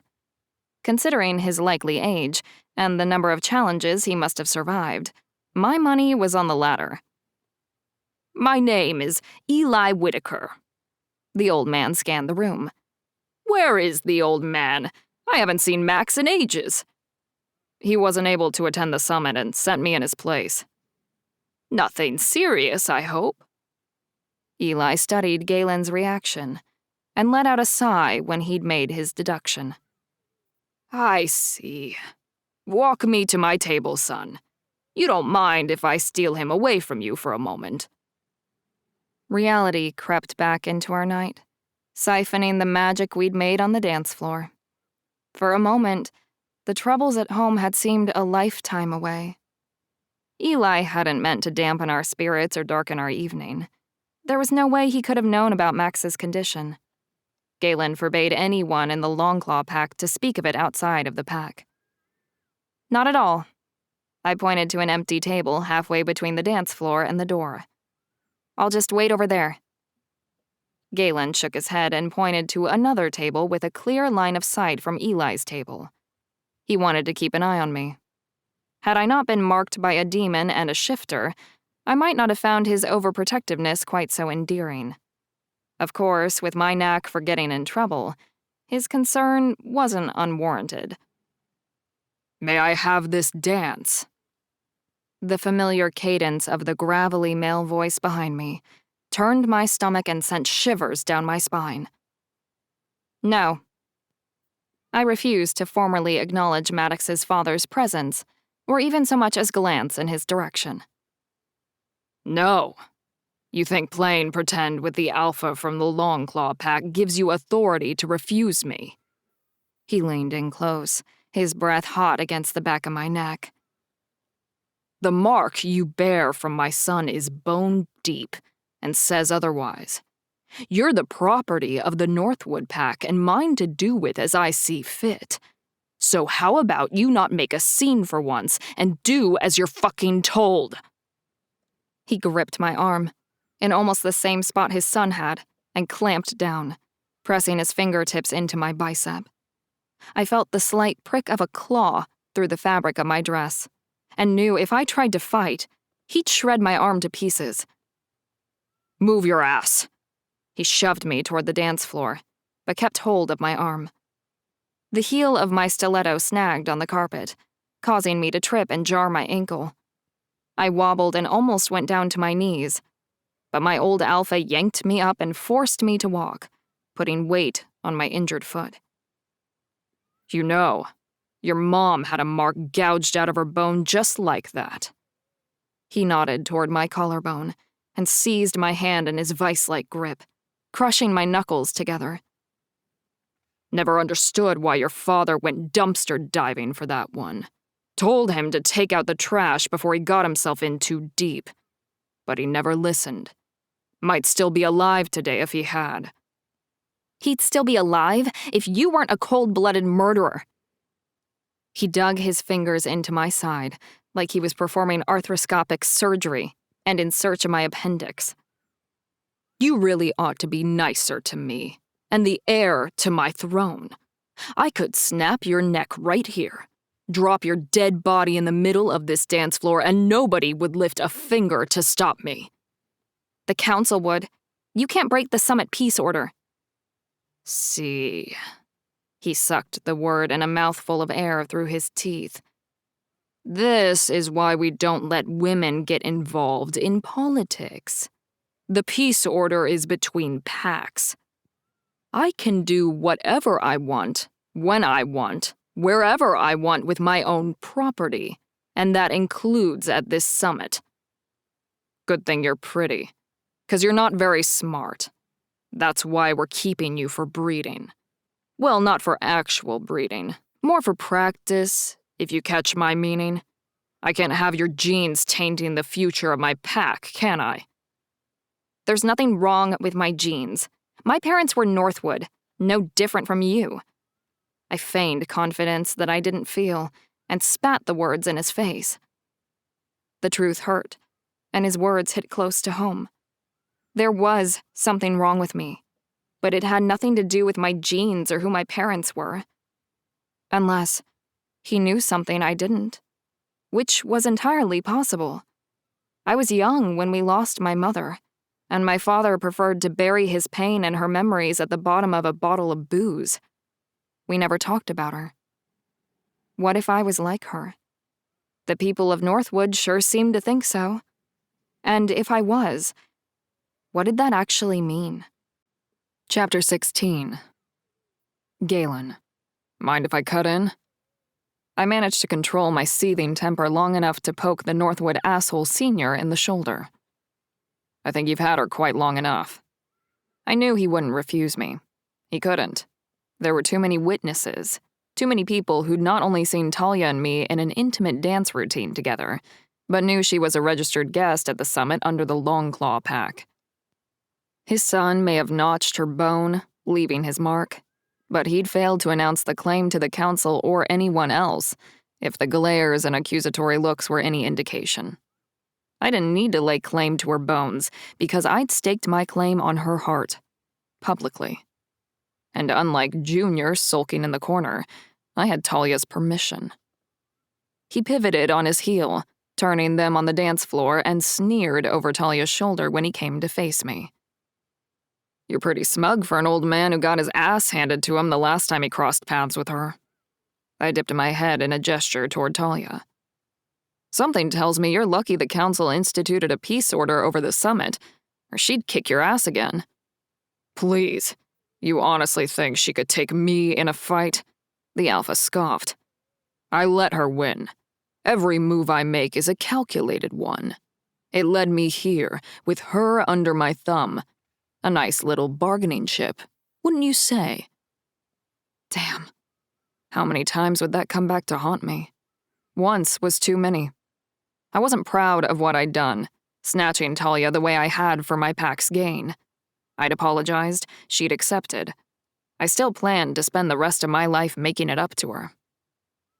If you or your son think of laying a hand on her again, I will end you both. We won't have to negotiate her release because the only thing we'll be negotiating are the terms for a challenge. I welcome it. He gripped Talia by the shoulders, shoved her backward, and stalked off the parquet floor. I braced for impact, caught Talia in my arms, and swept her off the floor toward the door. Did you just challenge the Northwood Alpha? Talia gaped at me as I pulled out the valet ticket and handed it over to the young woman working the kiosk. How are you so calm right now? He's grasping at straws. He didn't plan any of this. I rested my hand at the small of her back and guided her toward the UTV when it pulled up to the curb. The driver hopped out from behind the wheel, rushing off to help the next guest, but I managed to slip her a 20 before she disappeared. The summit provided an opportunity to get close to you, but he didn't know for certain you'd be here, I added. That still sounds like he kind of planned it. The attack at the cabin, at least. Talia reached around the back of her seat and grabbed the fleece blanket folded on the small rear passenger seat. No, Maddox screwed up, and his dad is trying to make the best of it. I pressed the gas pedal and veered onto the path that led us back to Harrier House. Maddox came to the cabin to mess with you and bait me into a fight. No question about it. You were right about that. But he didn't count on you getting the better of him and goading him into attacking you. I didn't do it on purpose. I know, sweetheart. I gripped the steering wheel with my left hand and reached over with my right to pull the blanket up over her shoulders. I'm sorry. I didn't mean to insinuate that you did. She grabbed my hand before I could move it away and held on, lacing her fingers through mine.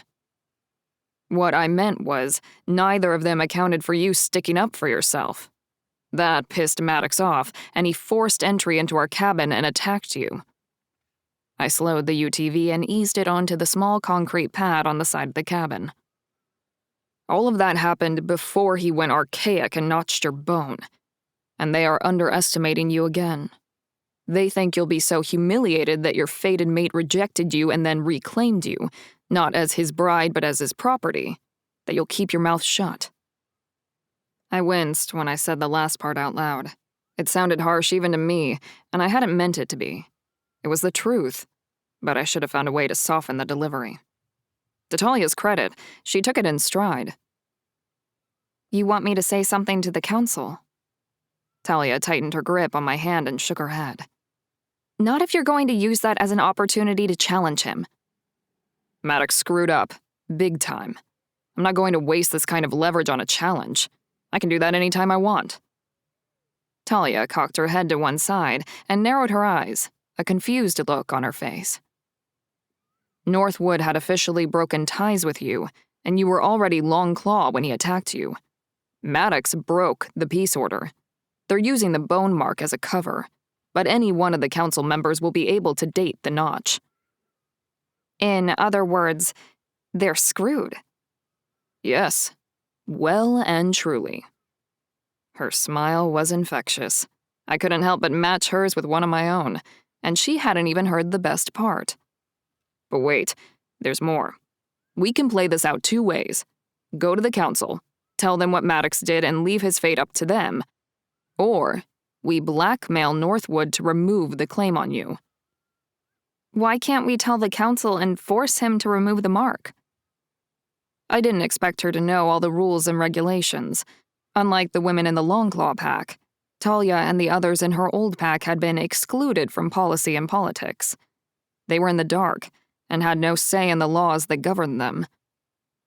As barbaric as it is, the claim is binding. The council will have to recognize it. So it won't matter when the mark happened, just that it happened. Northwood could still claim you for his pack regardless of what punishment the council doled out on Maddox. Blackmail it is. Her smile faltered as she glanced out the thick plastic window. It's crazy how much my life has changed in just a few weeks. Any regrets? I asked, unsure if I wanted to hear her answer. What if she regretted staying with me and my pack, instead of splitting town to live with her aunt like she'd planned? You mean besides these stilettos? Just how much of my life I wasted being a sheep instead of a wolf? Talia shifted in the passenger seat and turned to face me. I don't ever want to be kept in the dark again. You won't be. I promise. I killed the engine and pulled the key from the ignition. Come on. There's a fire and a soaker tub inside with our names on them. Talia was out of the UTV and in the cabin before I unbuckled my seatbelt. A trail of clothes and shoes led from the door to the soaker tub. She stripped out of her dress, kicked off her shoes, and removed all of her jewelry, except the bracelet Sarah gave her before we left for the summit. Bubbles or no bubbles? Talia sat on the edge of the tub in a sheer lace demi-bra and thong that left nothing to the imagination. I let out a low whistle. Forget the bath. I undid my bow tie and tossed it along with my tuxedo jacket on the couch. Talia swiveled on the tub's edge, turning toward me, and uncrossed her legs. She left the most sensitive and sacred part of her body exposed just long enough to tease. Fuck me, I muttered almost under my breath, unbuttoning my shirt as fast as I could. Oh, I intend to. Talia pushed off the edge of the tub and stalked across the room. She removed my diamond cufflinks, slipped them in my pants pocket, and yanked off the dress shirt. Her hands replaced mine at my waistband. She unfastened my pants, undid the zipper, and let them fall down around my ankles. She ran her hand along the length of my shaft, stroking, teasing, pushing me toward climax. I knew I wouldn't last long if she kept that up. Talia, you're driving me crazy. She started to kneel, but I grabbed her by her elbows, eased her back to her feet, gripped her waist, and hoisted her up. She wrapped her legs around my hips and locked them together at the ankles behind my back. Pants still wrapped around my ankles, I duck-walked toward the bed, where I intended to throw her on the mattress and ravish her for hours. But we didn't quite make it that far. At a particularly loud moan from her, I hitched her up on my hips, pressed her back against the wall, and slid her lace panties out of the way. She was so tight. I eased inside. I could have come right then, but I took it slow. I buried myself inside her, ground my hips against hers, and let the pressure build for both of us. Talia dug her nails in my back and bit down on my shoulder, stifling her moans of pleasure as I took her right there in the living room. We finally made it to the bed, collapsing beside each other on the mattress. Talia inched her way over to my side, nestled into a spooning position, and pulled the covers up and over both of us. Why didn't you say something about getting Maddox to revoke his claim earlier? Talia stifled a yawn and tugged my arm over her waist. Honestly, it didn't even occur to me until tonight. My temper has been at a simmer since last night, and I haven't been thinking as clearly as I should. I tucked an errant strand of her golden red locks behind her ear and ran my fingers down the length, twirling the end around my finger. When I saw Northwood roughing you up on the dance floor, I had every intention of kicking his ass in front of everyone, including the council, and it just sort of hit me. You're always looking out for me, protecting me. I've never really had that before. Not with Maddox, not even with my father. The pack always came first. She covered her mouth with the back of her hand and gave in to the yawn she'd been fighting back. Galen? Yes, Talia? I think I'm in love with you. I know I'm in love with you. My response fell from my lips without hesitation, only to be met with soft snores from the woman who would be my future mate. Talia wasn't awake to hear me tell her I loved her, but she knew. I tried to tell her earlier and she stopped me. She didn't want me to feel pressured or obligated into saying it. I tried to reassure her that it wasn't either of those things. Talia seemed to still have reservations. I think I'm in love with you wasn't quite the same as I am in love with you. It wasn't an outright declaration of her love for me. But she came close. And that was good enough for me. For now. I knew she would say the words in her own time, when she was ready. And I was more than willing to wait. Because I was, and always would be, in love with Talia Linetti. Chapter 17. Talia. Galen left shortly after sunrise for an ungodly early morning meeting. How anyone could navigate putting on clothes and brushing their teeth at that hour, never mind the intricate details of pack politics, was beyond me. He didn't want to wake me, opting for a bedside note to let me know when he'd return and that there was a fresh pot of coffee waiting for me in the kitchenette. I was grateful he'd chosen to let me sleep in. After the highs and lows of the previous night, my body needed as many additional hours of REM as it could get. Muscles I hadn't known existed ached from a night of dancing and romancing. But it wasn't the physical exertion on the dance floor and in the bedroom that left me exhausted. It was the emotional warfare Maddox and his father used against me. Still, Galen had given me one of the most amazing nights of my life, and I'd ended it by saying I thought I loved him. I came as close as I could to admitting my true feelings for him, without actually saying the words, I love you. It felt wrong saying them without having shared all of my secrets with him. You don't lie to people you love, because if they really love you back, they have accepted you at your best and your worst. That was how I knew Maddox had never truly loved me, and why I was so afraid to tell Galen about my red wolf eyes. I knew that I couldn't handle that sort of rejection again. So, I closed my eyes and pretended to be asleep when he declared his love for me. Hearing him say it out loud meant the world to me. It took everything I had not to wrap my arms around him and profess my love.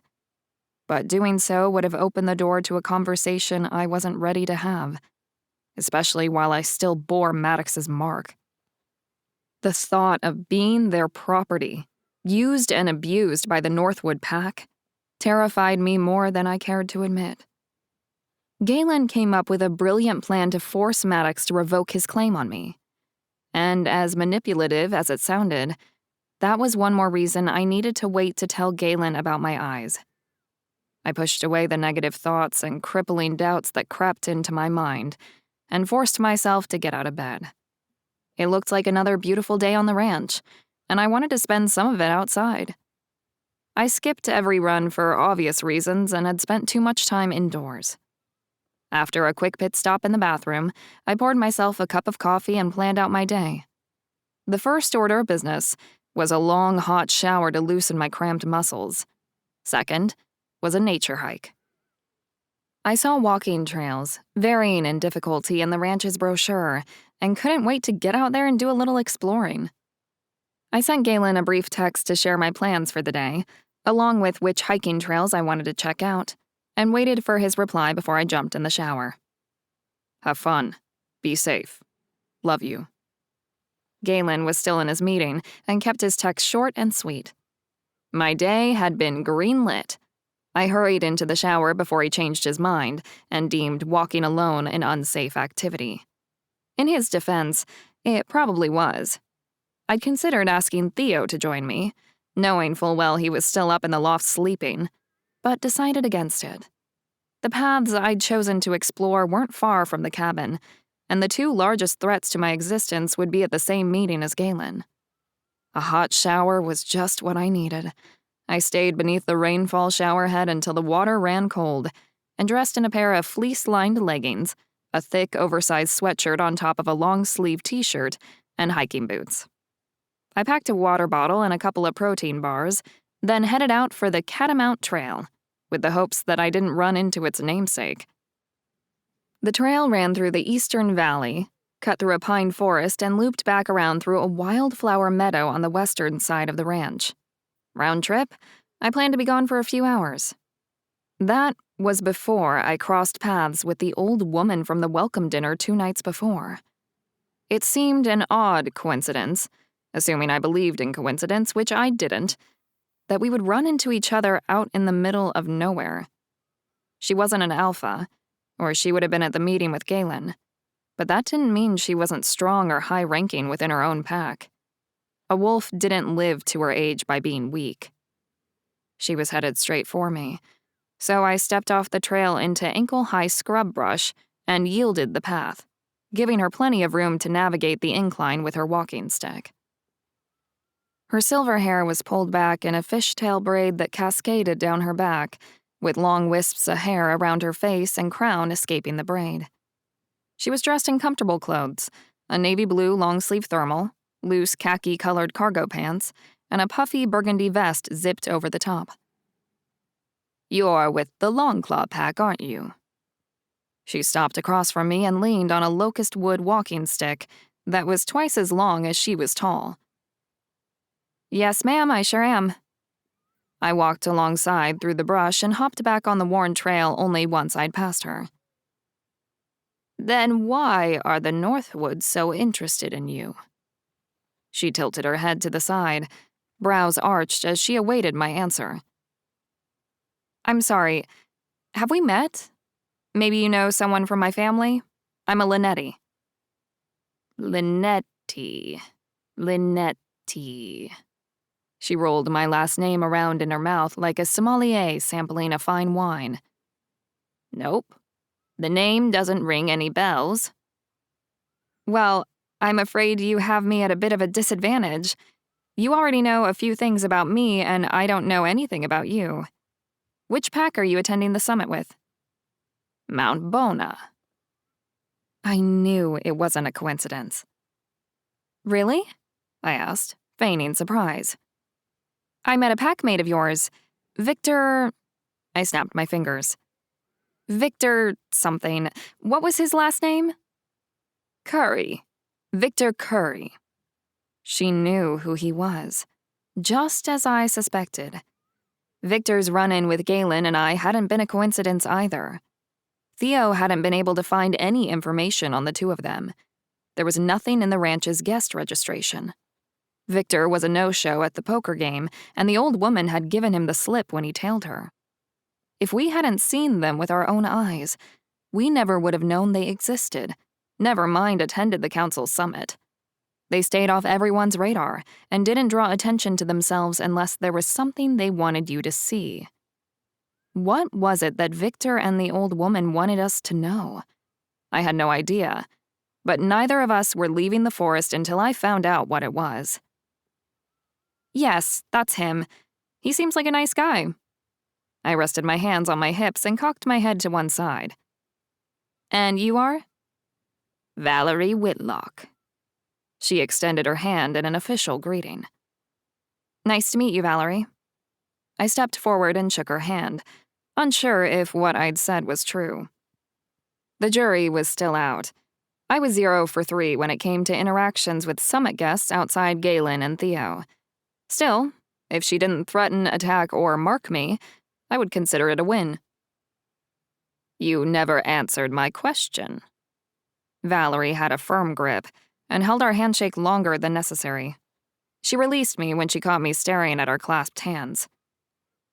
Why are the Northwood so interested in you? I could ask the same of you and Victor. You were staring at me all through the dinner the other night. Don't bother denying it now because you certainly weren't being discreet about it during dessert. And then we just happened to bump into a packmate of yours on our way out of the banquet hall. Valerie smiled as if she were pleased that I had put 2 and 2 together. So, quid pro quo, Valerie. I will tell you about the Northwood pack, and you tell me what you and Victor want with me. This way I can get a handle on my friends and foes and prioritize the trouble headed my way. You don't have anything to fear from me or Victor. It costs me nothing to agree to those terms. Fine. I crossed my arms over my chest and shifted my weight to my other leg. I used to be part of the Northwood pack. Used to be. It's unusual for a woman with your physical attributes and of breeding age to leave her pack. This wasn't by your choice? Valerie agreed to the terms I'd set for our conversation, but I wasn't sure she understood them. Nope. It's my turn, Valerie. Why are you and Victor so interested in me? You remind us of a wolf we lost a long time ago. Victor pointed you out during dinner, and I have to admit, the resemblance is uncanny. But it was clear you weren't her. It was rude of me to stare. Valerie reached for something on her hip. I couldn't see whether it was a weapon or not, but I wasn't taking any chances. I tucked my elbows in, shifted my weight to my right foot, and got ready to make a run for it. Relax, Talia. She held up a clear, refillable water bottle. You've got some trust issues. Whatever caused the split with you and Northwood isn't water under the bridge, is it? Let's just say there's a lot of blood in that water. Interesting. She narrowed her gaze and sized me up. They disowned you, didn't they? I'd already lost track of where we were in the give and take. Valerie was better at quid pro quo than I was. It was pretty obvious she'd played before. My mother was from a pack up north. Was she the woman you lost? Is she who I remind you of? I already told you. Linetti doesn't ring any bells. It was a case of mistaken identity, nothing more. I'm not buying it. I leaned against the trunk of a pine tree, unhooked my water from my belt loop, and took a long sip. You and I wouldn't have run into each other today if it was just a case of mistaken identity. You've been keeping tabs on me, waiting until another opportunity presented itself to catch me alone. I can see why you have trust issues, after being raised in the Northwood pack. But I assure you, Victor and I have no interest in causing you trouble or harm. If that's true, it would sure be a nice change of pace. I couldn't explain why, because there was no rational explanation for it beyond a gut feeling. But I wanted to believe her. I wanted to trust her. The Northwood boy. He claimed you.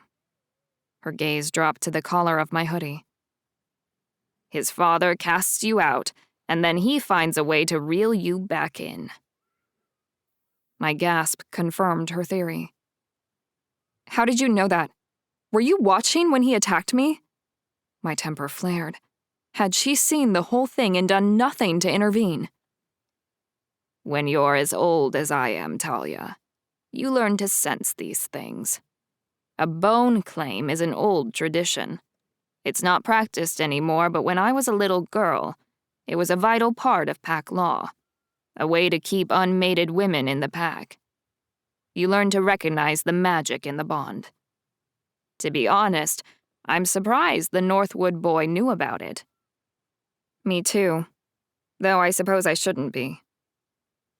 Now that we're acquainted, perhaps we could walk together? These old bones lock up if I stand in one place too long. She motioned down the path in the direction I'd been headed. You said your mother was from a northern pack. I take it Linetti wasn't her given name? No, she met my father and joined the Northwood pack after they were married. I fell into step beside her on the path. What's her maiden name? The northern packs, like Mount Bona, tend to be smaller. The terrain isn't as forgiving, and limited resources mean smaller numbers.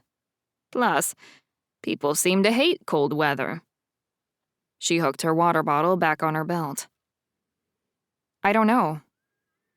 What about her pack name? Do you know that? Valerie pressed me for information that would help her figure out if she knew my mother, but it was pointless. It's hard to give someone information that you never had to begin with. She died when I was young. I barely remember what she looked like, and my father never talked about her. It was too painful for him. Well, maybe you could give him a call. See if he'll talk about her this once. Valerie switched her walking stick to her left hand. It's worth a shot. I mean, what are the odds we'll ever see each other outside of the summit? I had a sneaking suspicion the odds were pretty good. Valerie was as interested in learning more about my mother as I was. I would, but he's dead. Oh, my condolences, dear. Valerie rested her hand on my shoulder and gave it a comforting squeeze. You have no family to speak of? I have Galen and the Longclaw pack. They're my family now. Good. It's important for a girl to have roots. Valerie glanced up at the sun. I'd say it's time for you to be getting back to that bow of yours. We're meeting for lunch. It's early, yet I have plenty of time before I need to. I pulled my phone out of my pocket and checked the time. You're right. I need to get back. How is that even possible? Time flies when you're with good company. I'll talk with Victor. Maybe he will recognize your father's name and can trace it back to your mother. Valerie balanced her walking stick against her shoulder and clasped my hand between hers. I enjoyed talking with you today, Talia. She released my hand, stepped off the path, and disappeared into the woods. How the hell did she do that? It looked like I was going to have to stop teasing Theo about an old woman giving him the slip. I double-timed it back to the cabin before Galen could assume the worst and send out a search party. I couldn't wait to share what I'd learned, or not learned. The lack of information I'd acquired seemed as important as the information I did get, which admittedly wasn't much. Still, we knew who she was and what pack she belonged to. We also knew she wasn't an enemy, which meant she could potentially be an ally, something of which we were in short supply. We couldn't defeat the demons on our own. We needed all the allies we could get. We needed a wolf like Valerie.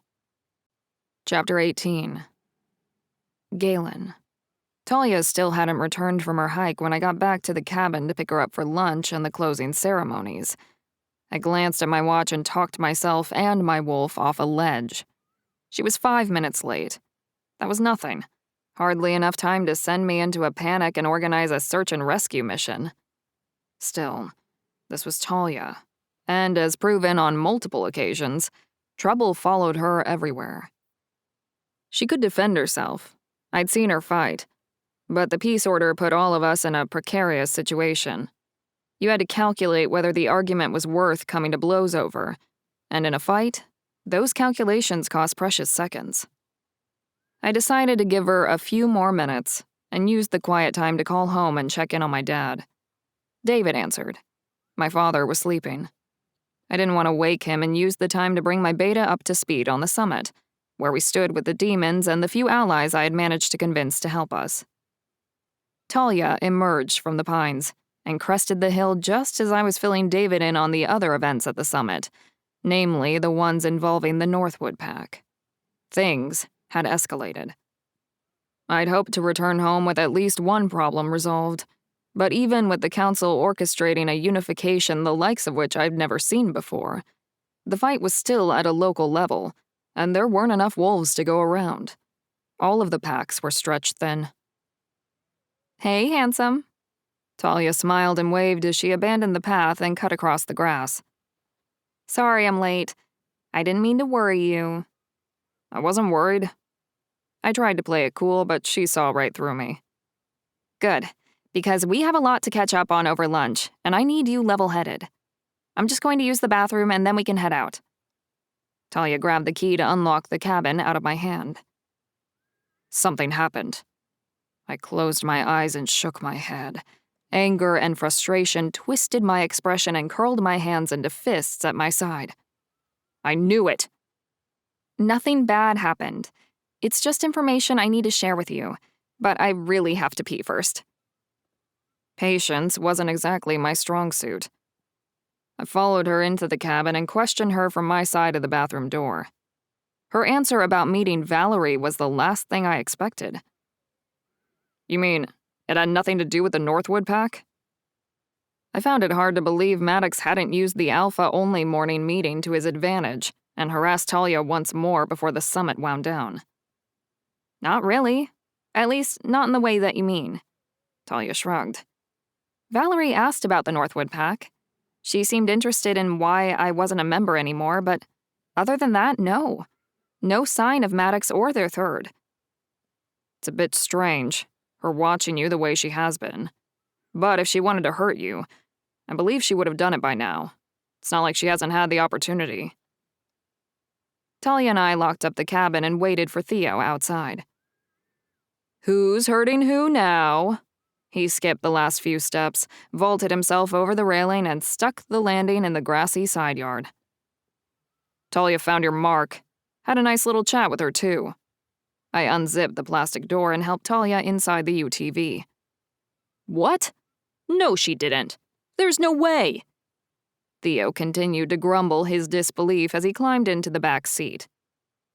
Talia filled him in on what had happened during her hike, while I split my focus from driving to the luncheon to listening to her retell her encounter with the old woman, for any details I might have missed the first time I heard it.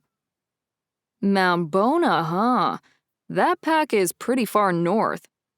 Theo rested his forearms against the backs of our seats and leaned in until his upper body occupied what little space there was between the two front seats.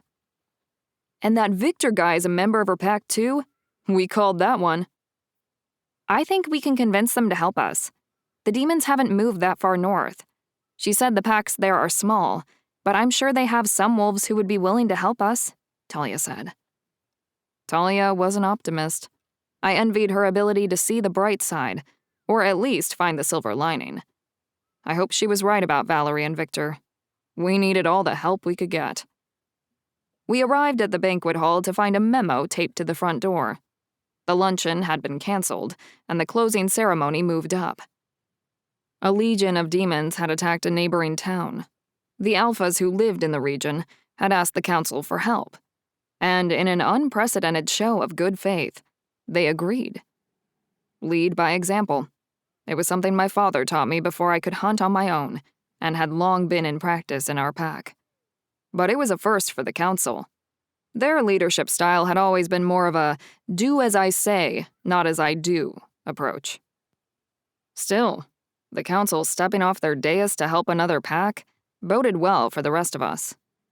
We hopped back into the UTV and headed over to the ceremonial grounds where the rest of the attendees had already gathered. "Ladies and gentlemen," Jerica said, "we called this summit to create a safe place for the North American packs to come together and form the necessary alliances to defeat the greatest enemy we have ever faced. And now, the devil is at our doorstep. Jerica stood beneath 2 massive pine trees, whose branches meshed together to create an emerald green canopy above her head. Hushed voices intensified, and the crowd grew restless with the news that demons were closing in on the council as well. Who will help us? Who will stand with their brothers and sisters to fight the demons and strike a blow to our enemy? The crowd erupted, hands shot up, and men and women could be heard shouting their commitment to the local packs. I never would have believed it if I hadn't witnessed it for myself. In light of events happening in 2 nearby towns, we gathered you here for the closing ceremonies and unification run. We are asking you to take an oath to your pack, to your neighbor's pack, and to the council. She pointed to a fellow councilman, who also served as shaman and spiritual advisor to the Alliance and its pack members. He nodded and stepped forward. It is time for the oath. The shaman raised his arms above his head. Brothers and sisters, call forth your wolf. Let us seal this union in our truest forms. 1 pack, 1 wolf. 1 pack, 1 wolf. The crowd repeated the shaman's words. 1 pack, 1 wolf. He said them again and again. And again the men and women gathered among the pines, raised their voices and repeated his words. Alphas and their pack representatives all around us shifted to their wolf form. It was the largest pack of wolves I'd ever seen in one place. It took my breath away and gave me hope for the future. I hated politics, but this? Wolf helping wolf. That was something I could get behind. I tapped the pack bond and nudged an added boost of power to Talia and Theo to accelerate the shift without the painful physical side effects. Theo dropped to all 4s and howled with the other wolves who had completed their shift. I don't want to. Talia backed away from the ceremony. I don't want to do this. Don't make me do this, Galen. Her voice was panicked. What? What are you talking about? You don't want to do this? I grabbed her shoulders and held her in place. You have to do this, Talia. It's not an option. We have to shift to show our unity to the council and our allies. We need our allies, Talia. Please. Galen, I can't. You don't understand. Theo whimpered, sat on his haunches, and watched our argument unfold. Then help me understand, Talia. You haven't shifted with a pack in days, not just here but at home, with your family. Tell me what's wrong. I was finally going to have an answer for what had been bothering her. Something other than she wasn't feeling well or had another migraine coming on. And then Northwood spoke up and drew the council's attention to Talia. She refuses to shift? His booming voice carried over the crowd, silencing the others in attendance. She rejects the Alliance and her pack. No, that's not true. It's just... Talia stammered, unable to string a coherent defense together for herself. Valerie and Victor stood on the edge of the crowd, which had morphed into an angry mob of wolves and men. They seemed to be waiting for something. What it was, I had no clue. Talia needed their help. She'd hoped they would be our allies, but if they wouldn't step forward and help her defend herself from a pack of angry wolves, it didn't bode well for their help defending the Longclaw pack from demons. Galen, please. Her gaze pleaded with me to do something, anything to help her. The fear in her eyes was more than my wolf and I could bear. He scratched and clawed his way to the surface, ready to rip himself free of my body to defend his mate. My wolf was strong.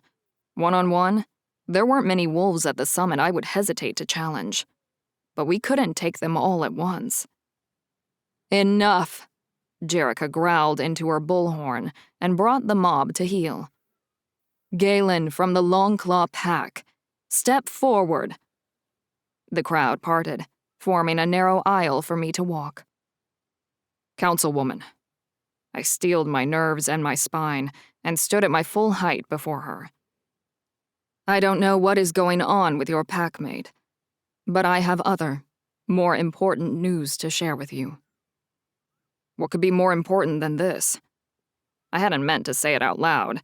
That last thing I wanted to do was try her patience and press my luck. Your father passed away a few minutes ago. I jerked at her announcement. She rested her hand on my shoulder and squeezed. I am so sorry. Brothers and sisters, Jerica called the attention of the crowd away from Talia to me. Max Longclaw has died. He served this council well for many years and was a friend and ally to many of you here today. Bow your heads for a moment of silence. The crowd obeyed her command. People in their human forms clasped their hands together in front of them and dipped their heads. Wolves lay on the ground and covered their muzzle with their front paws. I'd just called David to check in on my father. He hadn't gotten any better, but he hadn't gotten any worse. He was as fine as he could be and was taking a nap. Wasn't he? It wasn't possible. There had to be a mistake. My father couldn't be dead. I would know it. I would feel it. A son would know something like that. And I felt nothing. So he had to still be alive. Talia pushed her way through the crowd and took me in her arms. Her violent sobs shook my body and tears soaked through my shirt. Galen Longclaw ascends the throne, Jerica spoke to the crowd, and then directed her next statement to me. Go home, make arrangements, and unify your people. I will be in touch. Theo padded up alongside me, nudging my leg with his nose and whining. I couldn't think, couldn't move. My brain switched over to autopilot. Talia led me back to the UTV and drove us to the cabin. She packed everything and made all the arrangements for our return trip. Important details that I cared nothing about. My father was dead. It was time for me to stop playing pretend and be the man, the alpha my father had raised me to be. But the honest truth was, I didn't want the job or the responsibilities he left me. I just wanted my father back. Chapter 19. Talia. Max was dead. Galen had lost his father, but I couldn't help feeling as though I'd lost one as well. After my father was murdered, Max had filled the gap, stepping into a role that neither of us intended for him to fill. And yet he had. He'd been an emotional support since I first joined the Longclaw Pack, offering me advice and caring. I couldn't help feeling that he was looking out for me during the ceremony. Maybe he sensed something was wrong through the pack bond and held on long enough to help me. It was unbearable to consider that his death might be the reason I was still alive. I knew he'd been secretly rooting for us to be a couple, and I'd been looking forward to sharing a PG-rated version of how Galen and I had taken things to the next level. But now I'd never get to tell him. He'd never see Galen married or have children of his own. He'd never watch Galen become the man and the true alpha we all knew he could be. It wasn't supposed to happen. It shouldn't have happened. Wolves don't get sick, not like that. We don't die from an unnamed infection. We healed ourselves. But in the end, all our strength, all the magic that bound our forms together, didn't matter. Max died anyway. I packed our bags, because Galen was clearly in shock and made the arrangements for the trip home. Under the circumstances, the valet service made an exception to their no vehicles beyond the main gate policy and brought our trucks to the cabin. Galen was in no condition to drive. I took the keys and loaded the suitcases into the bed of the truck and headed back inside to collect Galen. A knock sounded at the door. I'll send whoever it is away. You don't have to talk to anyone right now. It's okay. I bent down and kissed his cheek, then headed over to answer the door. Valerie and Victor stood on the front porch, each with a bundle of wildflowers. I thought they'd come to offer their condolences, which they did, but there was another reason for their visit. "We need to speak with you." Victor motioned for me to join them outside for a private conversation. "I appreciate you stopping by, but whatever it is, it's going to have to wait." I glanced over my shoulder at where Galen sat silent. "It's not a good time." "There won't ever be a good time, Talia." Valerie's sad smile matched the look in her eyes. "We've been searching for one for days and haven't found one." "We know about your eyes," Victor blurted out, like ripping off a bandage. "It's why you wouldn't shift with the others." Valerie explained how they came to that conclusion. "Some wolves from our pack carry a unique trait." "Red eyes are a unique trait?" I asked, mortified that they knew, and seemed to think it was a good thing and not something to be ashamed of. "It can lie dormant in some wolves." Valerie reached for my hand, but I jerked back before she could touch me. 25 years dormant? You're not making any sense, either of you. "We were born into a pack of demon wolves, and we think you were too. We don't share the red-eyed trait. It's reserved for royalty." Victor wrung his hands together. "You have red eyes. It's the only explanation. It has to be you." Demon wolves? Royalty? No, there has to be another reason. I just have to figure out what it is. I turned to go back inside. You're both crazy. Certifiable, you know that? Demon wolves and royalty? What is a demon wolf anyway? I've never heard such a thing in all my life. "Talia, wait. We're not crazy. You said it yourself. It was a weird coincidence that we were all here at this summit together." Valerie was spry for an old woman and jumped in front of the door, blocking me from going inside. "But you don't believe in coincidences, do you?" "No," I muttered, more to myself than either of them. "I don't." Valerie pleaded for me to listen to them, not to walk away until I heard what she had to say. "Red eyes are a royal trait, passed down from generation to generation. There has only been one princess born to our pack in the last century. She was stolen the day she was born, and we haven't stopped searching for her. It's been 25 years. 25 years? I repeated in disbelief. Red eyes, demon wolves, royal blood. The princess was the same age as me? So many similarities, but they were all just coincidences. Except, I didn't believe in coincidences. The end. Continued in Wolf of Bones.